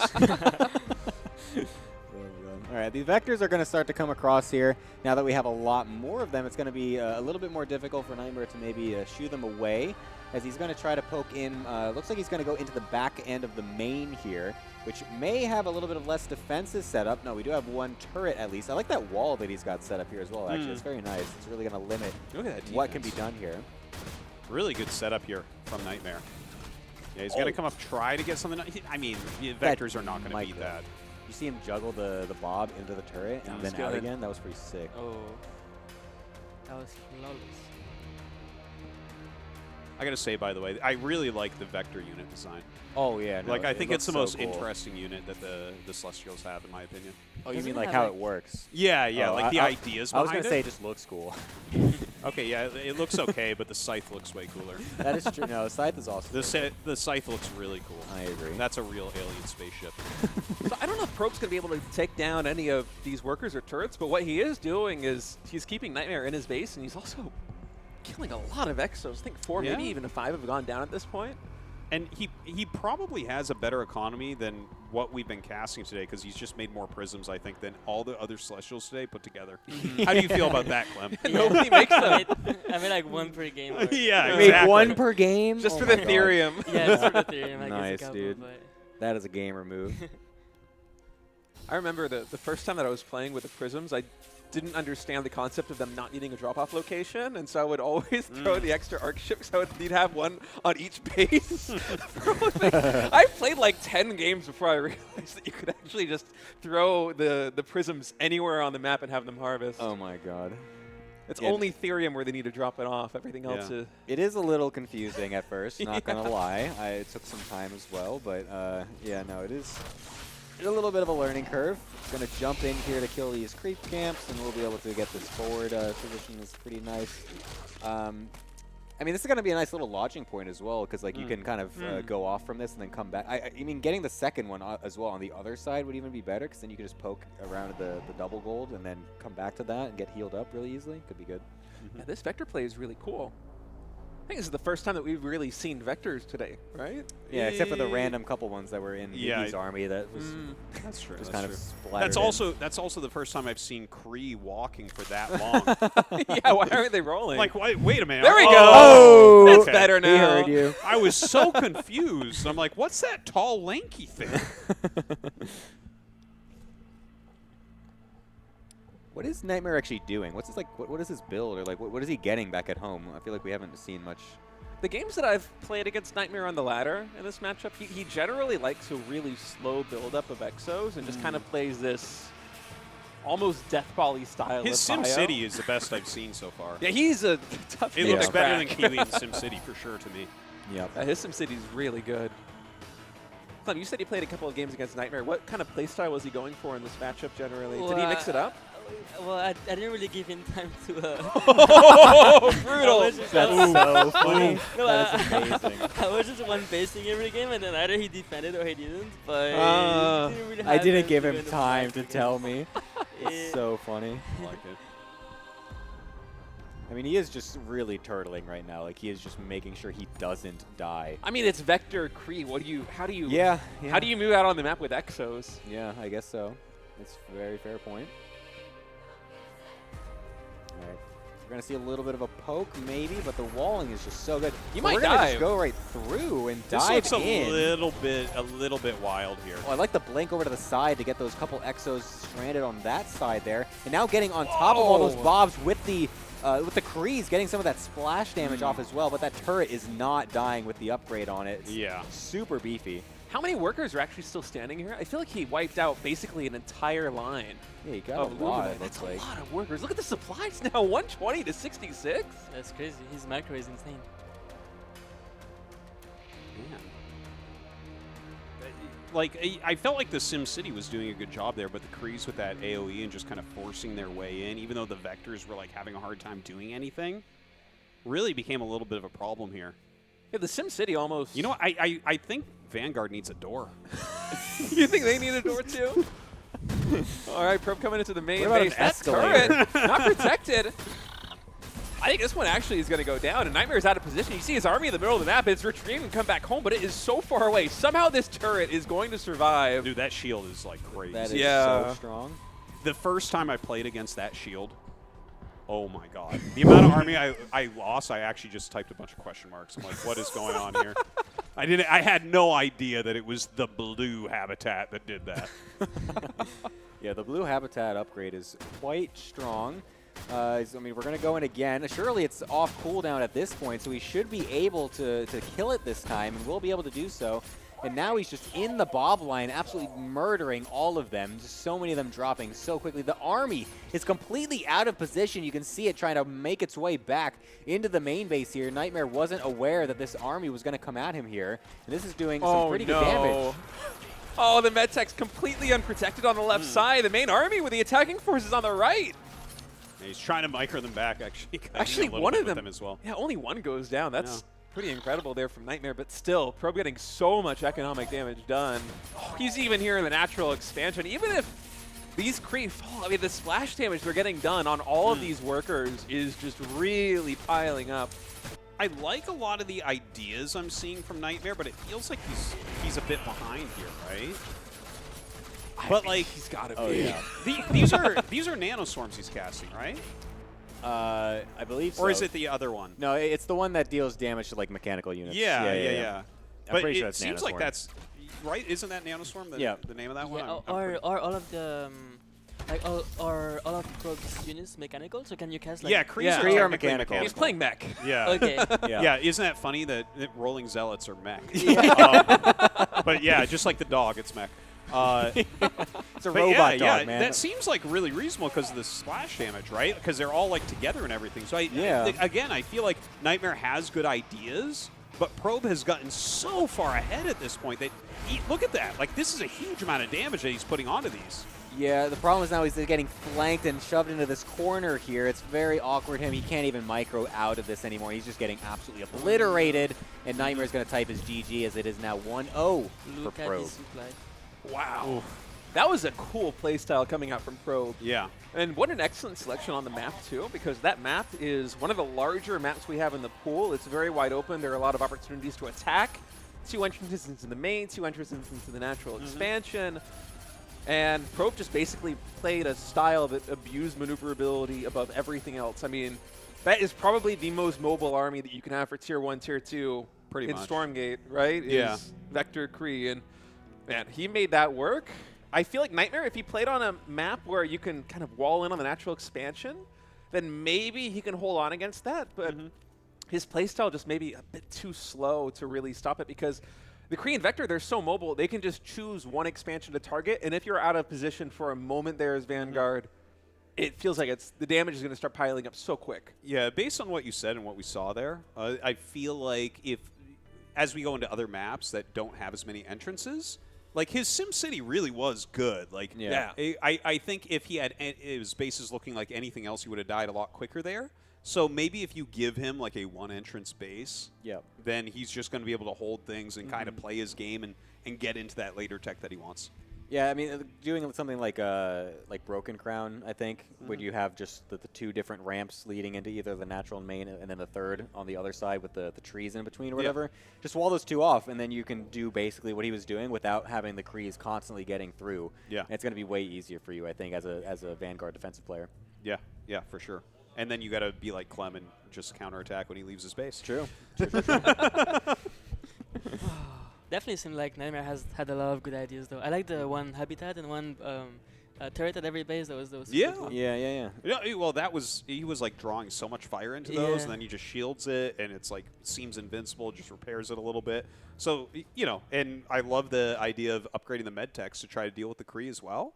Like you saw, he destroyed the vectors with that actually super fast, and those things just popped, and like Probe was not even going to make any more vectors at that point. So, I think great ideas, and maybe on a better map, this is going to work out.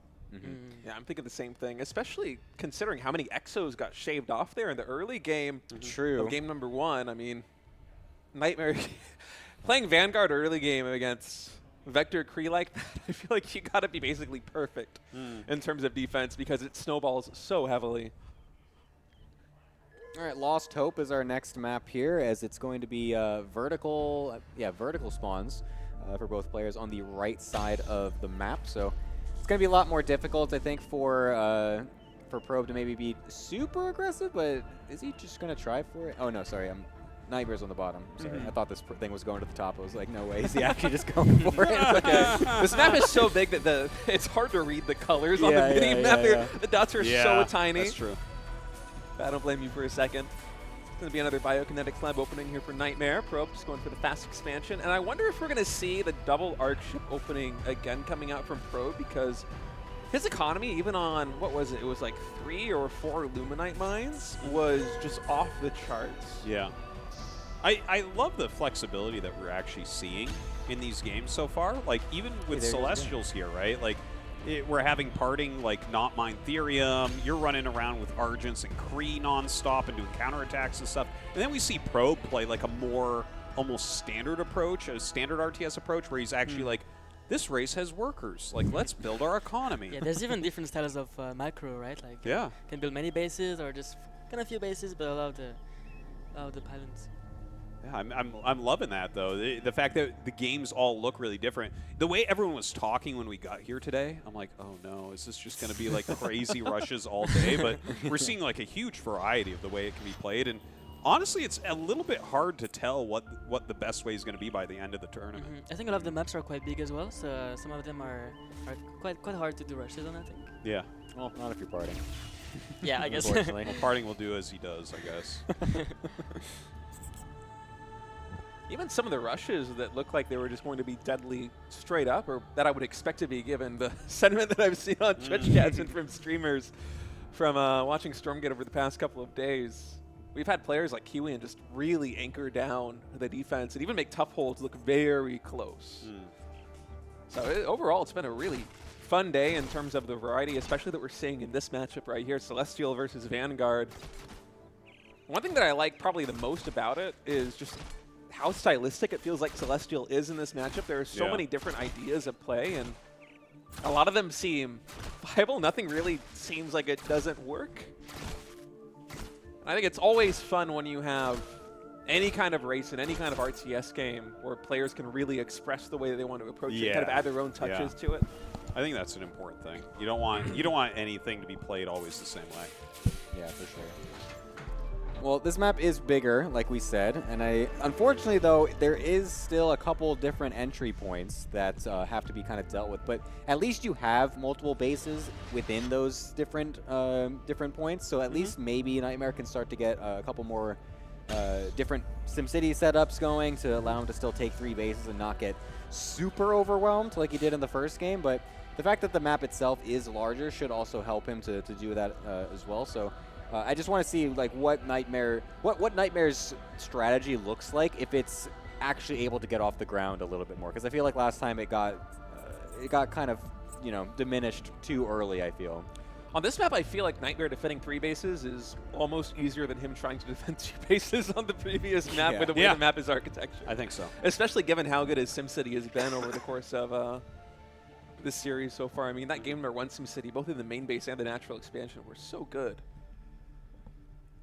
Have you guys seen anyone really expand to that center yet, by the way? No. No. Well, in the last series with the Theory versus Miggy, he kind of got like a thing in the middle, right? Like he very towards the very end. And then the game just ended. Yeah. He like was about to for start doing it, but unfortunately, yeah. No, I haven't actually seen it where like someone gets like they get it like right in the middle, and then they're actually getting like imps from like every corner, like going into it, like an absolutely ridiculous. I've never found myself in my games, at least, I've never found myself really wanting for Therium that much that I need to go into the main base. I feel like if I expand along the top side or the bottom side into the other corner. Yeah.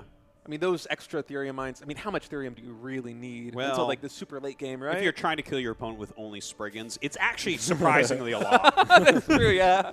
I guess the Celestials Kree don't cost that much Therium. not so bad. Not so bad when you're just making Argents, all right?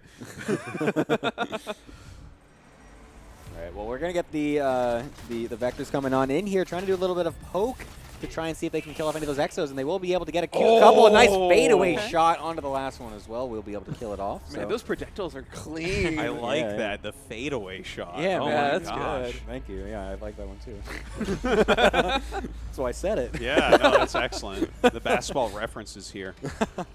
We got to connect it to real sports somehow, you know? Mm-hmm. Got Dr. V's over here falling back, killing them off.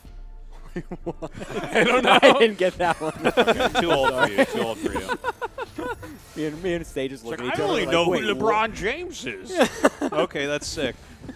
Man, these Vectors are just able to get such favorable trades. It feels like it's not as impactful here in Game 2 as it was in Game 1, but the fact that you're able to blink forward like this, get 1 or 2 Exos, and then just blink away and heal back up at home is so cool here, because I feel like for Celestials, you are kind of on a little bit of a clock. Obviously, you're favored here in the early and mid game, but once Vanguard actually has a sizable death ball of bio, if their economy doesn't get too much disrupted, they can hold a candle. And once they have enough units on the ground, then suddenly those Kree, they can't get the surface area. If they find choke points, they're going to get kited away. Well, I think at that point you have to tech up. Like if you don't have Animancers, right? I mean, how are you going to stop a death ball, right? Like that seems to be the issue with the Infernals that I've seen so far, where it doesn't feel like they have adequate splash damage to deal with things in the late game. Yeah, but what I like about the Vector play like this, though, is you are pushing that timing back a little bit by just killing a couple of Exos in the early game. Absolutely. Basically for free if you control correctly. I mean, I don't really know what Nightmare does to defend with those Exos without losing any of them. Like, do you make a couple more turrets? That's very expensive. That's going to slow down your economy. I think you accept that you're going to lose a few. If they're going to play like this with Vectors, maybe. you're going to lose a few. And, you know, it is what it is. Like, you don't get to completely decide what you're going to do, you know? Your opponent has a say. Very philosophical. Yeah. I'm just thinking of all the proxy 2 gates in the middle of the map you've lost to over the years. Dude, yeah. And just being well, like, this sounds played over that. You know, montage. Maybe, yeah. I'm talking about new RTSs that people put thought into, not mistakes from 26 years ago. Oh my god. Anyway, some Kree's coming into the bob lines here, trying to do as much damage as they can. Apparently getting quite a bit of it in one of the other Luminite mines over there, but this one we'll be able to micro back from. Oh, link it to the hey natural. guys, surprise! Probe is up 45 supply. Yeah. A lot of damage, and the Vectors are still also here as well with another round of Kree's coming on in, stealing the health camp as well. Will give him a nice little point to just easily bounce back to and not even have to go all the way back to his base to heal up here. So that's going to be very nice. I mean, Nightmare is still just totally stuck in his base. I think now that he's got a couple of medtechs now, perhaps Nate with the Nanostorm as well, maybe he can start to make a move for the map. Maybe, but I feel like the first move has to just be taking the third base because I don't think you can push across into Probe's expansions without him just base trading you the same way that we saw Clem do earlier on today. Nightmare kind of just needs to hunker down and play the long game if he wants to come back in this one. Totally agree. It's just such a tough position to be in. I mean, Probe's economy right now, even though I think he's only on how many collection arrays? I think it's 4 in total, but he's basically fully saturated with the. I'm trying to stop myself from calling them gems. Prisms. In my mind, as a Protoss player, prisms are something entirely different. Yeah. I get you too. That's funny. Oh, the Vectors actually blinked to the main base here. Wait, what? Oh, did he scan for that? I think he Is might that have. what that was? Oh my god, that's move. nice. Yeah. The turret here is going to be pretty decent to zone away at least, but then coming in with the Krees in the front as well, perhaps catching Nightmare off guard, but the Nano Swarms coming off onto them. Perhaps we'll be able to help shred this line, but then the Vector's coming from the top as well. Oh, Nightmare's man. just getting crushed. Yeah, he loses everything there. Yeah, that's game 2, I think. Okay. That was insane surface area. All right, Clem, we need your help. How is Nightmare fight against this? Well, I'm not sure. I didn't let him get this far, so I don't know. It's like, what are those triangle things? Oh, Clem. Clem, I think you're going to win the tournament, Clem. Clem, you were talking about in the interview. You haven't really fleshed out the tech tree enough to go into the tier 2 units. You're just sticking on tier 1. But I think after watching this, you might have figured it out a little bit. Yeah, they do seem very fun to use. You're downloading all the gameplay. First it was watching parting. Now it's yeah, like, okay, the Vector. Okay, I like that. I like that. Wow. Well, I don't know what Nightmare does in game number 3. I don't know either. This is tough. He needs to play something else. Like, I like his SimCities. I like a lot of his ideas. But the fact that Probe is building his economy a bit quicker than a lot of the Celestial players, and then getting into the Mastery, and then like just rolling them in, killing Bobs off, and he's being very cost efficient about it. So you can't play like this then. Either you need to do like a full wall, because it's like these little tiny holes, and the Kree are just like, that's fine. We have really good pathing, and they go right into the little hole, and they kill all your Bobs. So either make the full wall or do something else. Yeah. The problem I think here is that what that Probe is abusing very well is knowing that the Vanguard does have to kind of stay back so much to defend that he is then going for the fast arc ship back at home and just, like you said, just ramping up the economy more so than what we saw from the other Celestial players, and is just playing into the idea that he knows he's not going to try and do anything against him. Is it possible to do some sort of earlier aggressive timing against a Celestial player trying for that strategy? I'm not sure. Yeah, I wonder how one base Mech Bay would look against what Probe is doing, because it feels like for Hedgehogs? Yeah, for Hedgehogs early. Yeah, you pull a couple of Bobs, you build some of the or even like repair turrets. What if they go for like the one base Vulcan Bob all in with the veterancy upgrade and everything? I would like to see that. I don't know how good it would be, but it would be lots of fun to cast. Is that a look of I hate that's even a thing, or is that you don't believe that is a thing? No, it's a Vanguard all in. It would be allowed. I'm like, how dare you? All right, guys, we're going to go into our third game here, and Probe just heading towards the center here on Hidden Grove. Yeah, let's see how much he actually commits to this. I feel like this has been kind of his MO in the early stages, as he moves out a little bit with the arc ship and then pulls back. I don't know if it's a feign, but what if he's going to do it this time? He might be going to the middle. Yeah. This map is very good for that, Yeah. Oh, he's going across. Never mind. He's going right across into Nightmare's base. Oh, and he changed it. All right. I'm a great caster, Keep guys. play by playing. No, this is very good. Clem, be quiet. I want to hear what Gemini has to say. I'm sorry. Biokinetics lab again. One base. Isn't that? He didn't do it on one base before. No, I think he did. No, he did. Oh, he did. The same build from every game. He makes one exo and then he moves out. Arc ship here. Oh, I like this. He can overcharge the arc ship right here and just take down the creep camp straight away. That might actually accelerate his third base timing a little bit if he decides to lean into the macro, because you're going to get the extra Luminite from killing these creeps very early. Well, I don't like it when Probe does anything that's smart here, because I would like to see more than 3 games. So yeah. I actually have this feeling that Probe, we might have been underestimating him coming into the tournament. Yeah, he hasn't been talked about as much. He was Vanguard before, so he didn't have like the sickest showings in our other tournaments so far. But like he's switched over, you can see that he's playing it very differently, very economically, that the other Celestials haven't. So yeah, it definitely feels like he puts a lot of thought into the game and tries to like figure out somewhat like alternative ways of doing things, and yeah, it's very, very interesting. Especially in terms of macro, I like his approach to it. The really fast arc ship is fun. Well, here's what's going on. You and Parting have done Probe's work for him. So because of how you, Clem, and Parting are playing, everyone's playing scared against Celestials, and he's just making arc ships and prisms, and then he's like, I have infinity stuff. Meanwhile, Nightmare is going defensively in one base, like, oh, Yeah. I wanna switch. I wish the audience could see the way that Artosis was pointing when he I'm was saying this. literally It was pointing the at Clem. most accusational pointing I have ever seen. It's because I'm accusing him of it. That's why. It's It completely was so harsh. Deny it, Clem. Deny it. I think you have this to, is yeah. Well, when you're in the early stages of a meta like this, when players are showcasing incredibly explosive early game aggression, that is kind of setting the stage for you to then come in with some extreme greed, because the other players, they see this, they know it's the meta, they know they need to respect it, but Probe here could just fall back on a much more defensive style where he's going to have a bit more of a slow build, but as a result, his mid game is looking so much stronger than basically every other By Celestial far. player. It looks like a different race. Like he's playing these big macro games. And look, we have some Exos out. There's an expansion up for Nightmare. But he's going to be playing here against already 3 bases with Prisms, which is going to be very different.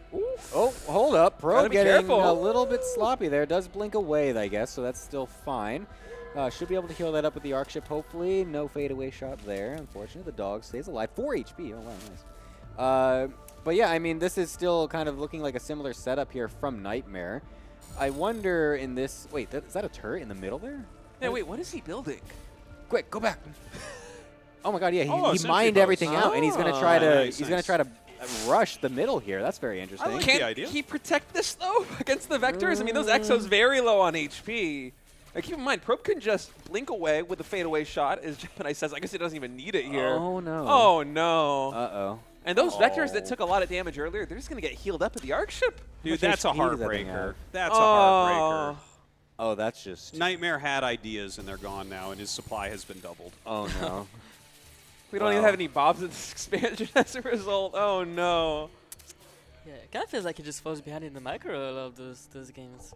Well, you go one base biokinetics lab, and it's like, Yeah. well, I mean, that's a big investment. It's interesting because Probe has been showing both games that he's going for this much more macro-oriented style, but there hasn't been much of a reaction by Nightmare to go and say, like, okay, you are playing macro, let me not open the one base to try and counter a potential one base. But this map specifically is one of the shorter ones, so maybe he thought that it's like, okay, well, now he's going to do it. He's been to macro 2 times, so he's still going to do it this game. I wonder what this game would look like if it was one of the larger maps, and maybe Nightmare doesn't feel as scared potentially, or if that's his reason at all. I'm even curious, because like I want to see how this works when you, as the Vanguard, are also being a bit greedy. Yeah, if he goes command post first here, the game might look completely different. Yeah. Oh, is he hiding? Yeah? Cooldown? He's waiting for the Oh, cooldown. That's cool. Vectors blinked into the main It's base. like Classic versus Rogue at BlizzCon. Oh my God, he's gonna snipe the CP. Oh, there's a turret there. No, they're not cloaked. Well, it's a little bit anticlimactic. Yeah, Okay, it wait, really the is. Exos. Exos getting taken out. Oh, You know, nice one thing little that juggle. does surprise me here from Nightmare is that he's seeing Probe go for these Vector openings in every single game thus far, and he's still relying on the Exos. And What do you want? What is good against the Vectors? this is something I'm not. I actually sure don't know the about. answer. Don't look to at that. Clem. You know he's only making Kree. That's the answer. Kree are good against Vectors. Wait a minute. They're not bad, actually. Hold on. But I wonder how Hedgehog, like a one-base mech bay expand build, kind of similar to the way Kiwian was playing earlier. I wonder if that would do better, because I feel these Exos, the first couple of them just die. They don't seem very basically impressive against the guaranteed. Vectors. Yeah, against the Vectors, they just do not get it done. It's hard to get the big ball of them, like where it's like actually then pretty threatening to poke in, but like when it's the very low numbers, the Vectors seem to have the advantage. It feels almost impossible to get that ball on 2 bases yeah. because the Vectors can just attack and then blink away and then do it again. When you go one base biokinetics lab, it's hard to get up to the 4 barracks exo, right? Yeah. Because Right. your economy is so stifled. Exactly. So if you go command post first, I bet you that the Vector build is not anywhere near as good. I bet you, because you're just going to be able to get up to 4 barracks very quickly. And then when you have that type of exos coming out, you know, and you have the quick draw hustle, it's like, look at this number. Like, he could have 3 times as many exos with a command post first build, so Pro would probably have to do something a little bit different. If Nightmare wins this game, we got to go tell him. Yeah. We figured it out, man. Nightmare, we you're got your dumb. back. Listen We won to a game. us. We won a game 5. Let's write him a note and have it sent into his table. Mid-game. They as zoom well. in on Command it. post first. Don't trust his lies. Oh. Well, somehow Nightmare is still alive. His supply gap is closed a little bit here, 60 to the 70. Yeah, it's not looking that Probe, bad but compared to the last games. Yeah. I'm starting to believe it is looking better, yeah. The defense in the main with the little blink in, which we thought was going to be really good, ended up really not doing that much at all, actually. The turret was pretty decently placed, and it just pretty much defended it, and now the Natural's also kind of hunkered down here. So I feel like, we're actually in a not... This is probably the best spot, I think, he's been in the series. Well, Nightmare is going up to 5 barracks, which is like really, really heavy for 2 base, right? He has 1 barracks in the main and 4 here. The 4th one just finished. So, like, this should just be like really, really, really heavy exo. And I mean, if you get up to that death ball, man, like, that's good against everything pretty much. Nightmare going to move out now, trying his vision tower here in the center of the map. Probe, how many bases is he on at this moment? I feel like it's 4? At least 5. 5, 6. Yeah, we got 3 here in the corner. He's got both in the middle. Oh my! Oh This man. is so much money, and this isn't just the collection building. It's also all of the prisms. There are so many prisms here for Probe. There's 7 just in the middle. I feel like Probe's army is about to explode. Like he's gonna just suddenly have it's just so many the middle. units. Okay. So we have 8 prisms in total. Kree looks scary when they're just standing there. Flight of the dogs! Oh, here they go! Sick 'em, boys! I love that they haven't changed that yet. Yeah. I originally thought it was a placeholder art, but I like it now. Yeah, right? They should leave it like that. I like the puppies. Oh. It's got to bark as it flies by, and the audio should like fade away like, yeah.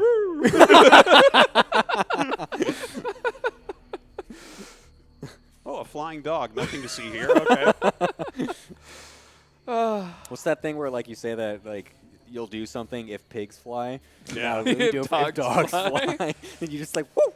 Yeah. Like, oh my god! Guess I gotta leave the game. Holy crap. Well, Probe, I feel like, has been cutting a little bit on eco and is just reaping the rewards of all of his greed because he's gone from, 10 supply up to 50 supply up over the course of, 2 minutes. And you can see he's posturing right now to come in for an attack because I think he knows that Nightmare at this stage either needs to move out and try and establish a 3rd base. Dude, did he take every base now? He doesn't have the bottom right. Sorry. Those are the towers. He's missing 4, I think. He basically has all of them. Yeah, It's a lot.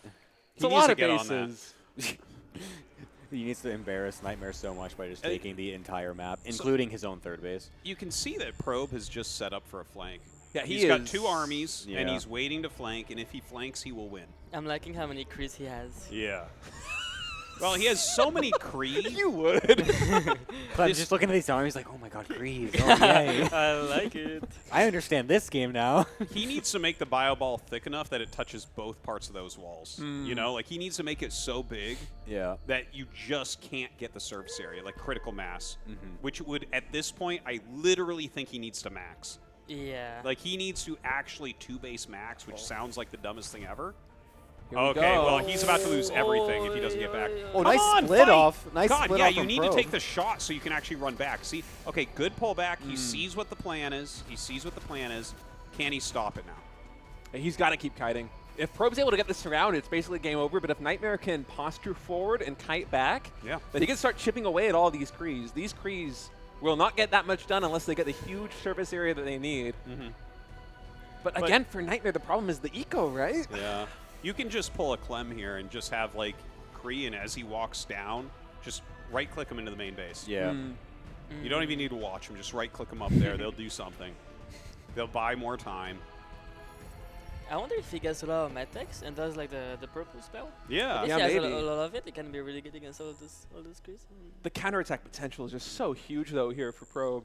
It would be nice if there was some sort of AI abuse that you could do here against the melee units. You know, like put your medtechs in front and have lower attack priority or something like that. But it's just like whatever the Kree attached to, they have so much damage output at this point with that many.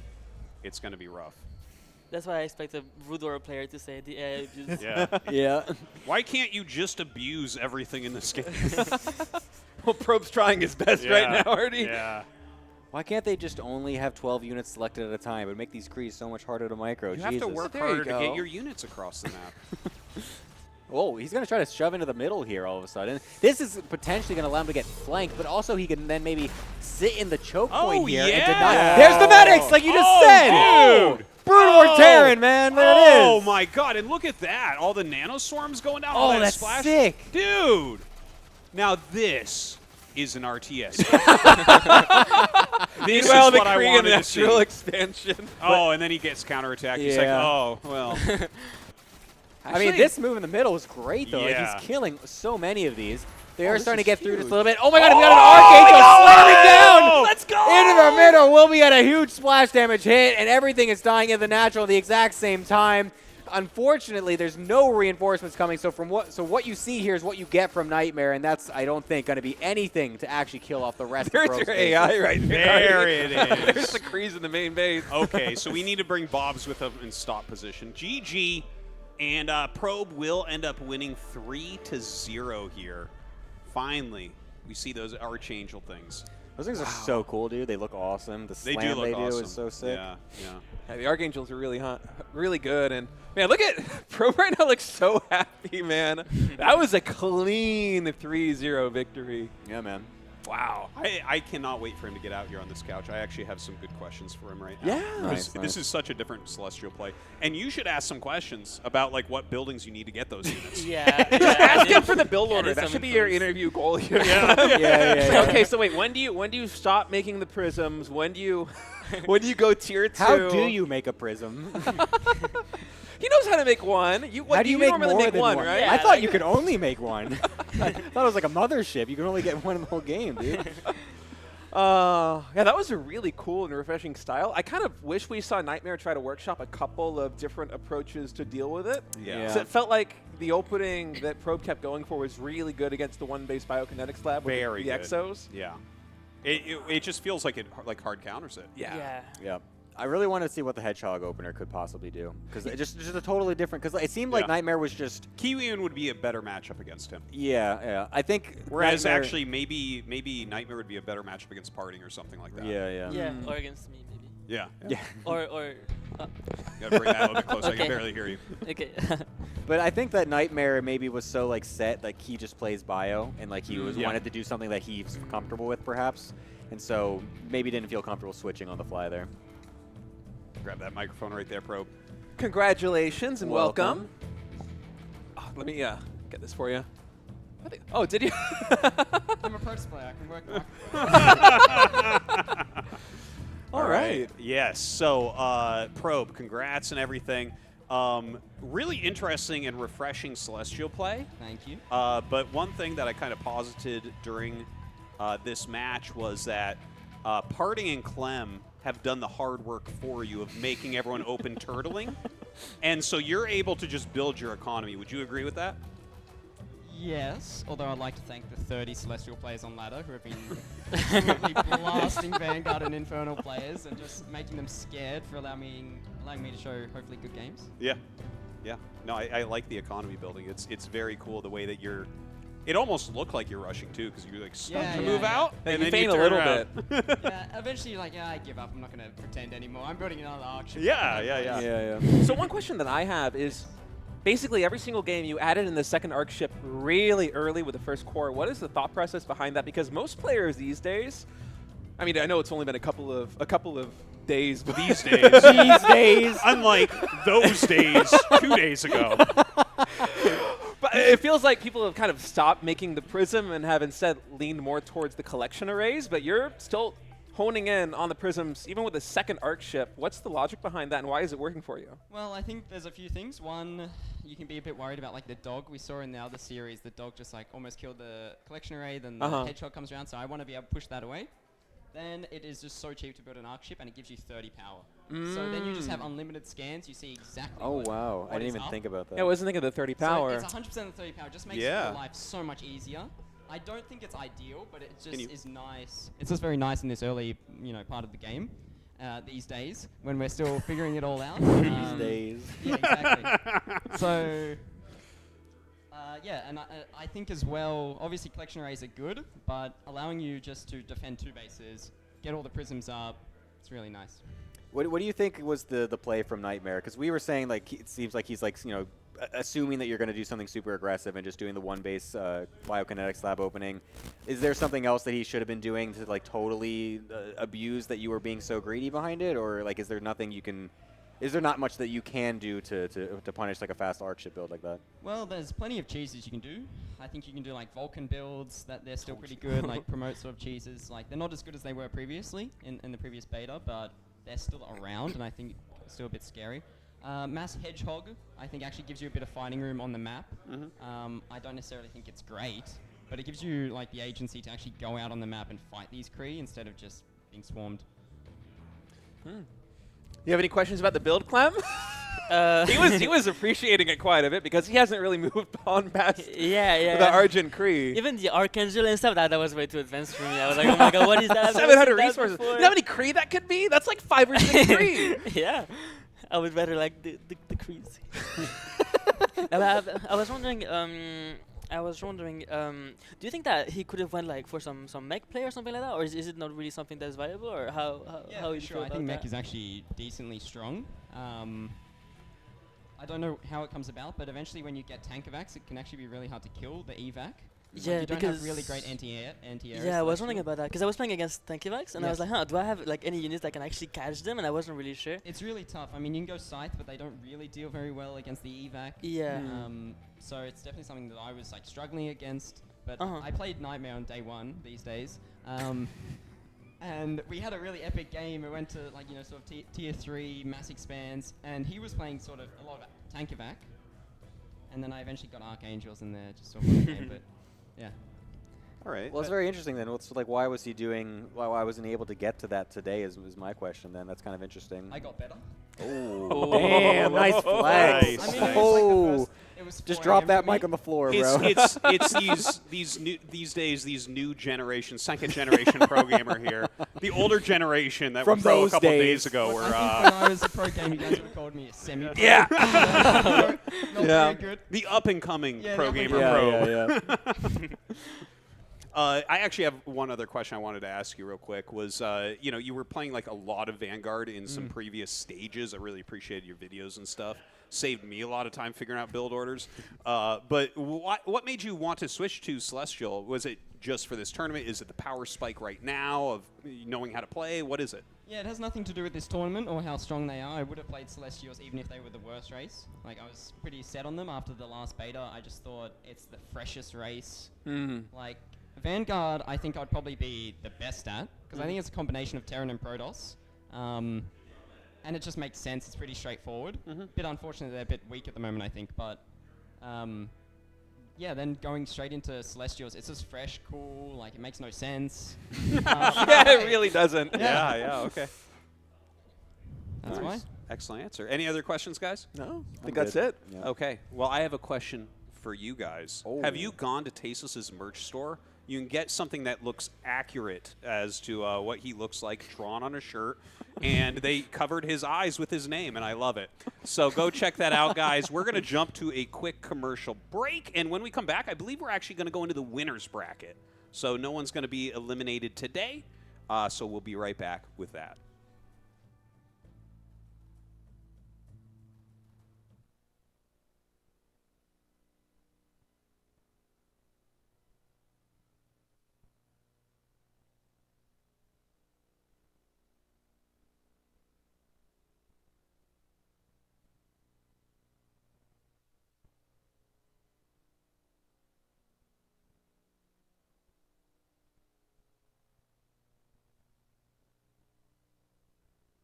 Alex, thank you so much for taking the time to sit down and talk to me.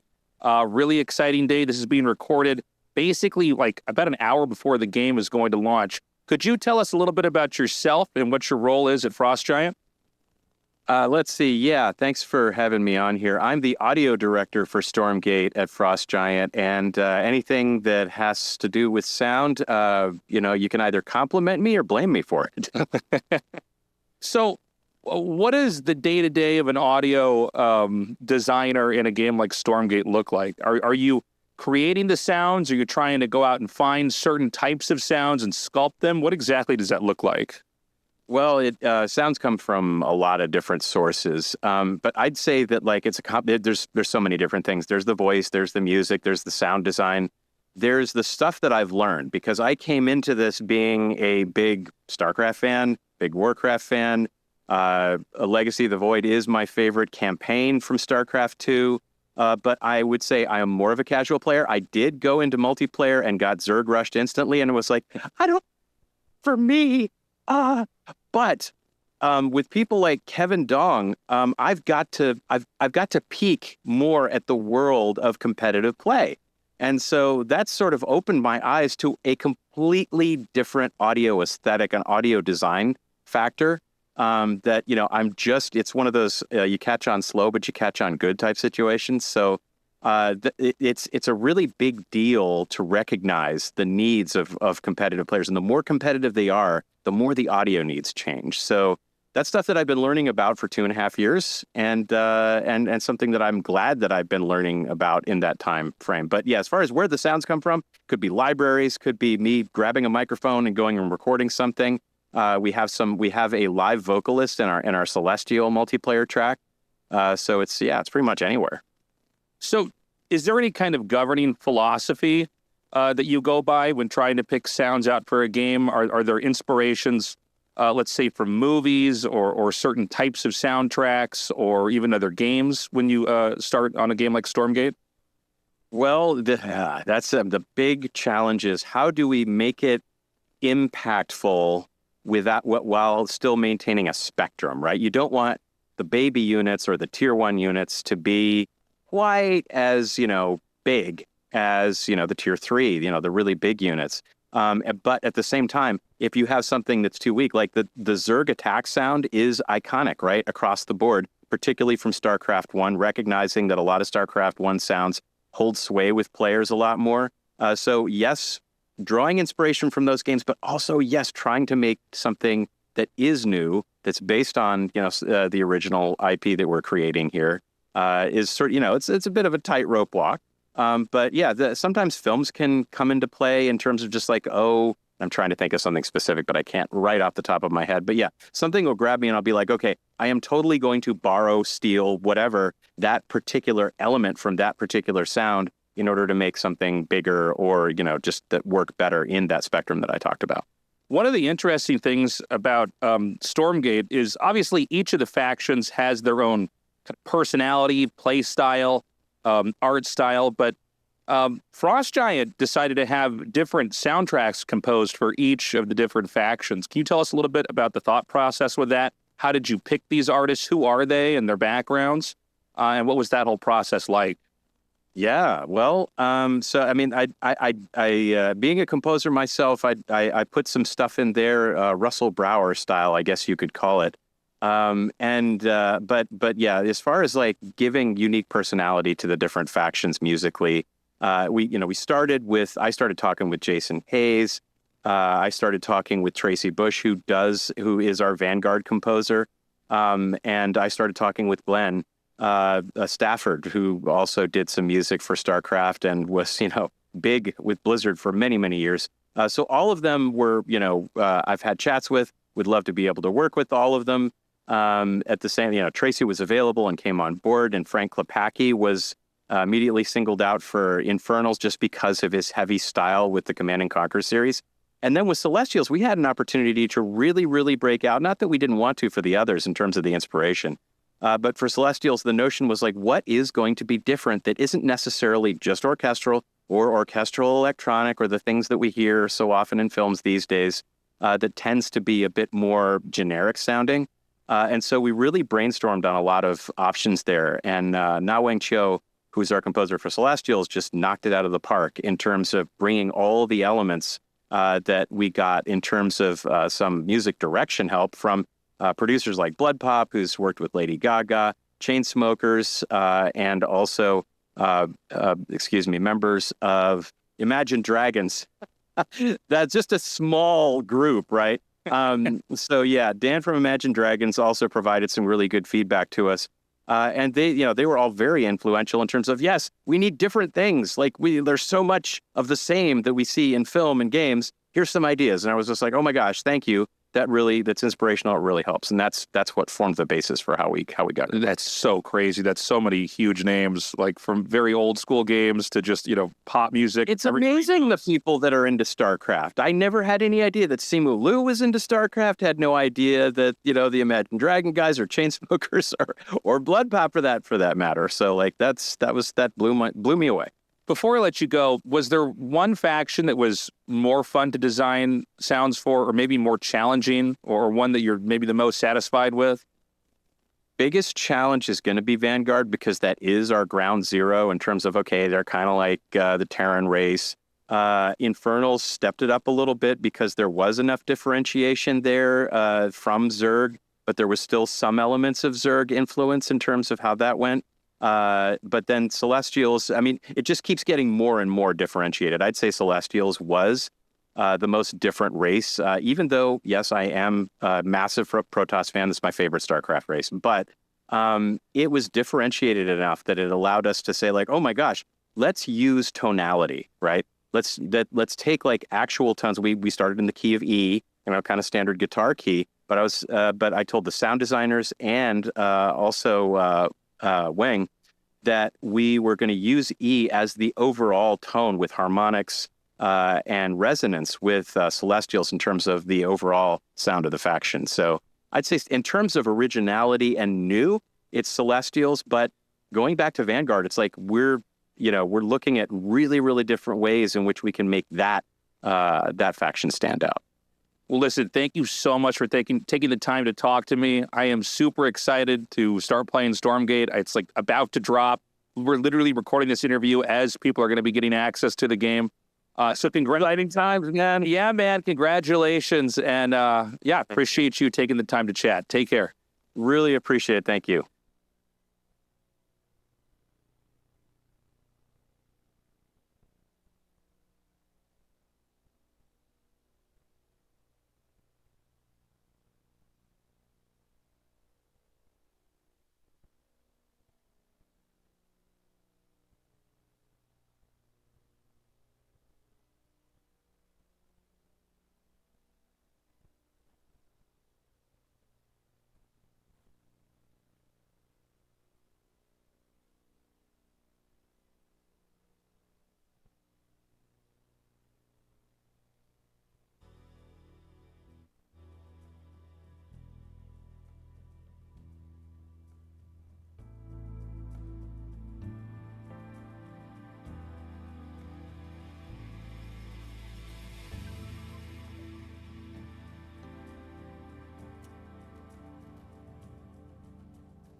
We're back at the Tasteless TV Showdown for StormGate, the first official StormGate tournament here. It's been a very good day so far, and it's going to get a little bit better because we're going to go through the winners bracket.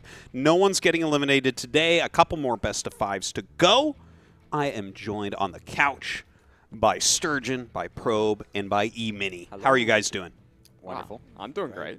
Yeah, I guess you would must be. Yeah. No, I'm having a terrible day. It's been really tough out Oh, here. man, yeah. That 3-0, it was just too I felt so difficult. bad for you when you doubled his supply without attacking. And Imagine like, if it was a really close series. It would have been more content I could have posted on YouTube.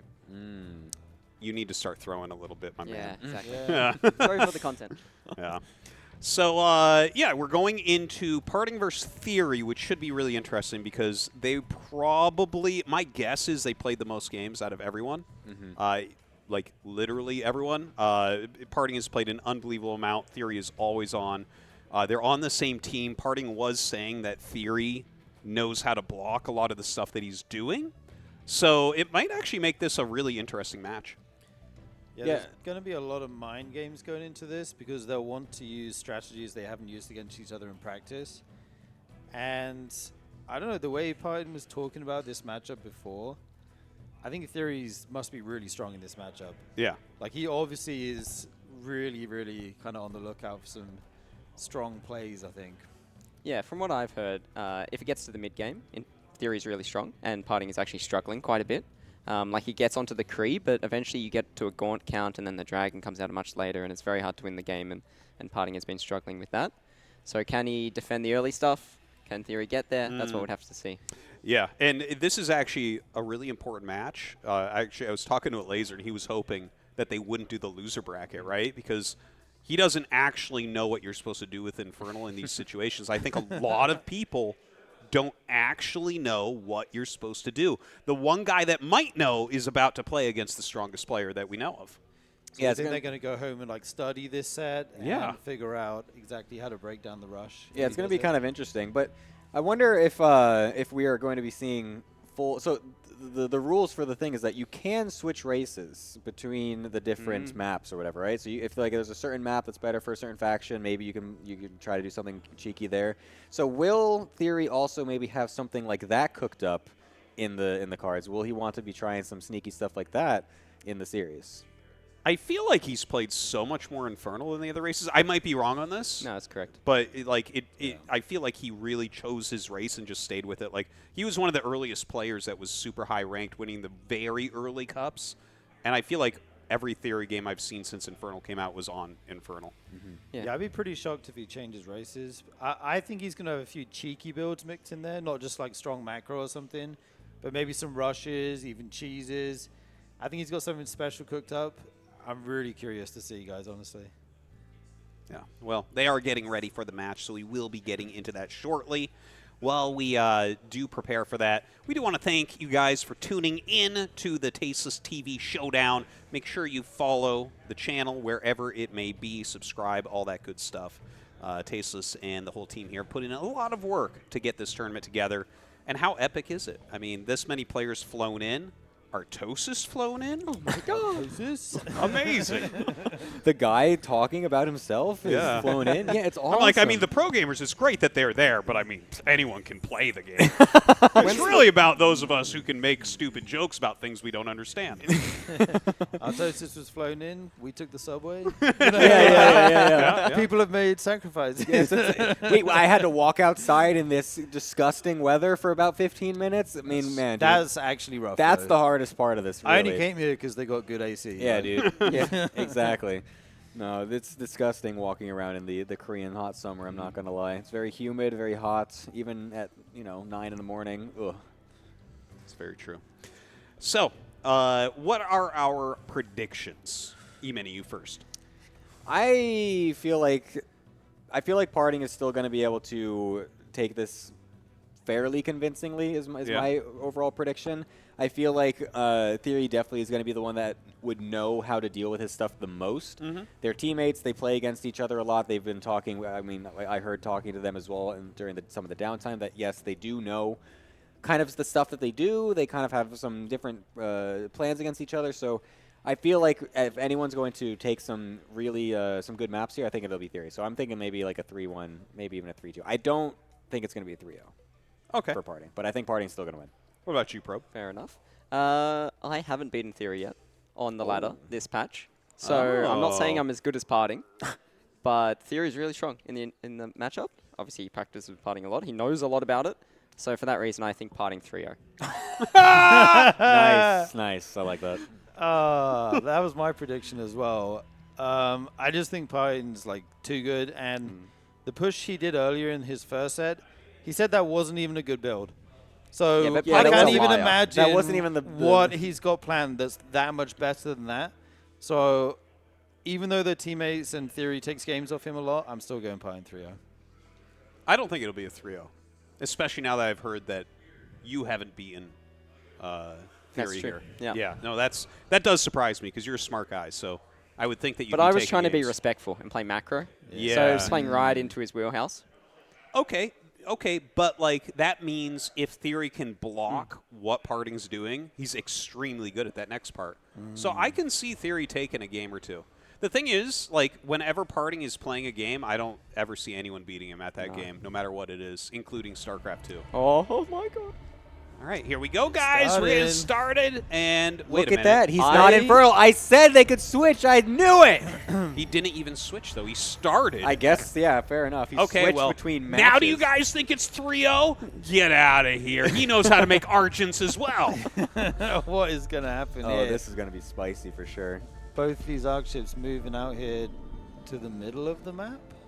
So, yes, I actually did play against Theory's Celestial as well. So I was keeping that in my pocket because I didn't want to spoil because I knew he was going to be playing Celestial in this series. Look at this. So he loves to run across the map, build some Argents, proxied, put on some pressure, and we see where it goes from there. I don't think that works against Parting. Well, he's also doing it to you. So it becomes really funky. Do you want to micro against Parting, though? He's always doing it to... He's He's not doing it against me because I'm not playing against him. What are we talking about here? Oh! Dude, they chest bumped. That That's was sick. Nice. All right, so Parting first. Going to go ahead and make his creation chamber. And Theory turned around and then turned around, hemming and hawing a little bit there. Is he faking him out? I'm not sure what I'm looking at. I don't know what's happening. Yeah. Why Oh, he's is making he- them at Oh, he's making them it at home. home. Okay. So Theory will be playing it a little more defensive and going to react to Parting's attempted aggressive stance here. So we'll see if Theory does have something cooked up real nice to be able to defend. Huh. What is this? It's so weird that he like cuts it off, but that doesn't really do anything, right? Yeah. Why is Theory's arc ship further from his base than Parting's? I'm like so confused. No, Theory's top right. That's what I'm saying. And Yeah. his arc ship is Yeah, it lower was than behind Parting's. it. Oh, I It was see what you're behind saying. it. I see what you're saying. Okay. It's Yeah, like no. making my brain hurt. But okay, we get started here. Top bar abilities being used. These Argents picking away at the buildings here. 3 out already for Parting. Where's Theory's units? They're up on the the cliff high here. ground. This is not going well. I'm, for dude, Theory. yeah. I'm having flashbacks right now to Prinef for Scalzi, but yeah, this is like Parting is crushing through this right now. Just more assertive, more dominant, gets straight into the base, cuts off, kills a bunch of power banks. Seems like he had a better plan. Yes, I agree. Like just straight up, it felt like Theory was not sure what he wanted to do when his arc ship went back and forth a little bit. Right. Like that's the biggest giveaway that you're not exactly sure what you're supposed to do. Like you have to have a plan. It's better to do the wrong plan well than to hem and haw on anything and get the right plan. Yeah, you have to be super decisive with this kind of stuff because this thing snowballs so quickly. Yes. Like you can't make a hesitation or make a mistake. Really, it's super down to the wire. Oh, the dogs. Even your building being 1 second late means the unit comes out 1 second late, which can change the fight. And Parting really committed from the get-go to doing this build. But Parting knew he was doing this build. He was building M-cores, and the M-cores to build the creation chambers. Like, he was committed from the beginning, whereas Theory doubted. He built the creation chamber back at home on the high ground. Just no real, confidence in what he was doing. Yeah, and you can tell that he's obviously paying a hardcore here. He has to lift off. Ooh. Yeah, the collection array has to get out of here. And like Theory is, it feels like he's very, very far behind at this point. And even that is a show of the experience, because Parting actually took the north base third, instead of the front natural because of the low ground risk against Argents. So that just shows the experience as well. Yeah, that's a very good point. But maybe this is just a map thing. Maybe he's like, yeah, this map I really don't like. You know, you look at the placement of the Luminite. Maybe that makes sense.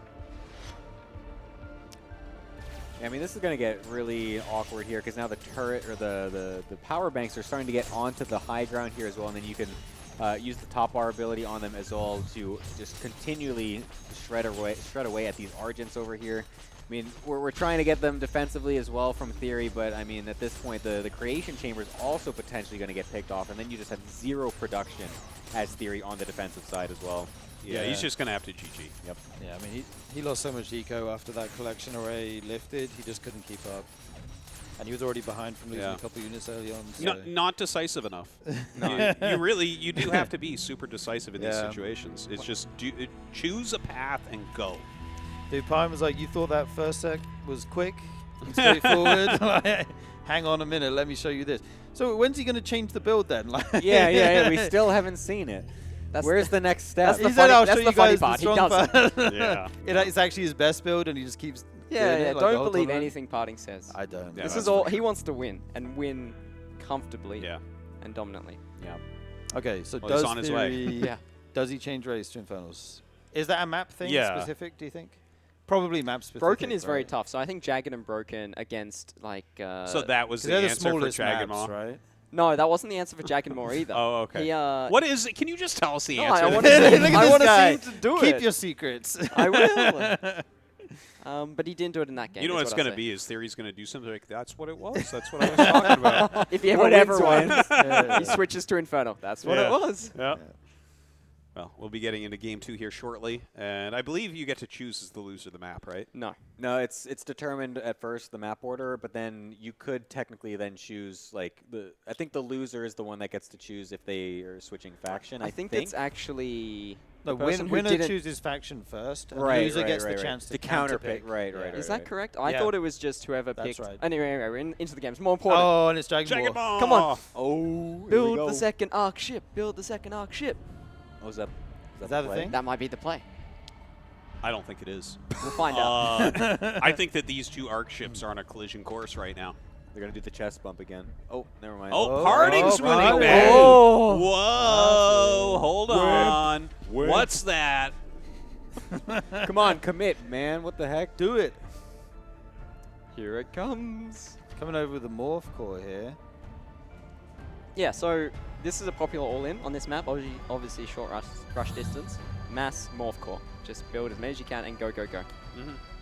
Well, there's one Morph Core. We're going to be seeing a lot more of those, I think. There's going to be a lot more coming out here pretty quickly. The Argent's coming on up to try and deal with them, but the second Morph Core is already spawned, and they're going to start to tickle away at some of these little link nodes here on the bottom. And this is going to be probably one of the most interesting things we've ever cast in our lives. Well, here it comes, boys. Here it comes. Second arc ship. Oh, told you. What? Damn. He's going to make, like, he's just making Morph Cores out of 2 arc ships at the same time. So the thing is, with Morph Cores, they actually don't get targeted by the overcharge. So you can't use it defensively. Oh my god, so you have to use the Argents, and then they use their own little shooty gun. And then if your Morph Core gets weak, you just build a building. Yeah. Yep. And then overcharge it and kill the Argents. Wow. Oh, man. God. Seems like a good strat. Yeah. Does Parting know about this strat? Why doesn't he have 2 arc ships? Yeah. Maybe this is the meta. You have to go 2 arc ship because I thought Parting had a really good hold of this. Creation Chamber on the low ground, Power surged it, Argent straight away, and he still is in a terrible position. And look at this. He has to pick up as well. All right, Parting trying to run out of here. I mean, this is a full evacuation here of the main. He's moving everything down to the natural. Already 5 Morph Cores here on the high ground. I mean, this is a very desperate situation already. He only has 1 Argent down here. Second one on the way. There is a Power Surge Link node, though. Let's see how good this is. I think it's pretty decent. Wow, yeah. Yeah, look at that. Morph Core taking tons of damage here. Wow. And Parting is just going to try to dive on it, maybe? No, he turns around. Oh, it makes the building. Oh, and now he can overcharge it for the Argent. Let's it live. Does an Argent 1v1 a Morph Core at all? Is that like if they just sit and attack each other? Is it who wins? I actually don't know. What am I watching right now? This is peak Storm. Welcome to Stormgate. Dude, that is a lot of Morph Cores. My gosh. He really can't kill this Link Node. Wow. One went Now down. he didn't have the money for it. All right, well, now we're going to jump on this Link node and try to kill it off. Goes down. And a second Link node is now turned into a cannon. Yeah. Just build buildings, Theory. Build the buildings. Oh, no. You got can no heal money. it. You can heal it. Just put it. Yeah, Oh, put wait, it away. no, he doesn't need money, right? They don't cost They don't anything. Oh, my God, that's right. That's crazy. And then obviously second arc ship gives a lot of healing. Right. Oh, my God. Well, he's going to kill the second Link node. This is crazy. I actually thought we were going to see a miraculous hold here. Yeah, no, they were doing pretty good for a little bit there, but now everything's getting thinned out. One of those Argents is super low on hit points, and a couple more shots from the Morph Cores could kill it off. Nice micro by Parting to keep that alive and try his little micro here to get out barely outside of the range of the Morph Cores is pretty good, but the collection array is going to go down, and now that's, I mean, he's got one Prism, and that's also going to get killed off. We've got no income here from Parting. Yeah, he's doing his best to micro this as much as he can, but without any more units being produced, without any income, I don't see what he can do here. Dude, that is so strong. I'm surprised he didn't do it on the last map as well.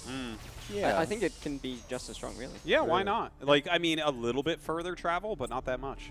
Oh, he's just gonna abandon. Even things went wrong. Okay, GG. So can you just not, like, expand against this at all? Yeah, I mean, it's tough. Did he go for expansion? Did he take the array? I can't actually remember. Or did he just Or make he went creation. on the Parting went creation chamber straight away. Right. So even with that, he still died. Maybe you need to just turtle on the natural base with like 3 Link nodes. They were holding pretty decently. Yeah, like was going into the main the problem? Like when he tried to like save the Yeah. Like, Maybe you can what kite, but not really commit to it. What if you just like I mean, then you have no money, but like what if you just lift off the collection array and just like leave immediately and just like Then you have 0 income, right? Yeah, you have just the one yeah. prism mining. It's very rough. Yeah. What happens if 2 people do that strategy at the same time? What does that look like? Can we try have Jagged More again? Yeah. No, I'm trying to imagine how that game gets decided if you both do exactly that strat against each other. The person who chickens out first loses. Yeah. Yeah. Oh, did you try to make something else? Oh. So literally just like a 20-minute game of only Morph Cores playing against. Yeah, There's like 6 Arc ships and 20 Morph Cores each. Just keep going Arc No, ship, man. that's actually true. Like, if the Morph Core gets low, you can just build another Arc ship. Oh my God, you're right. I mean, it is 100, but still. Oh my God. No, the fact that you get, like, some people may not know this watching, but normally you build stuff normally with the amount of resources and time required as, like, you know, per normal, but then with a Morph Core, you have to pay a much less amount of money. The Link nodes is like 0 money. Like, you don't have to pay anything, I think. Well, right? the Link node does cost 100 normally. So with the Morph Core costing 100, it's therefore free. Yeah. The one that has the significant discount is the Arc ship. And some others have slightly different. But essentially, obviously, it takes time to build the Morph Core, actually build it. So you're compensated with that. So when you build it with the Morph Core, it builds much quicker. Let's see. Okay, we see Theory sticking with the Celestial Armada here. So is he going to do the same thing now? No. This map is much too big to do it, I think. We already see Theory, going for the expansion. It's pretty much mirror at the moment. Straight into, I imagine, Proxy Argent again. So kind of repeat of game 1. Ish. Guys, fate favors the brave, okay? So, like, I think he should have gone for that exact same strat again and see if Party has what it takes. Yeah. Even, like, Parting is actually power surging his Arc ship, whereas Theory isn't. I don't think there's any reason not to at this point. So, and also, Parting, once again, committing with the M-cores straight into the creation chamber. They build much quicker. Yeah. The power surge on the Arc ship does make it move faster, right? That's the buff that they get? Yep. Yeah. And if you were to power surge any of the production buildings, it's a 50% increase on production speed. Right, yeah. Yeah, in theory, taking his creation chamber at home again at the natural. So we could be looking at something similar. The one thing that's better for him, actually, Parting's made his creation chamber on the right, the correct side, which leads to the third base, right? Like if Theory had taken his actual natural, it would be a much further route than if he'd taken the third base like that. So kind of good read by parting. You get what I mean? Like he's made it on the left side of the inner circle. Yeah. And So also don't with have the as far Archer to walk. here, you know, Theory can't actually heal this Argent, whereas Partings will get healed. Right. So it's actually very bad stuff. Oof. Yeah, I feel like if you just lose the first Argent, this just can snowball so quickly. Oh, getting the last shot too is so brutal. Forced to abandon the base. Already moving away the collection array, so Theory's very much down in economy here. And if you lose some power banks, you get power blocks, you can no longer use overcharge. Like, it's very rough. Yeah, Theory is sending that Argent around to Parting's natural, his second base, but yeah, he's able to use the top bar ability here, and he's just face tanking it, but he won't be able to get anything it done. in the face. Man, this is rough. He's going to lose his creation chamber here, and that's all his production going from units. So Parting looking very dominant here in game number 3. I feel like we should have just done the same thing. Yeah, what if Theory had 6 morph cores? Yeah, dude. Told you guys. Same. Told I mean, you this guys. map is also still fairly small. Like, it's not the. It's definitely one It's of not the the smaller biggest maps. map, no. Yeah. It's not like Boneyard or something. Yeah. The thing is, sometimes, as people that have been in RTS for a long time, I think there can be this tendency to overstate like how big a map is. And be Yeah. like, well, I mean, this map's just too big, you can't do it. It's like, well, you can do it. You can do it. All right? And like, yes, in theory, it's a little bit weaker, but he's winning by a lot with it. So it's okay, Yeah, you know? Yeah, but like Broken and Secluded are the two small, well, and Jagged Moor by Air are the smallest maps, right? Yeah, so those 3 are all done. Yeah. So then all So you next have left. game- Theory switches to Infernal. Hey. Yeah, yeah. I would Well, actually really like to see Hang on a his minute, though. He's picking off a collection array here. Yeah, this isn't bad. Yeah. Equal supply. Hang Nice, on a minute. nice. So, sorry, no more econ for either player, right? Ooh. This is getting a Hidden little bit prism. wild. A little tiny bit. So they each have 1 prism left. Right. Oh, wow. 5 Argents versus... What can you afford off one person? Yeah, right? What the hell? Oh, my God. Oh, no. This is so He's weird. remade his creation chamber here. This Wait, is kind of Theory's- sick. He's like in this game. Okay, so how many Argents each here? 1, 2, 3, Someone 4, count 'em 6, quick. 7. 1, 2, 3, 4, 5, 6, 7. I think there's 7 or 8. Oh, but he has the energy. Yeah. Theory has the energy. Oh. Good targeting there by Parting, though. It's good pullback as well to be able to make sure that those ones do Oh, not the get killed off. creeps. Oh, my God, no. No, this is actually good. This is 'cause good, you'll get right? money. You'll get money. Oh, true. Good point. I thought Parting was going to jump on him while he was getting, like... Yeah, I well, thought he that was going would to be- get sandwiched That or would be something. crazy. No, yeah, that is actually very good. Now you can see how much money he suddenly has. God, the income is so low with these. What's Yeah. that building doing? Is that it being oversurged? Whatever? Yes. Yeah, yeah. Okay. It just increases the regeneration rate of the... Although now And the he's production speed, right? now he's power blocked. He actually can't overcharge anymore. Mm. Okay, he just unpowered a bunch of his buildings. Yeah, there we go. Nice. And Dude, Theory Theory might have actually has this. the Yeah, I numbers think he advantage does. here. Oh my god! Wait a One more Argent come from the top of Theory's jumping on this army here. How has he turned this around? GG. And GG's! That's surprising to me. That was sick. Where did all those Argents come from when He they just like snuck them. walked into the main base? Like, Yeah. No, I don't know how he got all those. After he lost the first one, I was surprised that he was able to equalize that count, get across the map, kill the economy, rebuild those 2 buildings, hit the creep camp. You know, like, well done. I think he just Well done. hid them the whole time. Like he just knew that he wasn't going to be able to save his main base and was just like, okay, I'm just banking as many Argents as I can, hiding them, make sure he can't find them, and then I'm just going to go for the counterattack. Dude, and then he ends up winning it with the forward power bank. It's so good. his decision making was so good. Like he instantly gave up the natural. If he like stays and fights for that with all making Yeah. Argents and stuff, he just loses. Yeah, I think But he instantly gave it up, counterattacked, took out Parting's main, and then like just kept rallying Argents around the map, and he eventually catches up in numbers. That was a crazy game. I was originally thinking that the link nodes that Parting built at his natural base were really good. So, but they're quite expensive. Mm. And that's the Argents that he was missing Yeah, Right. in the Ah. fight. So he still lost that base regardless because the arrays are actually made of paper. So they don't really protect him in the long run. Yeah. So because of that, he's down in Argents, goes on to lose the game. Wow. Wild game there. Now Parting's on the back foot? Yeah. Maybe he plays Infernal. He's got a good Infernal. Yeah, and I mean, we're going to bigger maps. What if it was Infernal versus Infernal now? Now that would be crazy. God. I think Parting will stay with Celestial. I think he just went through his head exactly what you just said. He's like, oh, okay, I just, in these situations, I need to make sure I'm making the Argents. But he would have second faction pick, so he could counterpick it. If True. that People is forget that true. Parting has a 96% win rate Infernal or something. Like, it's not sloppy at all. Like, yeah. I mean, he's just so good in all of these games. It feels like every new game that comes out, every faction that he plays, he's just a god gamer at all of them. Pretty much every race, every game. Yeah, so suddenly Parting on the back foot, down in a series for the first time this event. Let's see what happens then. Theory and Parting both sticking with the Celestials here.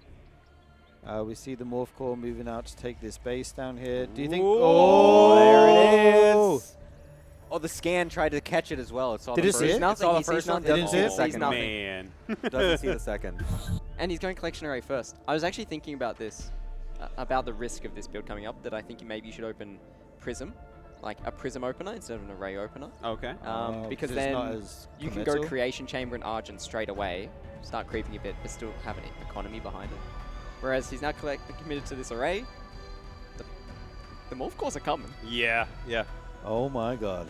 I think Parting's going to lose this. Like, this is the strat, guys. Everyone in the lower bracket is losing their minds right now. It's like, well, they did not no, expect this. No, please. Like, yeah, Don't give me send that Parting Infernal down player. there. Yeah.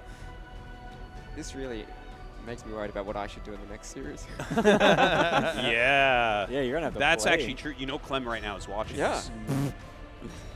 Well, here And comes he the might Morph actually be Cores. sitting right behind us watching it, listening to all your thoughts. So you better Keep start talking, start bro. sewing in some stupid ideas. I don't think this is a good build at Yes. all. This is really weak. I know the hard Masquerades. counter to this. The worst build. Actually, no one does this on ladder. It's impossible to be. It's no good at all. Okay, this is a lot of Morph Cores. How do you possibly do this as Parting? Is the question. So he's on the Parting stuff is on the bottom, right? That's where. Yeah. Is there he's just going no way? for. There's just. I have no clue. Yeah.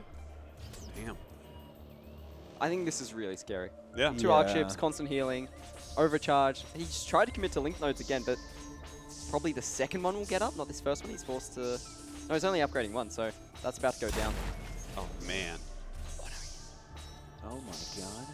So many Morph Cores here now. Second link node's going to go down. He's just gonna get everything. And we thought Kree were good units. Here we were Dude. complaining about the Kree. Really, it was the Morph Core all along. Just ball-shaped units in general, man. The Cabal's like, me too. No. Well, I mean, you could steal on it. Right? One game the Cabal's not good in. Right, so we got a couple link nodes up in the main here. Are they actually switched up into some cannons? Are they actually able to shoot is the question. One of them is.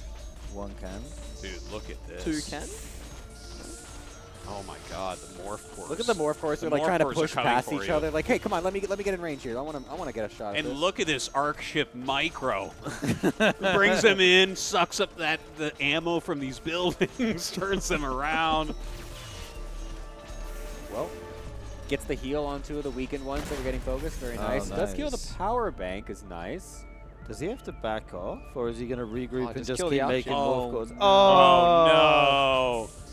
Here come the Argents to try and say something about it, but I mean, Body 4 block. Argents, are they able to take on this many Morph Cores and this many floating circles? Can they kill them? I'm Well, I think you can do a little They have like kiting from the side, right? Do they have more range? The Argents, yes. Slightly, I think slightly they more have one range, more, right? One more? I believe. No clue. A little bit more. I'll be honest, I haven't been in this situation bro, very much. You better figure it Yeah. out. Come on, Because bro. I need to That's why you're on the couch. Sorry, I gotta go. Yeah. He killed the Arc ship, by the way. Yeah. Killed it with the Morph Cores. So now we have no Arc ship. No power. 52 overcharge. Oh no. He's fine. Oh man. Imagine if this turns into a 30-minute long macro game. Dude, no way. I'll be down, but he's found the Party creation turns chamber around. now. This is the problem. He won't be able to make any more Argents from there. Is Theory going home? I think he's just killing this creation chamber. And then he'll go back? I think so. Yeah. Like, why would you go home? Is there really a point? Like, I think you actually can break it. Yeah, I'm just thinking about the range of the Argents, but yeah. But, like, if you push them all the way to the wall, can you do that? Like, if you start to approach his base, if they pull to the left, like... Yeah, maybe. Then you're on top of all the link nodes. Yeah, with a double link node. How many? Does he have a third link node there? I think there's 3. Yeah, There's 3 there. Yeah, maybe you do. Maybe you do go back. Look at this. He's remade his arc ship. He is staying. An incredible defense. Yeah, the fact that he's alive right now is amazing. Like it is. I'm impressed that Theory knows how to build more than one unit. Wait, yeah. He's transitioning, right? Look yeah, at that. look Now at the he's Argents. got them. I mean, this is still going to be a little bit awkward, I think, for Theory, because the link nodes on the back end are still there. So it's like it's very difficult to just dive onto the last position. And now, since Parting will potentially have the Argent advantage no matter what, he can do this constant kiting move back and forth with the higher Argent count. And Theory can't actually commit until he can match that. And not just the Argent count, also the energy he's getting from the power banks. True, right? yes. Is increasing their damage a lot. So even though the numbers are somewhat similar, he does have the extra energy. He's going to have to kite, though. You can't just fight those morph cores. You have to kite, and he's doing a really good job of microing here. Just darting in and out of the range, trying to get as many Argent shots off as he can. If he kills the Creation Chamber, that would be huge. Gets one Argent. Ooh, that is big. And then no more production if this goes down. He does... 1 HP! Oh, it's on 1 HP! Oh my god. Oh, that's so sad. If you kill that, is that kind of like a tipping point? Like, can you just like, you'll just have way more Argents at that point eventually. Oh, I don't think he's breaking this ever, you know. I think if you kill that, you have a chance. Like, if it lives, I don't know. Yeah. Oh, so the building's regen, right? Except if Yeah. you're power blocked. And Theory just power blocked himself using the overcharge. Oh. So He is still he's regenerating still probably going to lose it slowly. regardless. Oh, there we go. Yeah, Parting was not going to let that thing stay up. That's huge, getting that pick off there. And I this mean- Argent number is starting to rise here for Parting. I'm suddenly becoming a bit of a believer. Yeah, man. I mean, he is kind of committing a little bit too far into the workforce, maybe. But I mean, now he's going to start clearing out those Argents on the bottom as well. Gets a nice one on the Morph Core. This is, I'm with you. I'm kind of believing in Parting at this point. No, absolutely. You can This see is he's crazy. working his way back. Like, he knows what he needs to do in this position. And it feels like Theory doesn't have, like, a completely solid plan. Like, Yeah. if you ask me right now, like, what is exactly what Theory's trying to do, and I can't really answer it based on what I'm seeing him play. Yeah.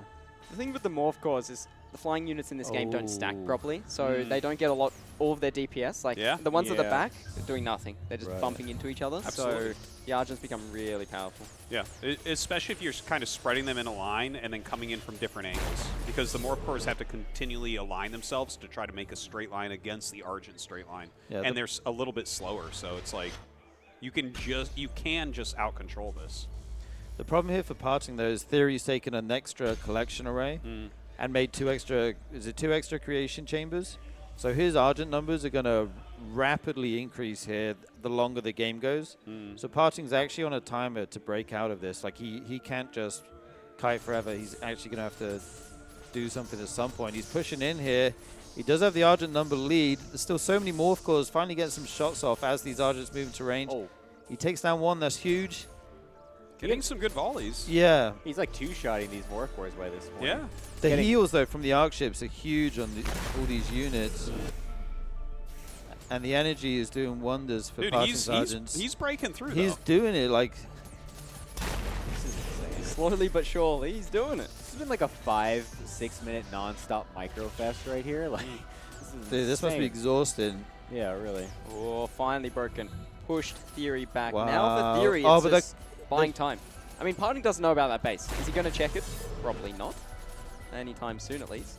Probably not, but Theory's Well, he's going to making start to Argents, chase like, him down. 3 at a time. And he's going to have to turn, right? Well, he's going to lose both his arc ships if he My doesn't. God, Yeah. Oh, look, he's trying to split him. That's so cute. That is the cutest. The slowest moving. Now's building in actually the game. perfect time to jump because there's no more energy on the Argents. They've wasted it all on this. Oh, yeah. true. Yeah. But he still has more, right? Yeah, for sure. Right now. Parting's turned this game around. He's got a is he supply going lead to expand now. now? Or do you think he just shoves? Well, actually, as we just learned from Parting, you're at an advantage if you lose all your arc ships. What you do is you turtle up with your link nodes, and then you just make Argents, and then you remake your arc ship. Yeah, look at this. Parting, I don't think Parting knows that base is down there. He's just going across the map now, taking the tower, and he's going to start moving around on the left-hand side here. He doesn't realize. Well, you wouldn't expect that to be the base. Yeah, exactly. Dude, there's crystals flying around everywhere. Like, what is going on? Parting's taking the longest route around the side of the map here. You can't go through the middle. Yeah, you can't go through the middle. They're the only two routes on this map now. Yeah. It's changed a lot across the iterations. I was confused as well. Yeah, I forgot they changed this map, didn't they? Is there anything in the main base of Theory, or did he move all of it away? Oh, the collection area is still there. But if they trade, that's really bad for Parting, right? But I mean, he has all those link nodes in his base still, so maybe Theory can't push in there? Look, with all these, look, if you see this hit your main array, you just go. You have to counter. Yeah. There's nothing else. Yeah. It's the only move. Look at that, he's moving. Yeah. This is the only move, and this will Parting will be like, oh damn, I didn't think of that. Oh. This is the thing about this faction is that you can expand anywhere. Like your buildings move, you can put them anywhere you want. It's the most flexible race when it comes to just being able to go wherever you want. Yeah. So you can just pull these little moves where you just come out of nowhere. Like Parting just did not think that he would be here, but. Is this going to be enough defensively? Because all of a sudden these Argents are getting killed off, but he will trade them for the collection array. We'll just try to kill that out. And the prisms as well. That was a little bit greedy trying to get the prism. Yeah. Okay, I like the dive on the array. I think he was just trying to shut down the entire economy, but I feel like that's a little bit too much. He's going to cut them off. He's going to cut off his Argents. Oh, the huge flank from Parting. Boom. He takes out one Argent at a time with these big volleys here. Oh, this is brutal. That was huge, and he has the big numbers advantage. It's 47 to 20 supply now in Parting's favor. How many prisms does Parting have? Does he have good eco here? I think three. So he does not have good eco. And Theory has 2 collection arrays. Do the math, Probe. It's a lot more. It's a lot more? All right, Probe did the math, guys. It's a lot more. That's very exact. Thank you. How many link nodes are down here? Only 2. Okay. And it's such a great choke point as well. Yeah. Like, you can't spread out the Argents properly. Yeah, that's tough to push into. So do you think Parting... Yeah, go around, right? Because it's like light forest that you can walk through, I think. Oh, no. Parting has he's got one. He snuck one out. Let's go. So it's not a lot. It's similar now, right? Yeah, quite similar. Similar eco. I think Theory's slightly ahead, but I would still prefer to be Parting's position. The Argents are so powerful when they have energy. Dude, you're right. It is going to be a 30-minute macro game. Yeah, how did that happen? I predicted everything so far. We should just listen to Pro. Apart from just not supposed to be that. We should just listen to the Pro Gamer, I feel like. Yeah. Can you just tell us what happens in Game 5 now? Just like... Vanguard mirror. Oh. Now that would be something. Dog Wars. Masked dog. It's just going to be an arm wrestling match to decide. They just play rock, paper, scissors. All right, Parting's got him contained here. He knows he can't push in this way at least. Actually, maybe Theory did lose his second collection array. Maybe I'm wrong. Sorry. It was on the... He still had one, right? Okay. Yeah, so he still has one. The Argents did run back past there. Obviously, he was trying to flank the army, so they didn't clean it up. I was just wondering if maybe he did. And Parting has the camps as well. A few camps here as well, right? Vision. Oh, speed is actually speed. Huge. The passive speed. Yeah, boost. the passive speed boost is nice for darting in and out. I mean, and the vision boost as well, just to be able to tell that like where the units are exactly. Like, it's definitely a big benefit here to have those. Is Parting just on one collection array? Did he remake one in the main? I think no, he Still did. just prisms? I'm pretty sure he made one because he's got so many Argents at this point. I mean, he's going to try to come in here. There's so many power banks recharging all of the Argents from Theory, but the numbers he's are so pushing difficult. out too far. Yeah. He needs to stay back in the little choke. Like, he can't actually walk out and give them good surface area. Parting just has too much. I think at this point it's just going to be a matter of Parting kind of wearing him down, baiting out his cooldowns on the buildings with the top bar abilities. Oh, there is no collection. Yeah, he's remade that. So Parting, I mean, he's double supply now almost. It's just going to be a numbers game at this point as he slowly whittles down these buildings and units eventually. I mean, he's in one-shot potential now for these Argents and even some of these buildings, it looks like. So this is going to get really difficult. Yeah, you look at that. Oh, my God. Very close. Barely doesn't kill that Link node, but still a lot of damage. And it forces Theory to kind of come out of the base a little bit, and then he just, takes advantage of that as well. That's just way too much. Yeah. I almost feel like he can just push in at this point. Just go south. Push the Argents back to the wall, kill all of them, and there's nothing left. Yep. Well, Parting is now going south. He's on his little journey down to the southern regions of the map, and he will finally kill absolutely every Argent in the crazy game that started with a double arc ship Morph Core rush. What a wild game. Looks like we're going out at the end. Yeah, Parting's hold and comeback here. Yeah. This will be studied for days until a patch comes out. Yeah. This was so impressive by Parting. Like, he looked like he was completely on the back foot. He had like 2 Argents and a Dream for like 5 minutes. Yeah. Just microing back and forth against the Morph Cores. Theory's still hanging in the game here, doing everything he can, but he is eventually just going to be out of Argents here as Parting walks in now, one-shotting them almost. The thing I loved in this game, I mean, apart from the fact that Parting was almost in the losers bracket, was just how all the power surges were being used by both players so often, like on the power banks, on the link nodes. Like, it was really nice to see. And, like, as a new ability, we don't really think about it too much. At least I don't. So I really appreciated that. Yeah. No, they're very on top of it. Chrono Boost. Good ability. Man. It is pretty good. It's like a versatile Chrono Boost. You can get many different things from it. It's pretty cool. I like it. Yeah, dude, what a set we are having here now. Going into game 5. Yeah. But who was it? Parting said we were going to have a 6 set, whatever happened, and he was absolutely right. Yeah. I don't know what we're going to see in this last game. Do you think Theory will do that build again after the way Parting held this? Yes. Yeah, because it's the only thing that's gotten him even close to a win. Yeah. He was in a good position, though, right? Yeah, like, I think he could have won. He could have won. Just dive a bit harder. Won. Yeah, I think so. I actually think so. Well, I mean, once the 3 link nodes are up, it's like getting a little bit hard. But like, if he goes for Celestials again, I think 100%. You have to keep doing the strat. It's like obviously very, very strong, very hard to hold. Parting is not actually holding it very like accurately, if we could say that, right? Like, this is not like a textbook. Like, here's how you hold this rush, and Parting's doing that. It's like he's kind of wiggling around and outplaying it kind of as the game goes longer, and it's a really hard-fought victory. So I think if he goes Celestials, he has to do that rush, and Parting should just take that into account, maybe do the same thing. I would really prefer to see Infernal picked, though. Yeah. That would be very cool. Yeah. I kind of want to see them both do the double arc ship rush against each other, though. I want to see what happens. I want to see that madness, too. Yeah, yeah. I want to see it, but chaos. I don't think Parting wants to play that, right? Like, he keeps going the creation chambers. Yeah, but I mean, is that because he doesn't know about this? Is this the one build that he actually, doesn't actually know about? Or maybe he thinks it loses to what he's doing. Yeah. He has definitely played against this. Okay. Like, he knows about it for sure. Well, he may have been holding it in his ladder games or something like that, and now that Theory's actually beating him / coming really close and like being in positions where he should win, Parting may reassess it and be like, oh, it's actually stronger than I thought. Yeah. Yeah, just, I can do that too. Like, yeah. Very curious. I want to know what the last map here is as well. That's going to have a big influence on the strategies. True. Boneyard? Is that what it is? Or no, Isle of Dread. Isle of Dread. Celestial vs. Celestial. No changes. Let's go. Arc ships. Fight.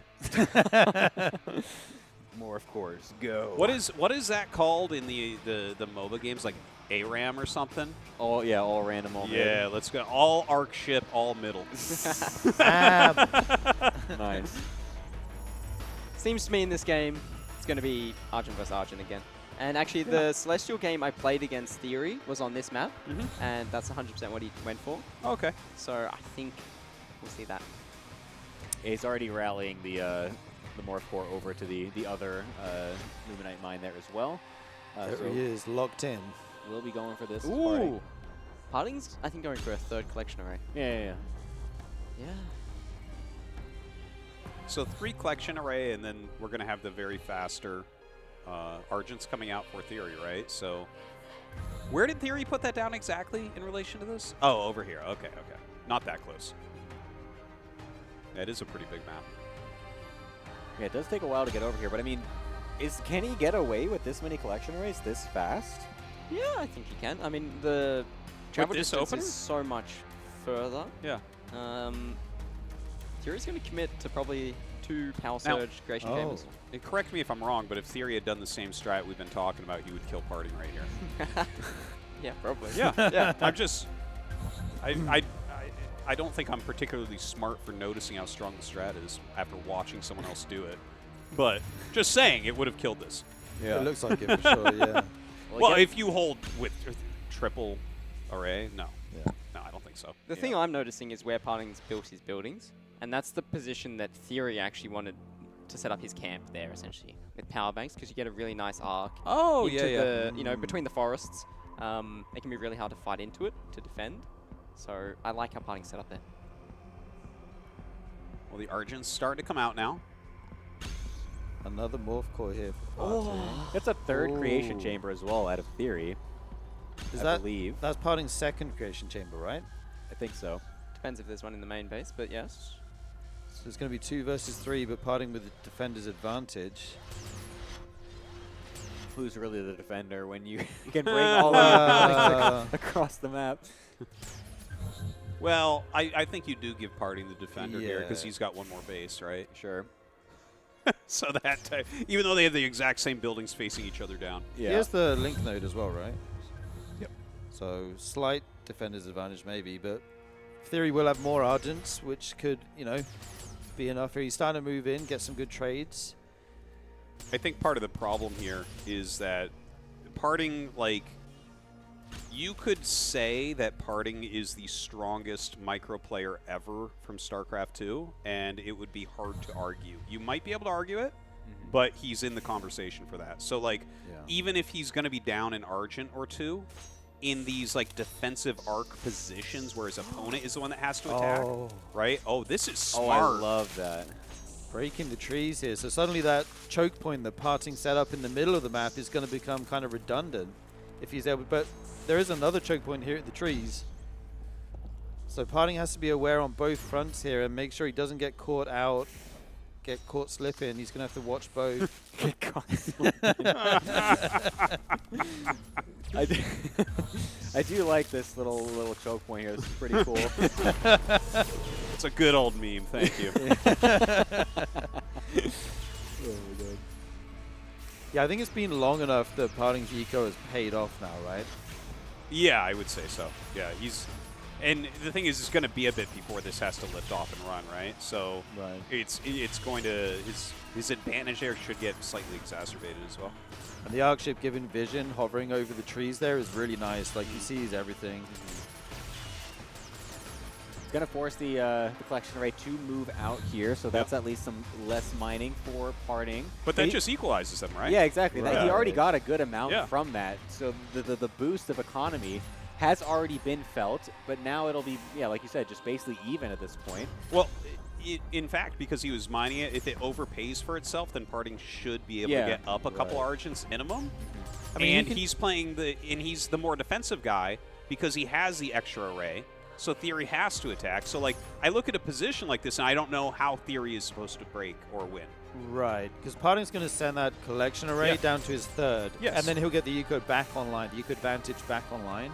Exactly. So Theory still has to push here. So, like, he has to push into a more defensive location with less units. Yeah. And, like, slightly less economy.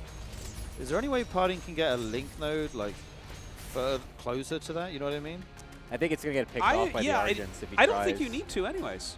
Because as soon as he walks next to the Luminite mine, like, he's going to get blown up. He can't approach. Yeah. Like, this back and forth movement, this is like the fakest posturing.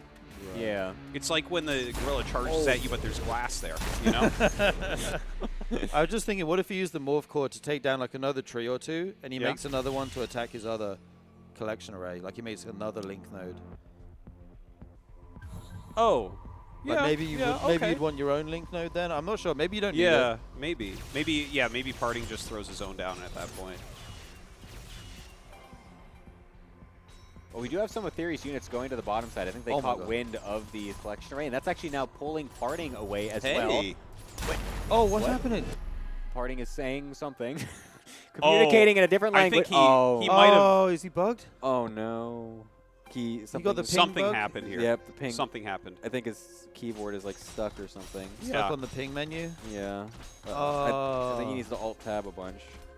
And that Yeah, fixes sometimes it. if you alt-tab back in and press alt, it fixes it, right? Yeah. I think he's fixed it. Oh. But he lost a lot. To be there, fair, like, it looked like Theory kind he's of like still not attacking, respected it. though. He like didn't attack anything there, which was kind of interesting.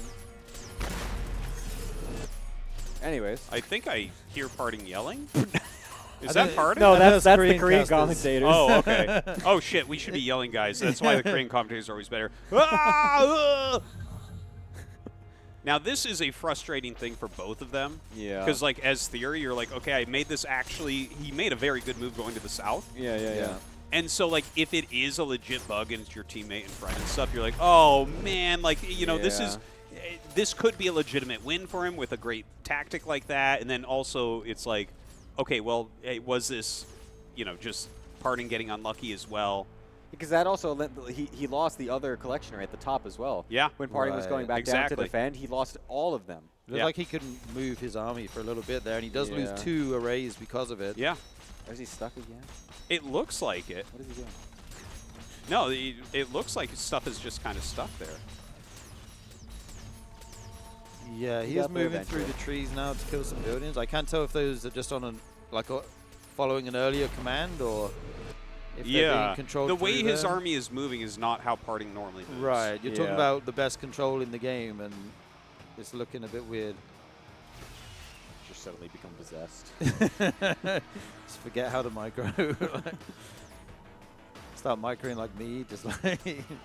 No, that actually very much reminds me of games that I've had in any game where like a key gets stuck down or something. Okay, we're gonna pause, I think, and figure out what's going on. Yeah.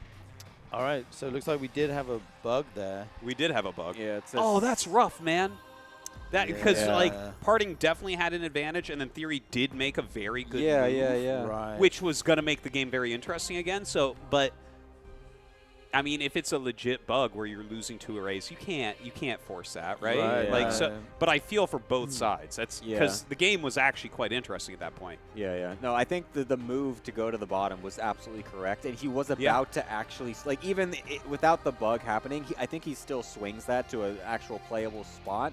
Yeah. Does he kill both arrays? I don't know, but I don't think you ever kill both. No, Yeah. but you can might hold get one. You Yeah. might get one. Parting actually had more Argents, right? Yes, for sure. So Yeah. he can definitely hold his natural, his second base at Yeah. least.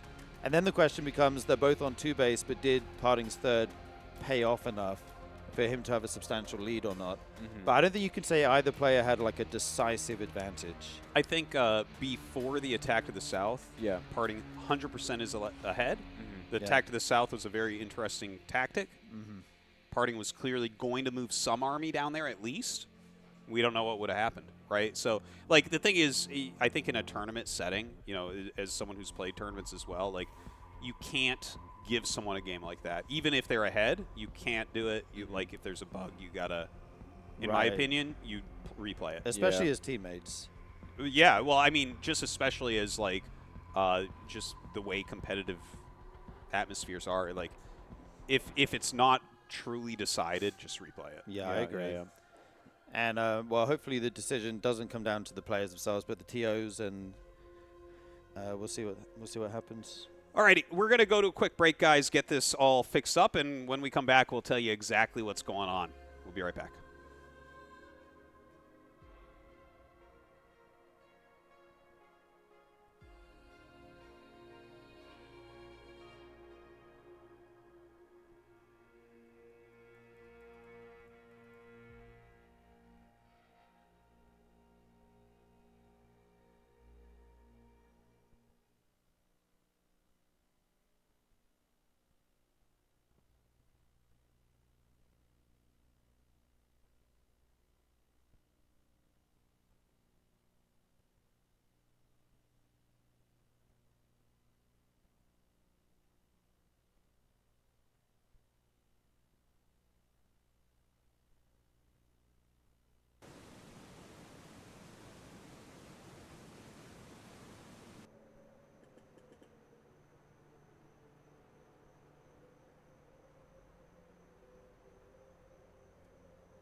All right, guys, we are back, and we have our official referee, owner of the stream and the tournament. If you're angry about what he's about to say, it was his decision. Tasteless, what are we doing? His word is the law. So it turns out there's some kind of a bug. When he's trying to select anything, it looks like he's trying to land a building. The cursor stays there. He can't always click on everything. But sometimes he can. There's no pause in the game right now, so we had no way to stop what was happening. Oh, so man. Damage was being traded, obviously, which is going to impact how everything else pans out. We also don't have resume from replay yet. This game is not in 1.0. I talked about the players. They've agreed to just replay the match. We don't really have any other option. So. Yep. What theory was going to win? Yeah, but that's basically what they both wanted, so we took a look into it, and so that's what we're going to do. Oh, it's the right choice, of course. You got to regame. You can't just be calling it. So it's been an insane series, by the way. It has. We've been watching. It's the battle of the buildings. No Therium allowed. No. Has there been any Therium I think there has mined? been no Therium mined. Zero. The entire series. Wow. And I find myself, even though that there is an overcharge because the morph cores themselves don't have it, I find myself not angry about this. Yeah. All right. And here we go. The big question is, what mind game will occur, right? It was triple array from parting. Do you just go for the double arc ship? Well, if that's how it plays out, then Theory would be in a great position, right? Like, probably winning the game. But I think Parting will do something different. I don't think he'll do the same build, although he could prove me wrong. We'll have to see here. He sends his first Morph Core over to take his second base. Just to note, he took the right one last time. True. So he took the left one this time first. Okay, we do see Theory taking his, so it's not going to be the Arc Chip Morph Core rush. But he is still sending it over into the middle of the map, so he might do a similar build where he makes his creation chambers aggressively and tries to push here. Did you get the scan there from Parting as well, just to confirm that something is being made there? And I think, okay, well, no, he is still making a Morph Core and still rallying it over, so he still will go for the 3 collection array, it seems like. So yeah, same thing. Are we going to just have the exact same situation? That it makes a lot of sense, just like the basic theory of RTS, if you think about it, right? If you are doing something a little greedy and your opponent's doing the same thing, you should go a little bit more greedy. Right. That's like always the way, because it takes too long to get attacks started. That's just like, this is basic stuff, so I think that Parting is showing a better understanding of the game theory. Whoa. That's why we paid the big Thanks bucks. for flying me in. He is the best. How do you do it, you wordsmith? Okay, creation chamber down here as Theory's arc is continuing southbound and going to make a little collection array over here. So this is different, right? Yeah. Last time he didn't take this, so he's actually going to have an equal economy to Parting here. Whereas last game, he was down 2 bases to 3, right? But, tempo-wise, he's going to have his 2 creation chambers up. That one just finished, right? And there's a so maybe they're actually closer than we thought here. Okay. I think the order was slightly different, but Parting took his bases first, then the chambers, but they're eventually going to have the same stuff. Yeah, it was like array, chambers versus array, chamber. Right. I follow. But, huge difference. But Parting doesn't know this, How right? dare you? It matters, but Parting doesn't know. He scanned the natural. He might think this is the same 2-base push, whereas Theory might be trying to trick him by making the collection array. That's a good point. Not in. What? Was that a mistake? Like, he was making a second arc ship. Yeah. Was that? Did he think that it wasn't an aggressive opening and then cancel it and realize, oh crap, I need another creation chamber? Or was that a mistake? I don't know. Did he want it from the very hard beginning? to tell. He wouldn't Wait, but it's a weird place to make the arc ship anyways, right? I guess. I don't know. Misclick maybe? Oh, that could be. That could be painful. But or he's could be you not. know that he's not clicking on anything. He's using hotkeys. So like where's the Miss hotkey for hotkey. arc ship compared to Yeah. But it's grid, right? So everything's kind of close. Yeah, grid does allow you to fat finger it if you mess it up. Well, I think, Theory, he's pushing, but it doesn't feel like he's got the muscle to get in here, at least not now. Yeah, I mean, that creation chamber is at like half health already. Like, Why is it? Oh, yeah. Yeah, it's kind of out on the side here. And it already seems like Parting's trying to kind of surround this position. Look at that power bank on the bottom of this cliff, too. There's one just below that from Theory, which is, like, really out there. Like, it's just completely on the other side. Yeah. It's not helping him If he whatsoever. ever fights on top of those rocks, he's going to be set, though. Hey, a quick question, right? Because we're seeing this same position pop up, right? Where you're making these arcs and, like, realistically, if you both make a pretty reasonable arc here, like, it looks like Parting is going to be able to pick off the iteration chamber.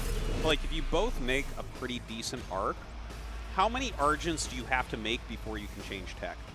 Because this is like a very common thing in RTS, right? Yeah. Where like you'll be doing the exact same thing as each other, and there is a unit number where you can switch tech, but you have to stay on it to a certain amount. Right. And for some things, it's way too much, like Phoenix is in StarCraft 2, where it's actually until you get a mothership. Yes. Yes, indeed. Well, I mean, positionally, I think this is just better for Parting. I mean, he's got an open space. This is very bottlenecked. You know, it's one of these weird things where it's like, I mean, I guess you could abandon this position, but then you're going to lose all the infrastructure you set up here now. It does seem to be a very punishing feature that you can have. I mean, look, it's powerful to be able to push with these power batteries, but then, you know, it's a double-edged sword. If you have to back out, you're going to lose all the utility that you have in your command card and everything. He can't give this up, and Parting knows it. He's got many more Argents here. He's going to push in, trying to push in and take out these Argents. They're falling. Does he have enough? Does he have any more link node, like top bar ability charges? No, I don't think he does. He's got not much left here. I mean, this Argent count is just massive here for Parting. He's just able to walk over this position, dives in deep, able to clear it out, and then is able to replenish back with his own power banks on the left side and come back in for another play. Yeah, that power bank on the south of the rocks has not been useful at all. GG, man. It's too much. That's it. Parting takes it. I got to say, this was we knew this was going to be close. We knew it was going to be epic. It could not have been closer. Yeah. That's a heartbreaker. That's true. Yeah. It's very close. I was sad not to see how he plays Infernal against Celestial, but it was really interesting actually to see him actually play more aggressively than Parting, I would say. Yeah. I mean, the double arc ship play was very interesting. We don't often see we Parting were on the back foot. Initially scratching our heads backstage till we saw the Morph Cores come out. We're like, oh, okay. Very cool series. Kind of an emotional one, right? You got these two teammates. They've come this far in the game. They battled it out. It could have gone either way until the very end. And then we have you know, something that happens in these live esports events. A bug happens, and we have to do a rematch. Yeah. Ultimately, Parting comes out on top. Not really what we didn't expect here. It's just, you know, Parting is the fact that he was actually in that, you know, in a position to be eliminated there, being down in the series was pretty interesting. I mean, I've said it before. I think the lower bracket players were sweating bullets for a second there when when Parting looked like he was. And in this last game, the third game or fourth game, I think too, when the double arc ship was about to do it too, pretty crazy. And here's the boy himself. Parting, have a seat over here. Get the mic turned on for you. Congratulations. You have defeated Theory. It was a crazy series. How are you feeling? I'm feeling like this was GSL final for me. Make me super tired and make me nervous. Yeah.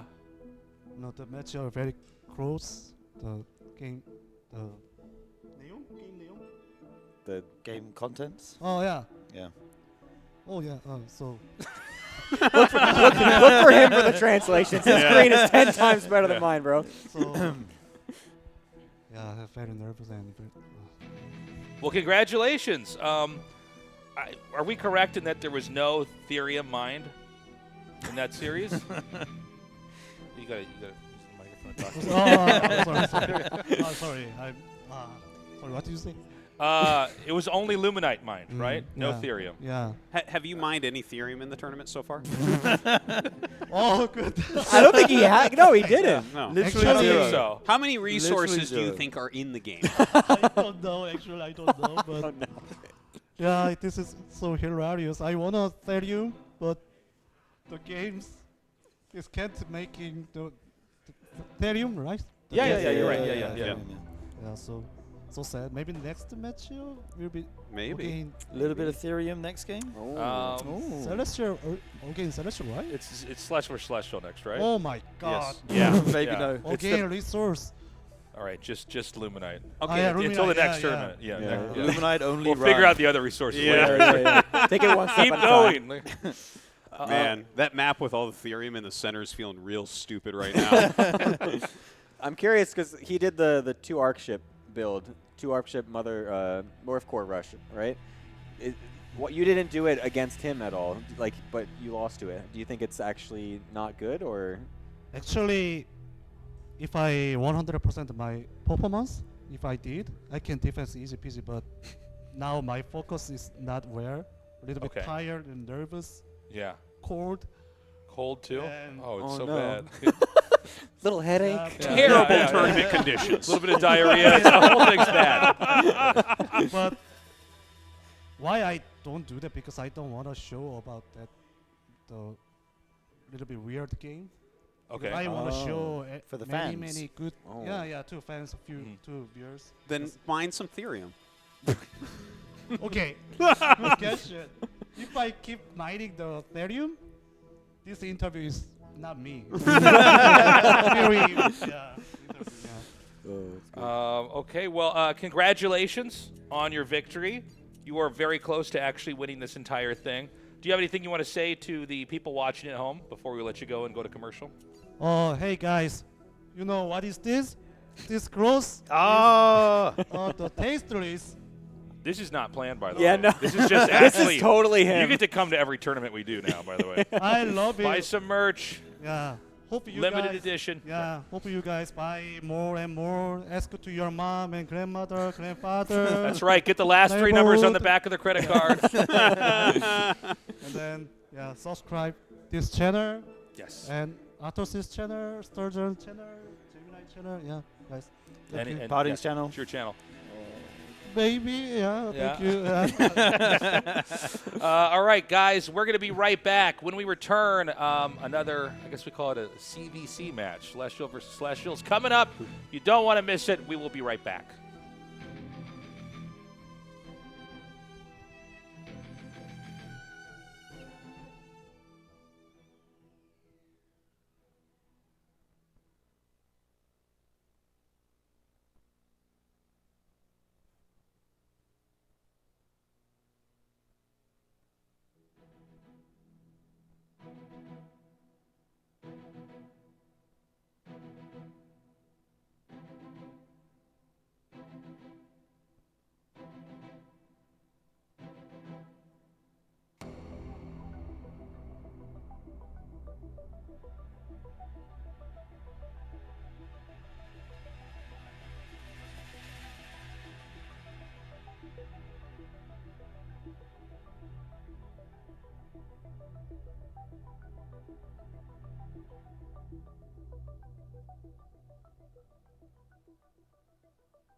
Welcome back, everybody, here at the TastelessTV Showdown. It's been an interesting day so far. A little bit of drama here with Theory versus Parting. Kind of a sad moment to one teammate eliminating the other, or at least sending him to the losers bracket. In the matchup of Celestial versus Celestial, we've seen some of, at least in my opinion, some of the hardest to follow games. Very different kind of RTS games, and that's not going to go away because we have another Celestial versus Celestial matchup coming up now. Yeah, I mean, it's a lot of buildings floating around, bumping into each other. It's like, let's say what it is. But I was honestly blown away by that last series, so close and down to the wire. I'm curious what the guys coming up have taken away from that series. Like the strategies that were used, if they're going to use them, or if they think they have something that beats that, or... Yeah, best of 5 between Clem and Probe is coming up, and yeah, you know they were watching most of it. Probe was actually casting most of that series until he had to get ready for this one with a map draft. But yeah, the Celestial Mirrors are just so bizarre. If I'm not mistaken, that entire best of 5, we didn't have a single Therium mind. It was nothing but Argents. We had buildings. None. And cores. You know, there's always something nice because I was playing Celestial 2 days ago before we had to get ready for this event. And I started just not mining Therium. And I was even telling my chat, like, well, this is so stupid. This clearly can't be it. And then when a pro does it, I'm like, I knew I was a genius. Of course. You were ahead of the game, We think the same way. Yeah, man. But, yeah, it's a funny thing. It seems like you can get into a position where you're mining enough just Luminite. And there's enough opportunities that can be created, albeit at times a double-edged sword, right? That you can kind of propel the game to end. And it seems like it's hard to get out of that unless you were like maybe to be the defending player and get Therium really early on and just barely hold it off. And I guess then you would win on tech. I don't know. You could maybe, but what are you going to get with Ethereum, right? Are you going to get a Cree? If you want the Cree to be successful, you need to get the speed upgrade, and then suddenly you're spending... 150 for the building, 200 more res to unlock the tech. It takes a lot of time, and just the fact that you can move the ARC ship cross map and continuously proxy buildings as you do it, and also build cores if you want to, means it's basically a fool's errand to try and do anything other than just play offense, make Argents, make structures, because it's so cutthroat. It is truly insane. It's like playing 4Gate versus 4Gate on Steps of War every single map, because eventually those ARC ships, they just keep flying and they get closer and closer and closer. There's no rush distance anymore. It's like both players have Warp Gate effectively right in the front door. And it's crazy. I've never quite played a mirror like it, because I've also been playing a lot of Celestials, and it's just it's a very strange beast to try and wrap your head around. Definitely. And the main issue is, like, if you tech, you need something that shoots up, right? Right. Because they can do the double arc ship mass morph core strat, and if you don't have something that shoots up, you're going to lose the game, right? So taking that Therium is a big risk, and that's why we see these players kind of playing the Argent-only builds, right? Or Morph Core or Argent builds, because you have to have something that hits air. Yeah, that's a really good point, because the fact that the Morph Core creates a dynamic, you're right, where it's air to ground, right, means that you have to have, I mean, it's why we see the Hedgehogs used from Vanguard, right, almost immediately out of the gate. Someone like Kiwian will just get Hedgehogs to kind of mute any air to ground and try to control the game that way. But it's especially weird when you have Celestial versus Celestial, because then you both have, you know, if you're cheesing, you both have things that can fire down that can't engage with each other. Right. And so it really comes down to what's on the ground that can actually also aid in that and ideally, you know, swing it to your favor.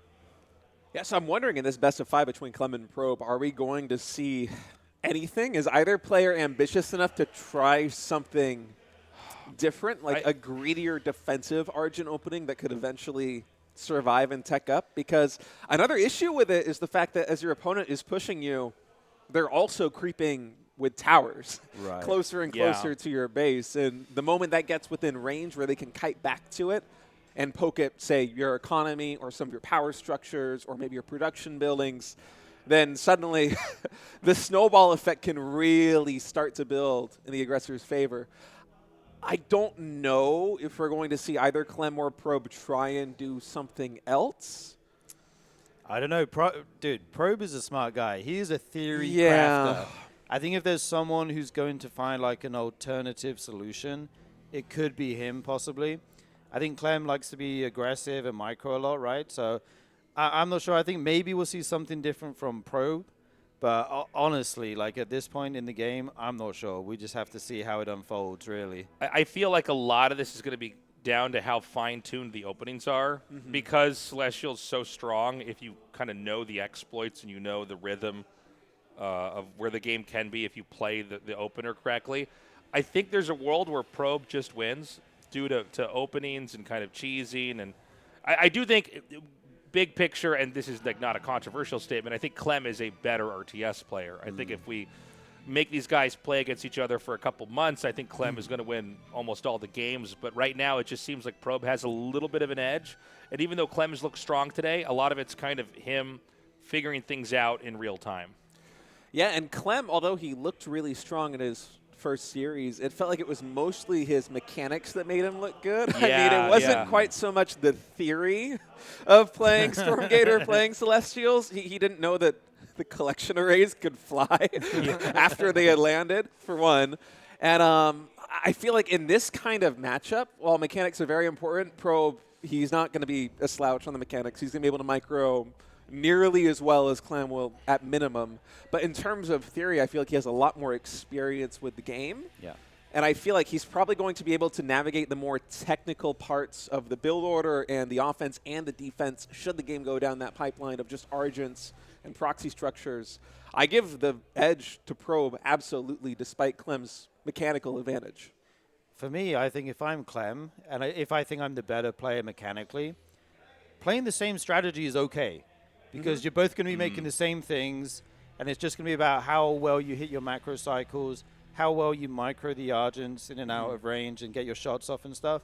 And that's really where Clem's going to shine for me, like in the micro wars where you have the same stuff. So I wouldn't be against him just trying those kind of pushes if that's what he thinks strongest. And I think maybe it might be up to Probe to try and be a bit creative or use his more in-depth knowledge of the game to come up with something. That being said, they might both go for it, and then we could have that kind of stalemate that we saw in the previous set, and then maybe one of them knows how to transition out of that. I don't know. Yeah, we'll have to see. Hopefully it's not one-sided, and we do get a bunch of games out of it.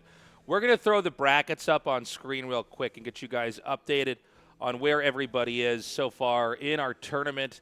You can see we're getting close to, well, actually, this is going to be the last match of the whole day here, but we've got Parting surviving all the way to the upper bracket finals. He will face the winner of Clem versus Probe.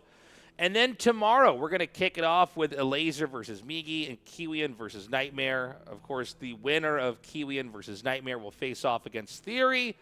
And the winner of Elazer, Miggy, will face off against the the loser of Clem Probe.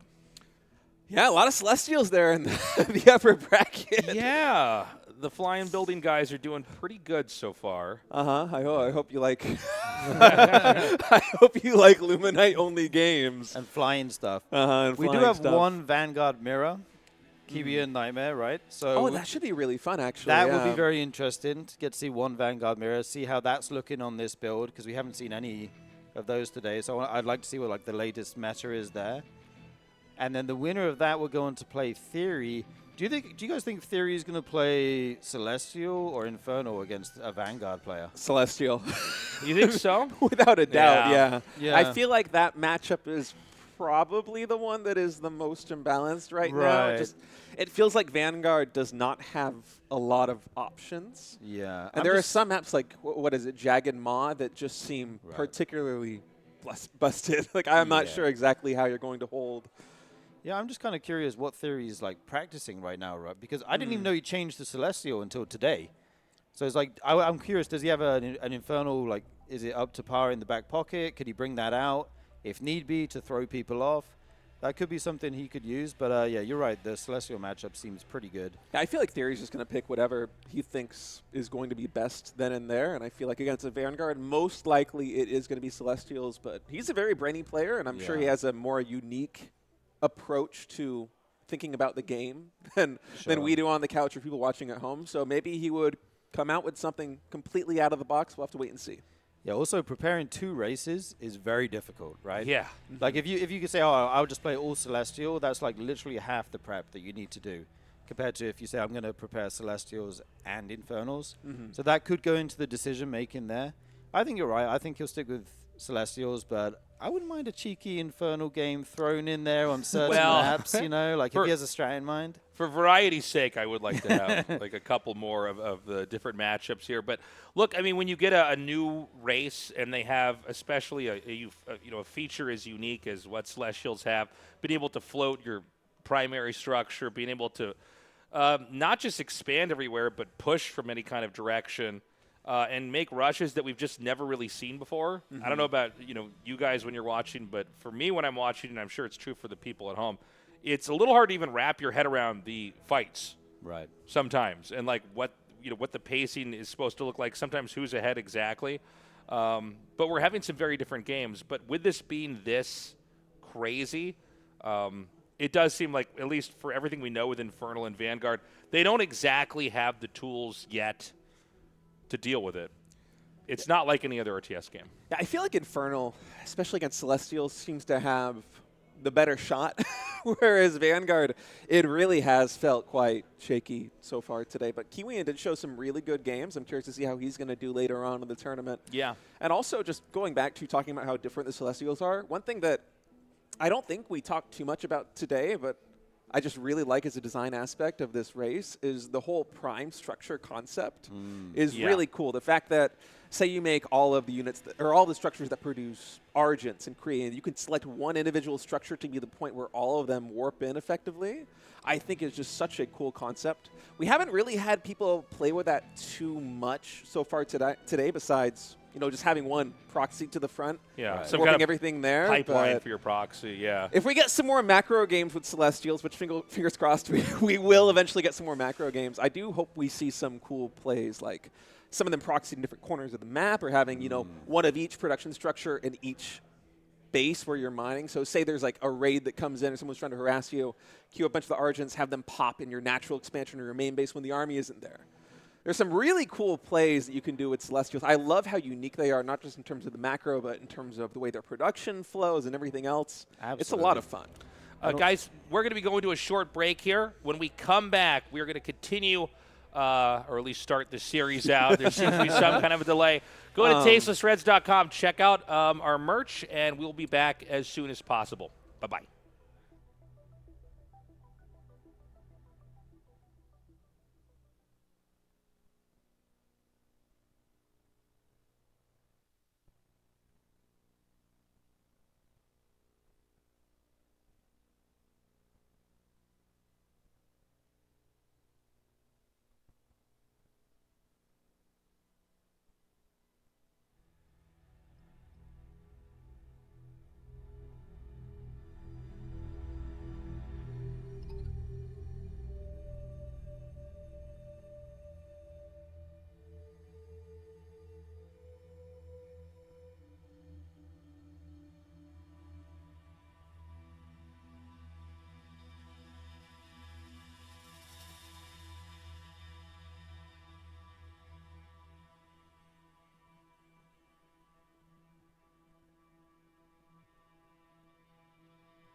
What's up, everybody? We're back, and we're ready now to go into this match. This is Clem versus Probe. The winner fights Parting in tomorrow's finals here for the winner's bracket. So we're going to hop right into this game. It is going to be Celestial versus Celestial. We already got warmed up on this with our previous matchup. Oh, yes, we did. With Parting versus Theory. That So, was about as chaotic as it gets. Yeah! We're back ready. into this matchup. Ready to resume where we left off on, and I would be surprised if we saw much that was different from the previous Celestial mirror. We're joined here with Elazer. What's up, The man? legend. Hey, guys. Hello. How you doing, buddy? I'm doing good. I'm doing good. Yeah? Yeah, I just came back from the PC bang. Nice. Yeah. And you were brushing up on your Celestial versus Celestial rush I was, yeah. game, no doubt. So at the PC bang, I was playing Infernal, right? And and then Tior is playing, so I'm like, okay, finally I can learn something. But then he picks Celestial every game. I'm like, all right. So that's the counter. You know? Yeah. Did you get to see any of the games from Theory Partying at all? Yeah, yeah. No, I was watching. I was Okay, watching so most of them. Yeah. Those games were insane. Yeah, I feel like, I mean, it's just the trick is, right, is that you can either expand or you can get just more cores and just fly across the map. Yeah. So you hide it, the guy scans you, but he doesn't know. All he sees that, well, he doesn't see anything with the scan, really, right? So yeah, it's hard to scout, and yeah, it's hard to defend. Yeah, it's a funny matchup right now. Yeah. So I actually thought they were both rushing each other, but I guess technically Clem has his two creation. Is it creation centers? Creation cores? Creation chambers. Creation chambers. All right, I was getting close. A B- is okay for this early in the game.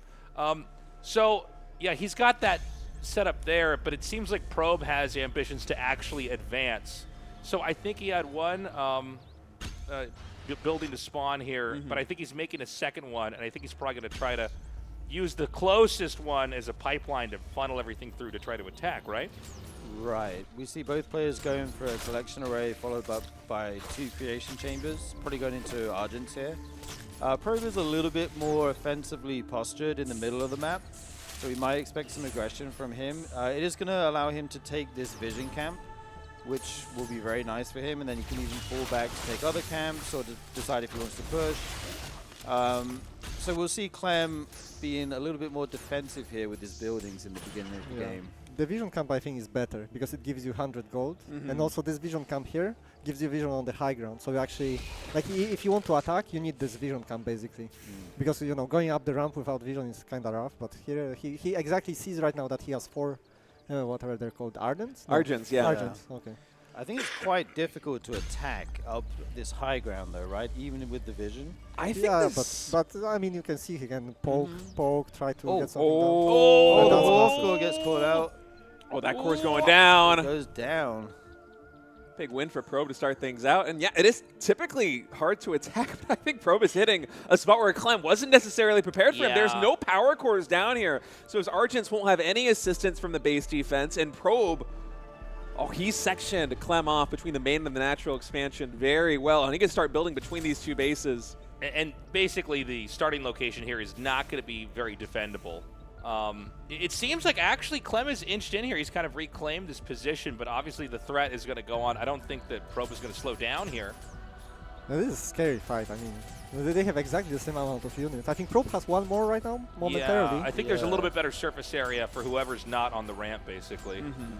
Yeah, I would be scared. I would be so scared to go in there. It's very tough to push through on either side, I think. You know what I would do? At the bottom of this map, there's an energy camp. I think just taking that would be pretty nice. Smart, Would be pretty nice because energy is very important for all those units. This is why he's playing and we're casting. Yeah, this is why.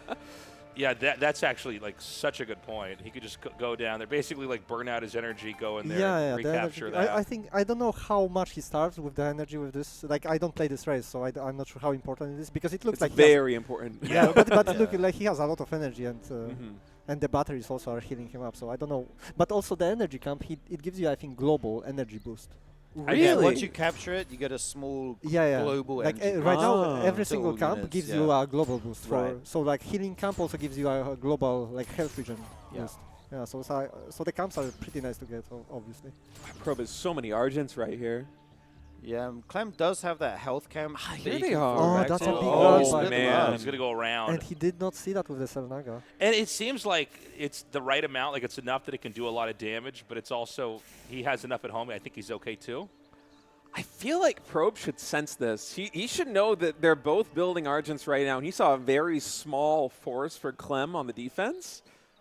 Yeah, but that can be game-winning. That actually can, because Overcharge doesn't defend that many Ardents. Right, but does Probe actually realize that there are way fewer Argents here for Clem than there should be? Probe needs to run in right now, otherwise it's going to be rough. Clem is, I think, just ready to try to take a fight here. He's going to go by. Yeah, just click it. Yeah, he's going to get it 100%, right? It does feel like this building dies really fast with the Argents. Yeah. This building dies fast to everything. It's just 500 HP. Finish it! Okay. All right, Probe now pushing into the main base. So he knows he has to go. He does push in here. The Argent, he has the huge Argent number advantage here. If he can get on top of Clem's Argents, he could be in a good spot. But he does fall back to these power banks here. He can overcharge 2 buildings. Overcharge, yeah. And this is tense now. Yeah, Probe back he's at gonna home. pick off the main collection array as well. So how much is actually in the bank right now? Probe is going to be at 195, until he spends that, and then it's, basically done. I mean, Probe needs to go as fast as possible. Every second that goes by, it's getting worse for him. If that army comes back for Clem, I think he should go even though there's overcharge. Like, he cannot wait. Yeah, he has to basically force it. You're right, because if the army gets back, that's it. That's it. Yeah, so this was perfect for Clem. Like, but although I think if Probe already a bit before he just went in, maybe he would actually win. Yeah, there was this window where Clem had so much on Probe's side of the map. But even starting to take out the production from behind now. Clem in a very good spot here. Like you say, he still has. Is that the last charge now of the overcharge? I think so.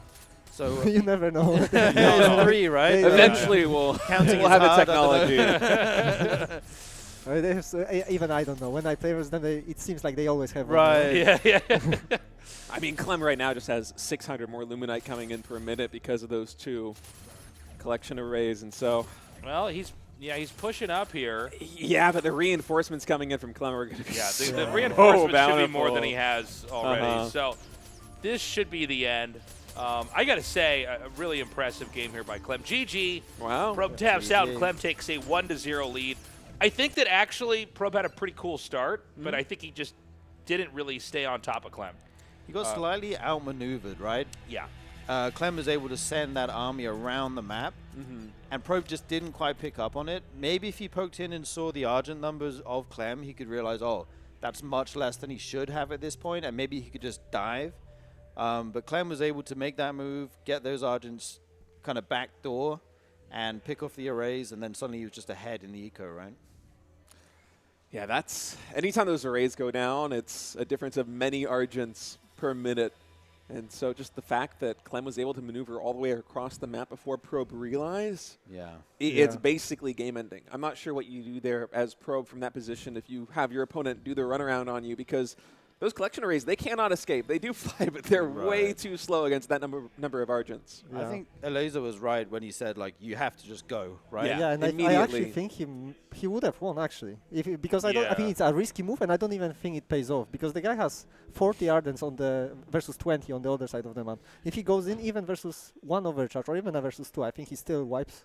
I think because they don't have anywhere to run to either. They're stuck against the back of the map. Yeah, you cannot kite, and it's not like you have, like, the overcharge is not that strong. And the Argent's kill building's pretty fast anyway. Yeah, exactly. So like it's different if he had, like, for example, in StarCraft, you would have, like, lurkers, right? Like, if he has 2 lurkers, then you cannot go in there. But it's just 2 overcharge. It doesn't, like, do that much. Or he could have procced the overcharges in the main and dived the nap. Yeah. Maybe something like that. So we're in game 2 right now. It's Clem in the bottom left now. And, no, it's same positions as before. Clem in the bottom left and Probe in the top right. Probe, it's not clear if he's going to send his art. Okay, no, he's keeping it there.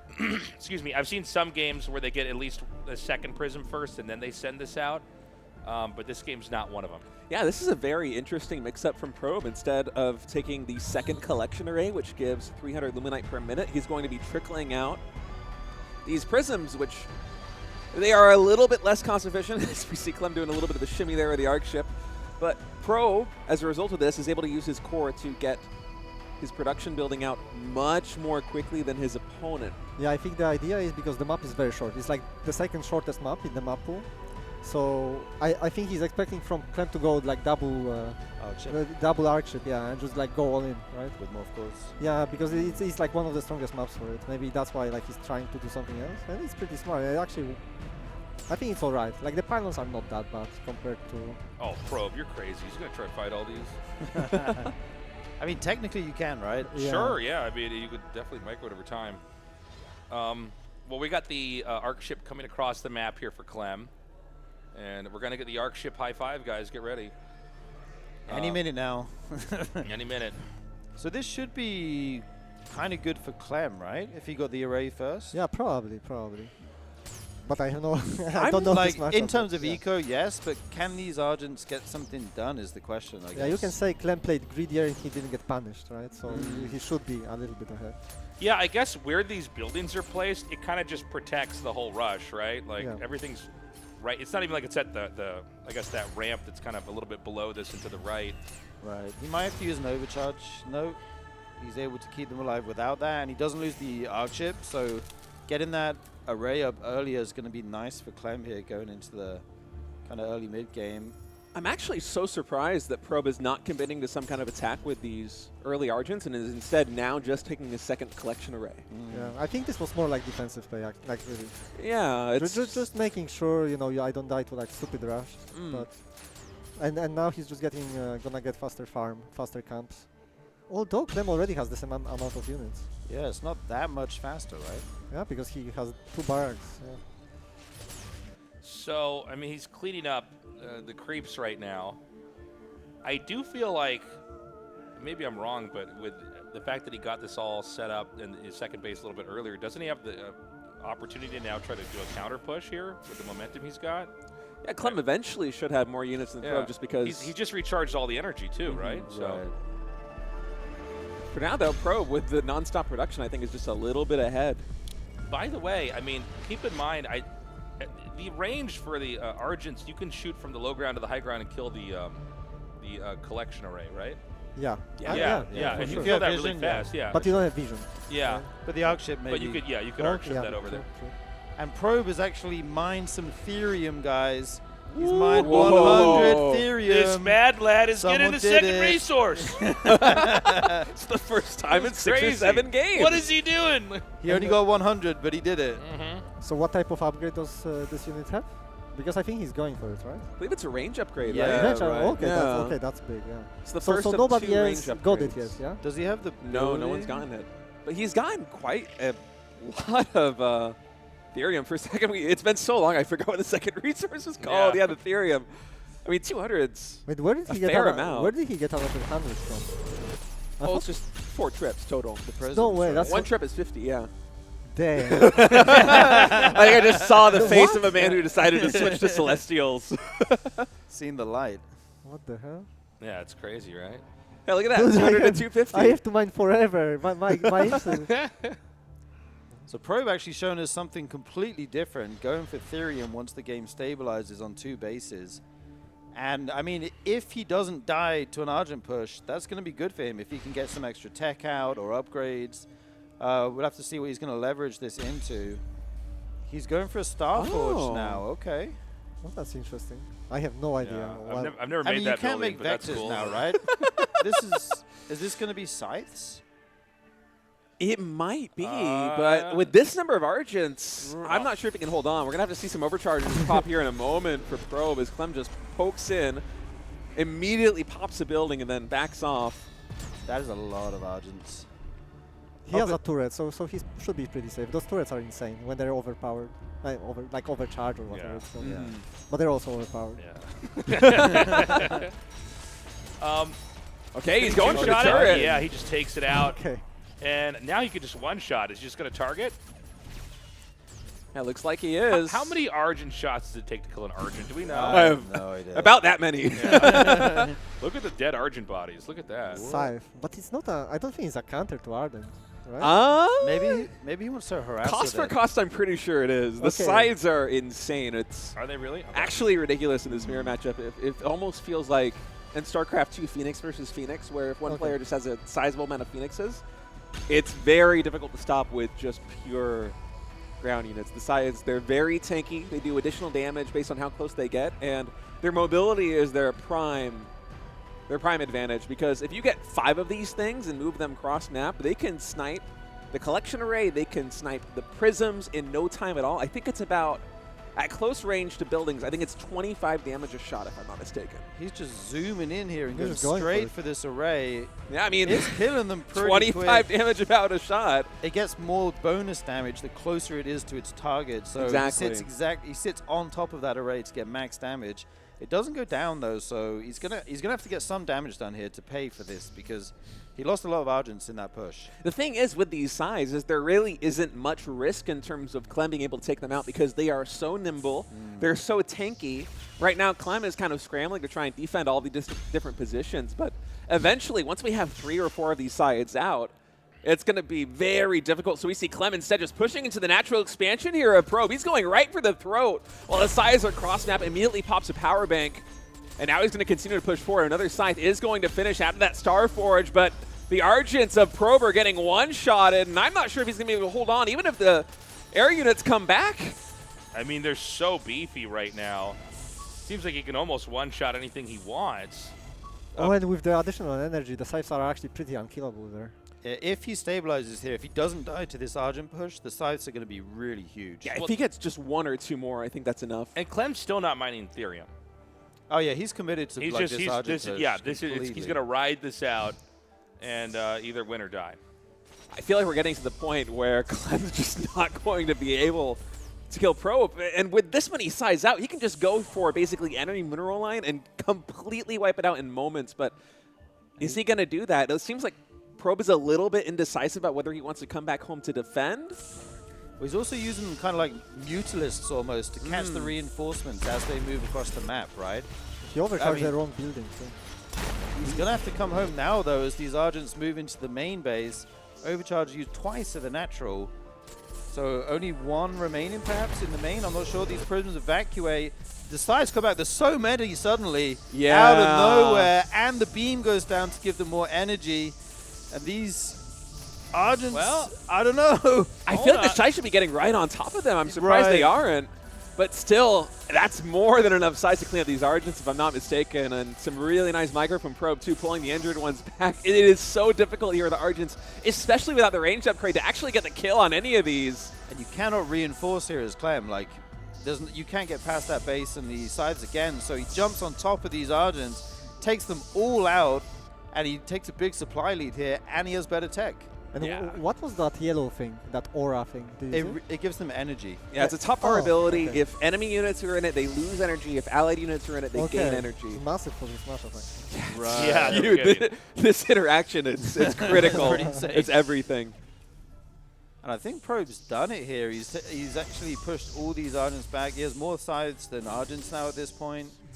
And I think he's going to move across the map here, and we could be seeing the beginning of the end. Yeah, I think we are. I almost feel like Clem's saying in this one is him trying to figure out exactly how strong these sides are. Yeah, trying to get a read on that.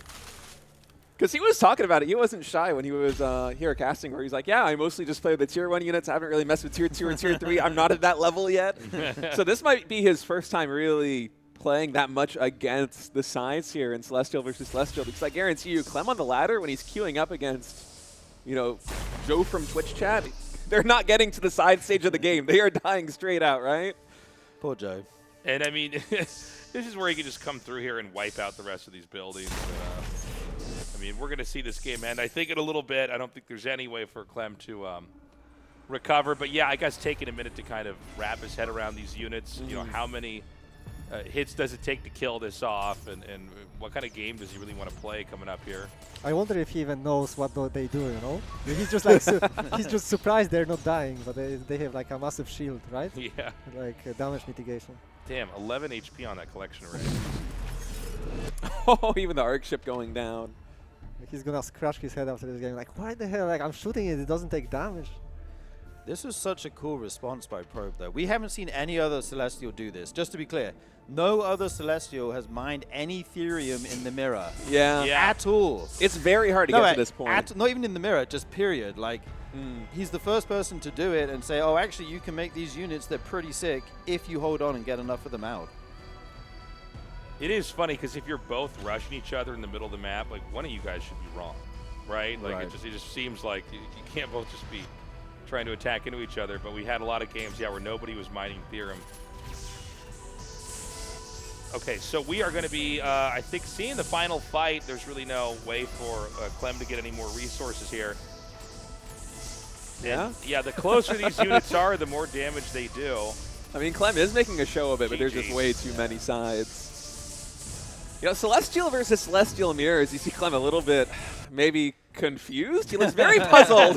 So, what is this unit? Yeah, What is Therium? Yeah, but, you know, the sides kind of reign supreme right now in the mid-game if Celestial versus Celestial gets there. The thing is that at the top level, we really don't get there very often. The game usually ends before any Therium at all is mined. But if you're able to get up to the side, I mean, what do you make on the ground that deals with it? There really aren't a lot of answers. Even if you start mixing in units like the Cabal to try and debuff the sides, I mean, mobility is just such a huge issue. The fact that the sides hardly care about overcharge, they don't care too much about static defense, they kill buildings very quickly. If we can see either of these guys, or especially Probe, continue to survive the early game and navigate himself to sides, then suddenly this matchup is going to get a lot more depth, and Clem is going to have to find a way to get himself up to tier 2 and potentially even play a Scythe versus Scythe mirror, because otherwise you really don't have a lot of tools at your disposal here as Celestials. Your anti-air options besides the Argent, there aren't very many of them early on.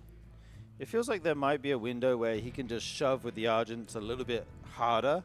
So maybe Clem's thinking back about that game like, oh, when he transitioned, because he did push, but it was like after the sides were out, right? Maybe there's a way he can find out, like with a scan or something, if he's taking Therium at a certain time, if he sees the Argent numbers a little bit smaller than his, and maybe just decide to go for it and shove. Maybe that's something he's considering, or maybe he's considering making his own scythes. I think that's basically what you have to do if you want to play that Therium-less style. Right. And here we go, game number 3. Yeah, I think maybe just in the early game, like by seeing these pylons, you already know, right? Yeah, because, I think so. Because that's why they are there. That's why he didn't expand. That's why sometimes they keep it back to get just 1 second. Yeah. That was, what's it called? A prism, right? That's what the pylons are called. Yeah. So this is a map. This is a little bit trickier because even if you want to rush, you don't know exactly where they are right away unless you spend 1 on scan. What's the spawn rule? It's no horizontal. It's always top versus bottom, right? Yeah, it has to be diagonal or TVB.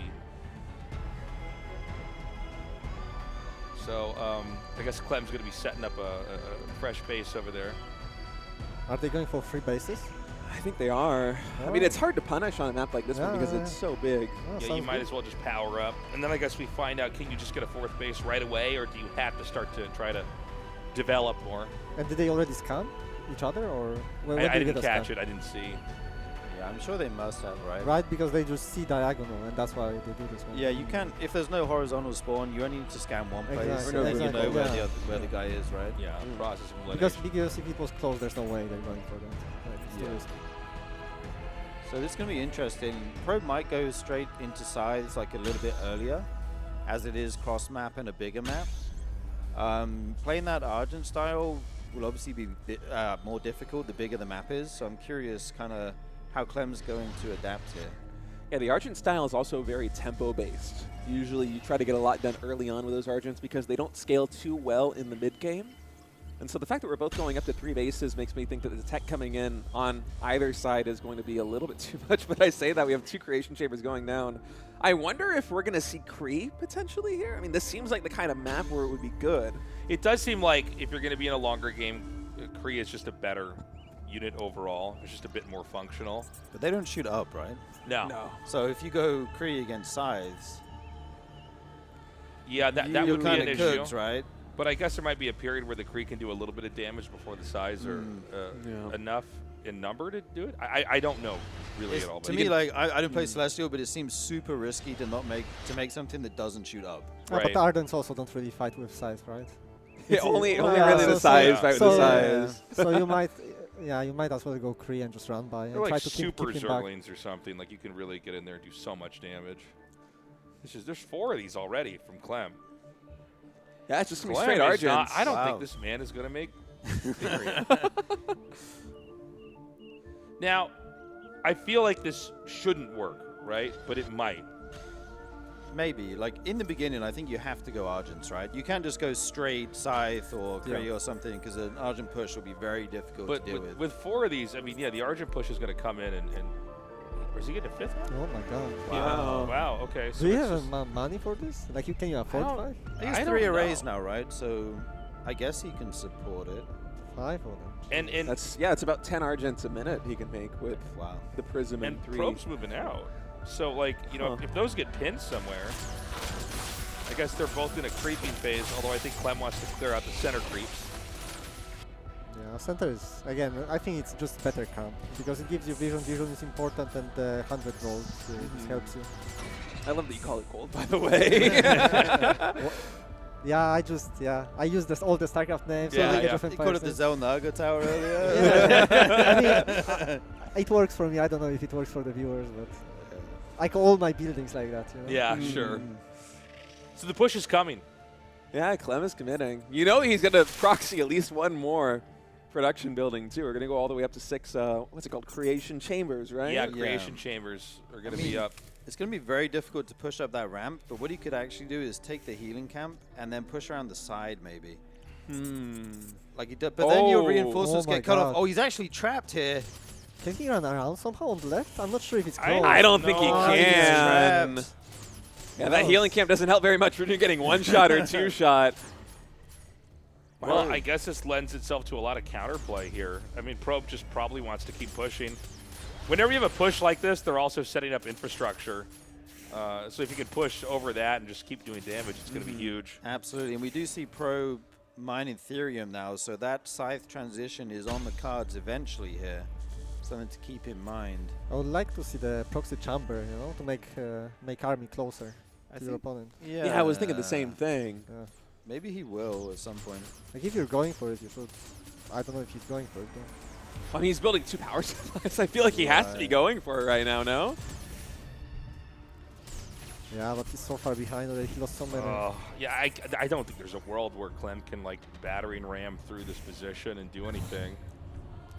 Is Probe just on 3 chambers, or does he have more? I think it's 3. Yeah, so I think he has just better build, or maybe Clem just cannot afford actually the production. Well, this happens especially when games are new, where you don't know the right number of buildings you get on like 2 or 3 bases, and so I mean, it's just decorations. Because the thing is, they're all like overcharged, right? All those buildings. Yeah, so they produce power faster. surge. Yeah, power surge. Exactly. Was Clem overcharging? I don't. There's no way. There's no way you could afford to do it. Yeah, no, I guess of course, yeah. Well, that's why I was wondering if maybe you thought that was the right number of buildings if it maths out, if you don't use overcharge. And Probe's actually spent his Therium now, so he must have made something tech-wise. I think he might just be getting the upgrade for the Argents, because if I'm not mistaken, he only gathered 100 Therium. I'll get that range upgrade. Yeah. And that building would have to be hidden. Okay, yeah. That's in the main base. There it is.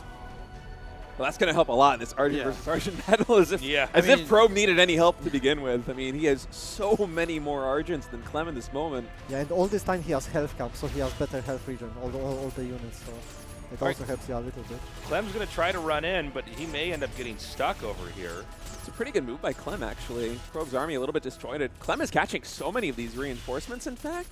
Well, you know, if he kills off, you know, one of the 3 production buildings, maybe even gets a second one. I don't know. Maybe he could do it. He went round, but then he didn't commit to pushing down there. I think he's respecting the building attack too much. I think it's like it's fine to just push in and just trade out. You're already ahead. Well, Clem walked through 2 overcharges, right? So is this just movement speed buff or also range? Oh, range must be the second upgrade. Okay. Can we mouse over that again, actually? Wait. Yeah, +2. Okay, so it's 13%. And energy regeneration. I see, okay. Okay, but movement speed is already good. Yeah. I mean, you can just see him just stutter stepping forward on this one. Yeah. And energy matters so much in Argent versus Argent. Probe just continuing to stutter step forward. And Clem, he just cannot retreat in time. Yeah, this is going to probably snowball. Yeah, right now he can just chase into base because he has more movement speed. So he's going to lose even more. Yeah, and the health camp helps even here, right? Even outside of the camp. So, so it's really nice. Well, he scans.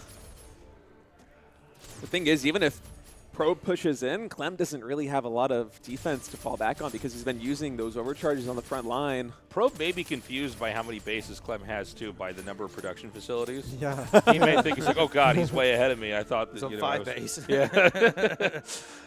I feel like Probe could just continue to push, no? Well, I think he could, but I think he scans it and he might think that there's hidden bases everywhere. That's the other thing is in this matchup, because you can literally expand anywhere you want. It's very hard to know where they're at. I guess you just go for the arc ship anyway, right? I didn't realize it was still here in front of his base. Yeah, huge supply lead here for Probe. I mean, Clem comes out to try and save the buildings, but this is not enough. Probe jumping on top of his army, and we will be going to the next game shortly, I imagine. Really cool build by Probe. Taking Therium in both games. First game he goes for scythes. Second game he goes for that movement speed upgrade. Really kind of cool stuff. Yeah, Probe definitely more experienced with the build orders. It looks like everything lines up for him very nice, and for Clem not so much. Well, he put the hours in, right? You know, Clem's been very busy preparing for StarCraft 2 as well. And I think he's shown like a really good sense of you know, just kind of a general RTS sense with the ideas he's trying out. But Probe is definitely more practiced. Yeah. Also, this map has like a pocket base, you know? You know Yeah. what I would love? I would love to see a chamber, you know, proxies in that pocket base and just like start making Ardents from the other side. You could, Stuff yeah. like that. It's so easy to do, right? Yeah. You fly one, you can make it in the...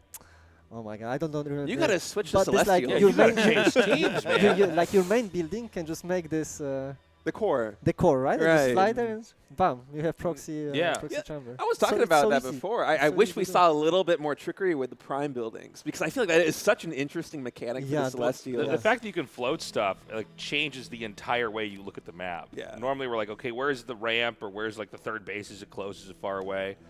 Here you can kind of do yeah, just whatever you want. unlimited stuff. Yeah. I mean, think back to the game that Clem won when he was able to move across with a couple of Argents. It was like, what, 5 or 6? Was able to get into the mining camps of his opponent and just immediately take down the arrays. Yeah, exactly. You can do the exact same thing there as Pro by just sending one core down, building one creation chamber, Yeah, doing that's- 2 rounds of production. Then you have 6 Argents in the base. You just walk in. Exactly, that's like a war prism, you know? It's Exactly, like, yeah. It's like so good.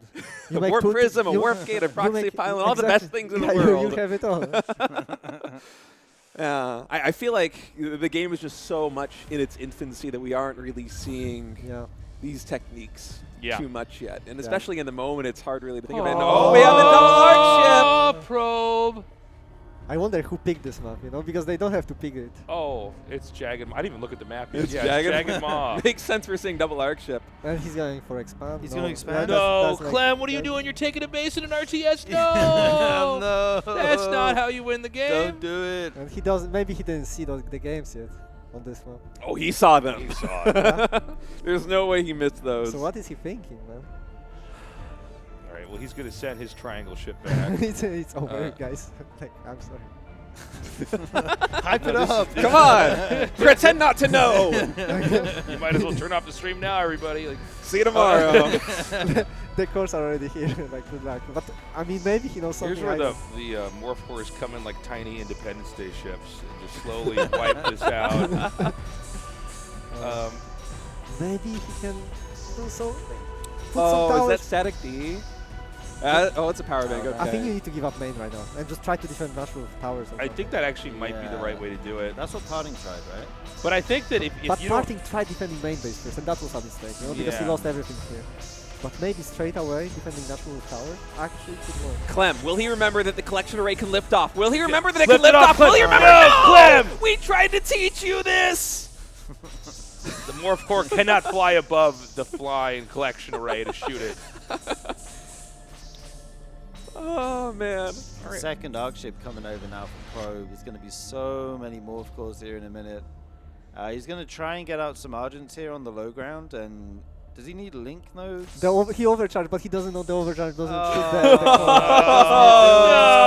No, Clem, why? We are the floating buildings. He's like, is the game bugged? Why is it not shooting? See him type in chat, bug? Bug? GG.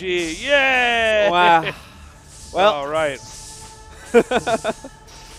Well, Clem, you still have one more day to check out Jagged Maw and know what to do.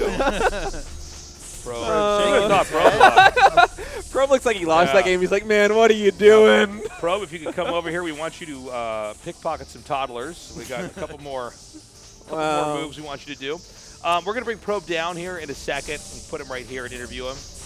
And got to feel weird, right? You could see that Clem is not that familiar with I guess none of us are that familiar with the new race, but yeah. Yeah, mechanically, he is rock solid. We saw that in his earlier series today. And even in this best of 5, although it seemed like he didn't have quite as good a game plan as Probe, he made some really good plays just in general. Yeah. So I feel like if he has a little bit more time to workshop some builds, he's going to be a force to be reckoned with. But as it is right now, Probe just with the better builds, the better strategies, the better read on the matchup. And it's going to be a, what was that, 3-2? Was that game number 5? 3-1. 3-1. Yeah, I think Probe just changed this matchup, like, in this set, right? He showed that you can actually go prisms instead of just arrays and try and sneak out an upgrade, and it makes a huge difference. Whether or not you can do that against, you know, a parting or a theory is another question. Right. But, like, it was really cool to see him come up with some alternative solutions, not just, you know, making Morph Cores and Argents. Congratulations, man. Congratulations. Excuse me. Congratulations, Probe. Some fun Here's games. your mic. How did you feel about that set? Yeah, pretty worried after the first game. He played really well. I thought, man, he's good at Celestial. Yeah. Good at building Argents. Yeah. How do you feel about that Jagged Maw game? We saw you kind of like putting your yeah, hand you in were like, no. Let's never talk about that ever again. Yeah. All right. Well, we'll forget that ever happened. So in this matchup so far, and again, we're all kind of still learning about it. It seems like it is so far hard to expand, to develop normally. People seem to be inclined, due to the way the whole faction functions, to like attack, to put buildings everywhere, to hide expansions, or to even like expand next to your opponent, because that can also be a proxy for an attack, even in a mirror matchup. But you were kind of teching out of that. You were actually mining Ethereum. Or is Ethereum, right? Yeah, Ethereum. Ethereum? It's Sorry. just been too long. Ethereum. So, what is your take on the matchup? Is there a right way to play, and is cheesing in most circumstances unnecessary, or is it still a matchup you should be aggro in? It seems like, yeah, you want to be cheesing quite a lot, being very aggressive, but when you get, if you can tech up, it's great. Scythes are really good. Like, they just delete all the collection arrays, your opponent runs out of money. Like, it's just ridiculous. You just go right-click each one, and then you go home and you use the ability that regens all your energy, and then your scythes take no damage. So the scythes are probably the mid-game composition you want to get to. But then, yeah, obviously you have these crazy Argent timings that force you to keep building them. I think maybe there's a little bit of room for a Kree opener as well. Maybe even on that last map I could have gone Kree, like 100%, because he didn't attack early. So I think there's a bit to play with. Okay. Yeah, guys, any questions? Yeah, we saw you go for Scythes the one game, like you talked about, and another game you used Ethereum for the Argent movement speed upgrade. Could you talk about a little bit, like, which one's better in which situation, or why you decided to change it? The Scythe game I was very much just experimenting, because I saw it on a stream this morning. I said, that looks cool. And yeah, it worked out, which is great. And then obviously the Argent stuff, I committed so many resources to Argents. And obviously I was able to chase him across the map and kite him really well with it. So I sort of just decided. I mean, the way I did it is I think I just queued Prisms mine 50 each. You can just queue them once to the Ethereum and then back to Luminite. So you don't even have to think about it. You can mine it perfectly. And then get the upgrade and it's great. Especially the energy regen as well. And is it possible to get the second upgrade on the Ardents, or is that no, too that's much tier taking? 3. Too high tech. Yeah, but what do you need to get after that to get tier 3? Way too much. Way too much, yeah? Okay. Way more theory. It's uncharted territory. Yeah, because the defender's advantage is like not that massive, Yeah, right? So it's just hard to tech. I think if you were to go to tech up, you'd go to Scythes, and then Argents sort of fall off, so it's not really... Yeah, even if because you get 2 the more upgrade. range, it doesn't help you because they just fly over it. Correct, yeah. Okay. Any more questions, guys? Anything else? You're going on into the big match coming up here against Parting. I mean, you've gotten very deep now in this tournament. It's been kind of a crazy run. How do you feel your chances are going up against him? Let's hope they don't drop a Celestial patch in the morning. And fingers crossed. Theory showed me how it's possible to beat Parting, so let's do it. Excellent. Well, congratulations. Wishing you the best of luck. And, yeah, we will see you tomorrow. We got to close out the show here real quick, guys. Say what? Yeah, let's throw the bracket up on screen here first. And we could see where we're at. So there it is. Probe and Parting here in the upper bracket finals. Tomorrow, we're going to start this off with the lower bracket, obviously, in round 1, and see who wins between Laser and Miggy and Kiwian and Nightmare. Ahead of them is Clem and Theory waiting in the lower bracket quarterfinals, and I think the rest of it, speaks for itself. Yeah, it's going to be really exciting. I'm excited to watch, especially Parting versus Probe after the series versus Theory was so close. I think that Probe, you showed some really cool ideas in that last series against Clem, and that's going to be a very fun one. But all the way from the lower bracket, Laser, I'm cheering for you, man. I want some non-celestial games if we can get them, and yeah, it's going to be a great day. Oh, you never know. You never know. Anything is possible. Is it going to be Inferno? Don't mix it up on me, man. Laser learned from the Theory series. No, I want to play Inferno. I want to play Inferno. Just this small map, the Jaga. No, how is it called? Jagmo. I don't think you can win there, but everything else, I'm up. You should have heard him casting it though. Laser's like, man, I have so many different ideas for how you can use Celestials in an even more exploitive way. It sounded like he was ready to change teams for a second. All right, guys. Well, we're going to be wrapping up the show here real quick.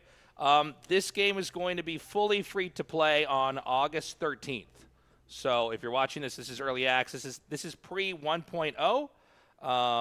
What else do we have here? I have some other notes. There's co-op. It's been fun personally to be laddering and learning this game. It's been a blast to have you guys down here competing. And I think campaign missions are 0. First 3 missions are free. Chapter 1 paid. And I don't know. Is there anything else we got to do? I'm so good at this, by the way. Production. Consummate professional. Huh? Okay, we'll be debuting some other game modes tomorrow. Like the Vanguard matchups. That's right. There are some matchups where the buildings don't fly, and it's revolutionary. Check out the merch we've got at TastelessThreads.com. If you want to support what we're doing here, that's a great way to do it. And thank you guys for joining us for day 1 here. This is a lot of fun. I've been excited to do this for a long time. We love you guys. Take care, and we will see you tomorrow, 10:30 a.m. KST. Bye-bye.